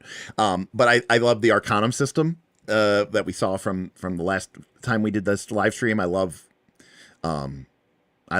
finding items, unlocking them, that kind of stuff.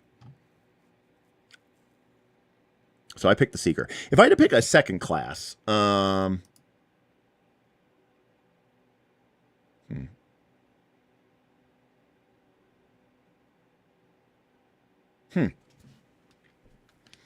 If I had to pick a second class, which would it be? I mean, I think that it would not be the Fox. It would not be the Marshal. It would probably not be the Judge. I could see it being the Blessed, the Lightbearer, I think those are both really interesting. I think I think the religion aspect of this game is actually interesting because it's tied into the community. That's what makes it so interesting. I was impressed with the Ranger for the same reason I was kind of impressed with the Seeker. Plus, I like the idea of Stonetop, but quite frankly, I love the idea of, doing stuff. They gave us 2 cool maps of the area, both the sort of immediate vicinity and the whole wider region. And it looked really neat. And I like the idea of traveling, which is really cool. So I'm going to say, if I had to pick a second one, Blessed, Lightbearer, or Ranger. Yeah. So.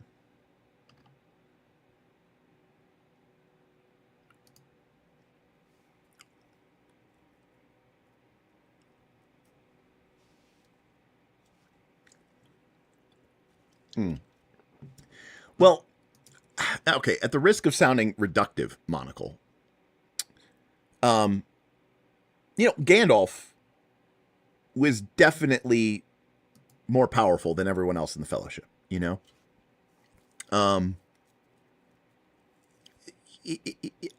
It's one of those things where, with great power comes great responsibility, I'll say that. I would agree with you. If you were playing Dungeon World and you had sort of a D&D mindset of trying to win the game, and you took one of these really powerful classes and you sort of tried to push it to its max, yeah, and then other people were also there to try to win the game, and it was about winning the game, and you were just, always the one to throw the touchdown, and that made you, feel, inferior and small, then yeah, I could see that being a problem, like, not like to go into like too much of a thing about it, but like, in the One Ring, which,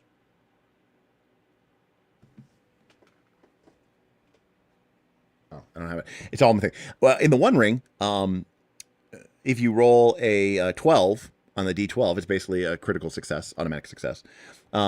Elves in the One Ring can spend one of your hope points. Everybody else can spend a hope point and get a plus D6 to your roll. Elves can spend a hope point to just automatically succeed. And not just automatically succeed, but get a magical success, which is even better than a magical success.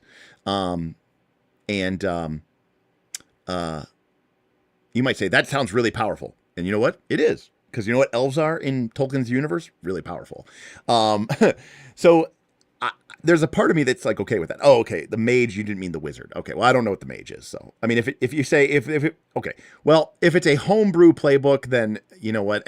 All things are off the bets, I made a playbook once called the I Win playbook, and it had moves like, when you roll dice, tell the GM how you win. I don't know, like, all bets are off when you start. I mean, yes, I guess if somebody truly made something that was truly horrendous and horrible, but I guess the question is, why would that even be in the game?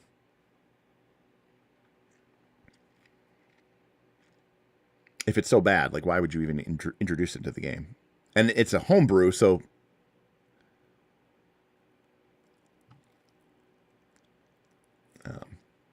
Can anyone recommend some well-done Tor text video podcast reviews? Me? I don't know. We covered the shit out of One Ring on this game, or on this channel. I think it's only for the patrons, Peter, but we also ran the starter box set, and we recorded it here at our home studio, in person. Can I figure this out? Let me go here. Oh, because I was on that. I was like, why did that do that? Shouldn't have done that. Hold on a sec here. I gotta find it. I'm just seeing if it. I think it was done that way. Playlists.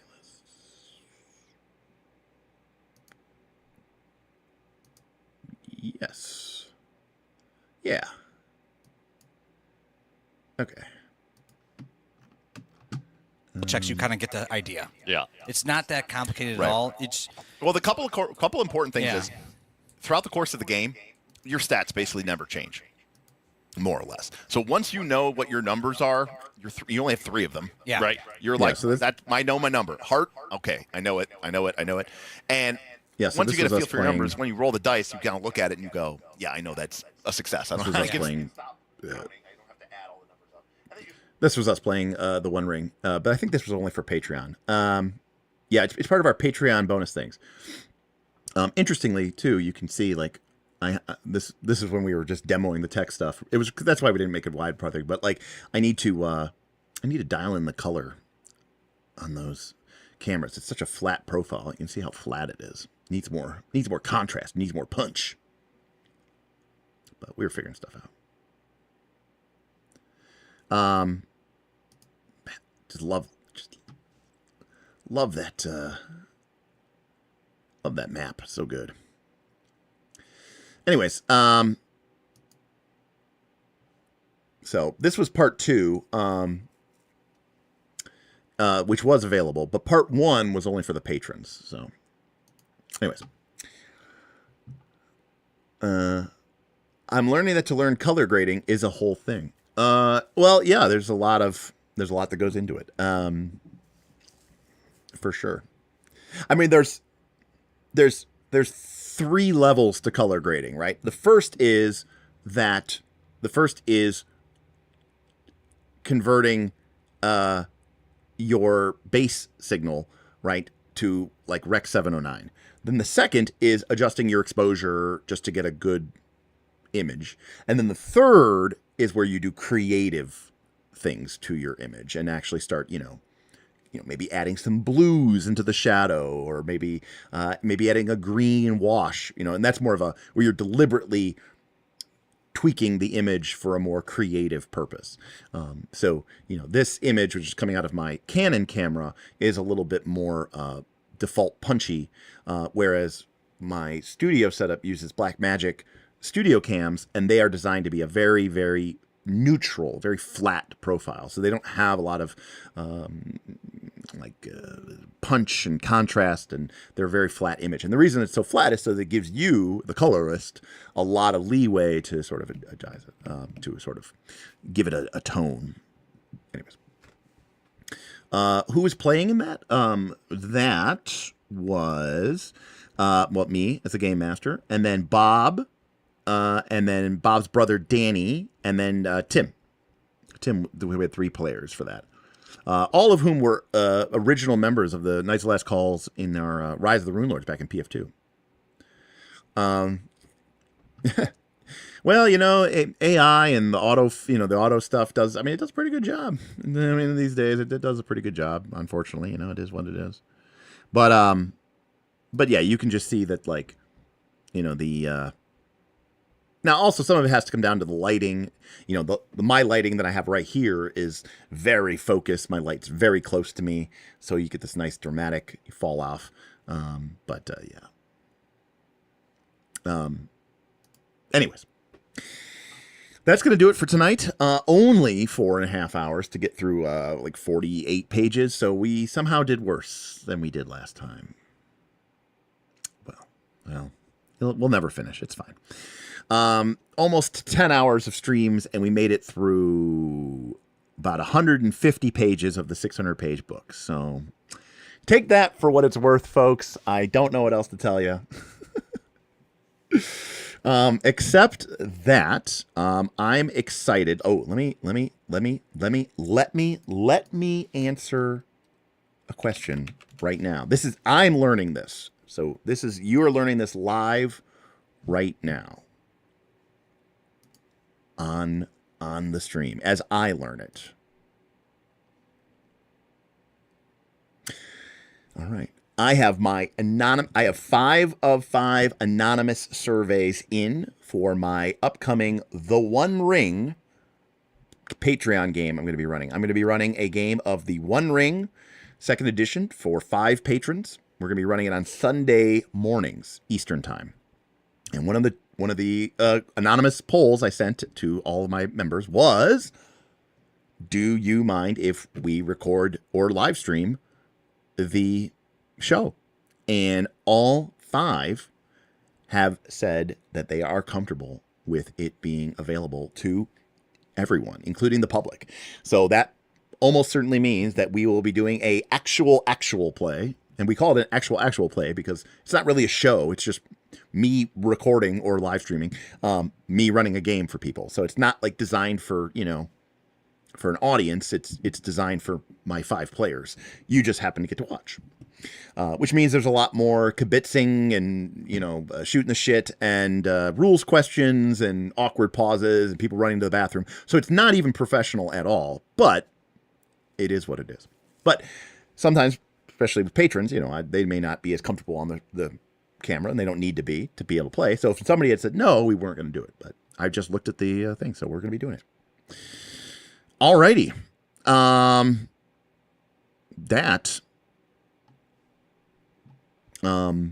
Yes, everyone said, so the answers were, the choices were, are you not comfortable?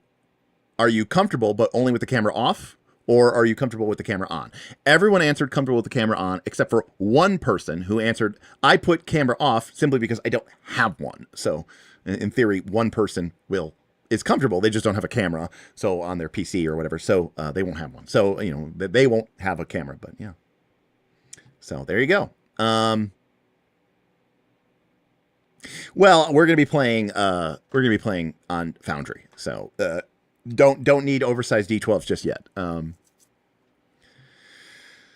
Yeah, there's going to be a lot of first looks. And the queue itself still has about 12 or 13 games in it. So God help us how we're going to do that. But I will say thank you, everyone, for showing up and supporting tonight. Really appreciate it. Shout out to Dr. Waits, to Michael, to Dirty Phil, Edward, Michael several times. Thank you so much for that. Thank you to anyone who followed on Prime. Randy, Edward, thank you so much for the tier 1 subs. Appreciate you. Alternate GM, Shadram, Scotty F, Trekkie, Gundaslav, Dave Boy, and Koss. Thank you so much for everything. If I missed anybody, I apologize. But thank you. A lot of stuff coming. Again, I'm trying to stay pretty busy here. A lot of stuff going on. Moria, for sure. I really want to get that game locked in. I think it'll be really, really cool. Just because we've always thought it'd be really cool for people to be able to play with us and, contrive to that. So I think that'll be cool. Thank you so much, everybody. Thank you so much for your support. And again, Stonetop, not done. This is going to be something look, the game took 13 years or whatever to make. It took 5 years since the Kickstarter. We're not going to get it all done in a week. That's okay. We'll take our time. We'll chew on it. We'll learn PBTA together. Maybe we'll all learn together. And obviously it takes a long time because not only am I trying to show you the game, but I'm also trying to be a bit of an evangelist for PBTA and make sure people understand some of the nature of the game, because it is a poorly misunderstood philosophy and structure. And I do think that it has more in common with the way that people run their games than they might be willing to admit. And in actuality, it actually may be a smoother interface with the way that you actually run your game or play your game, or the way you actually want to run or play your game. And you can do it without all the bullshittery and illusionism and fudging that you might be doing in your other games. Okay. Or teeth gnashing. So needless to say, I'm a big fan of PBTA. So with that being said, thank you so much. I'd really appreciate all of you. If you want to support us, you can do so right here by clicking the link below and going to patreon.com/knights-of-last-call and join our Patreon. That'll get you access to, among other things, our exclusive Discord, where I am the #1 ranked chatter. I'm on there every single day, most hours of the day, talking, answering questions, shooting the shit, hyping up games, answering people's questions, getting into minutia discussions about what is a game and what is the word what. But of course, if you don't have any money because times are tough, and you do have Amazon Prime, you can support us with your Amazon Prime sub for free. Twitch.tv/knights-of-last-call. You get one of those a month. And if you want to throw that my way because you think I have earned it, I would greatly appreciate it. And again, as always, we appreciate you. We'll see you next time on Knights of Last Call. Good night, everybody.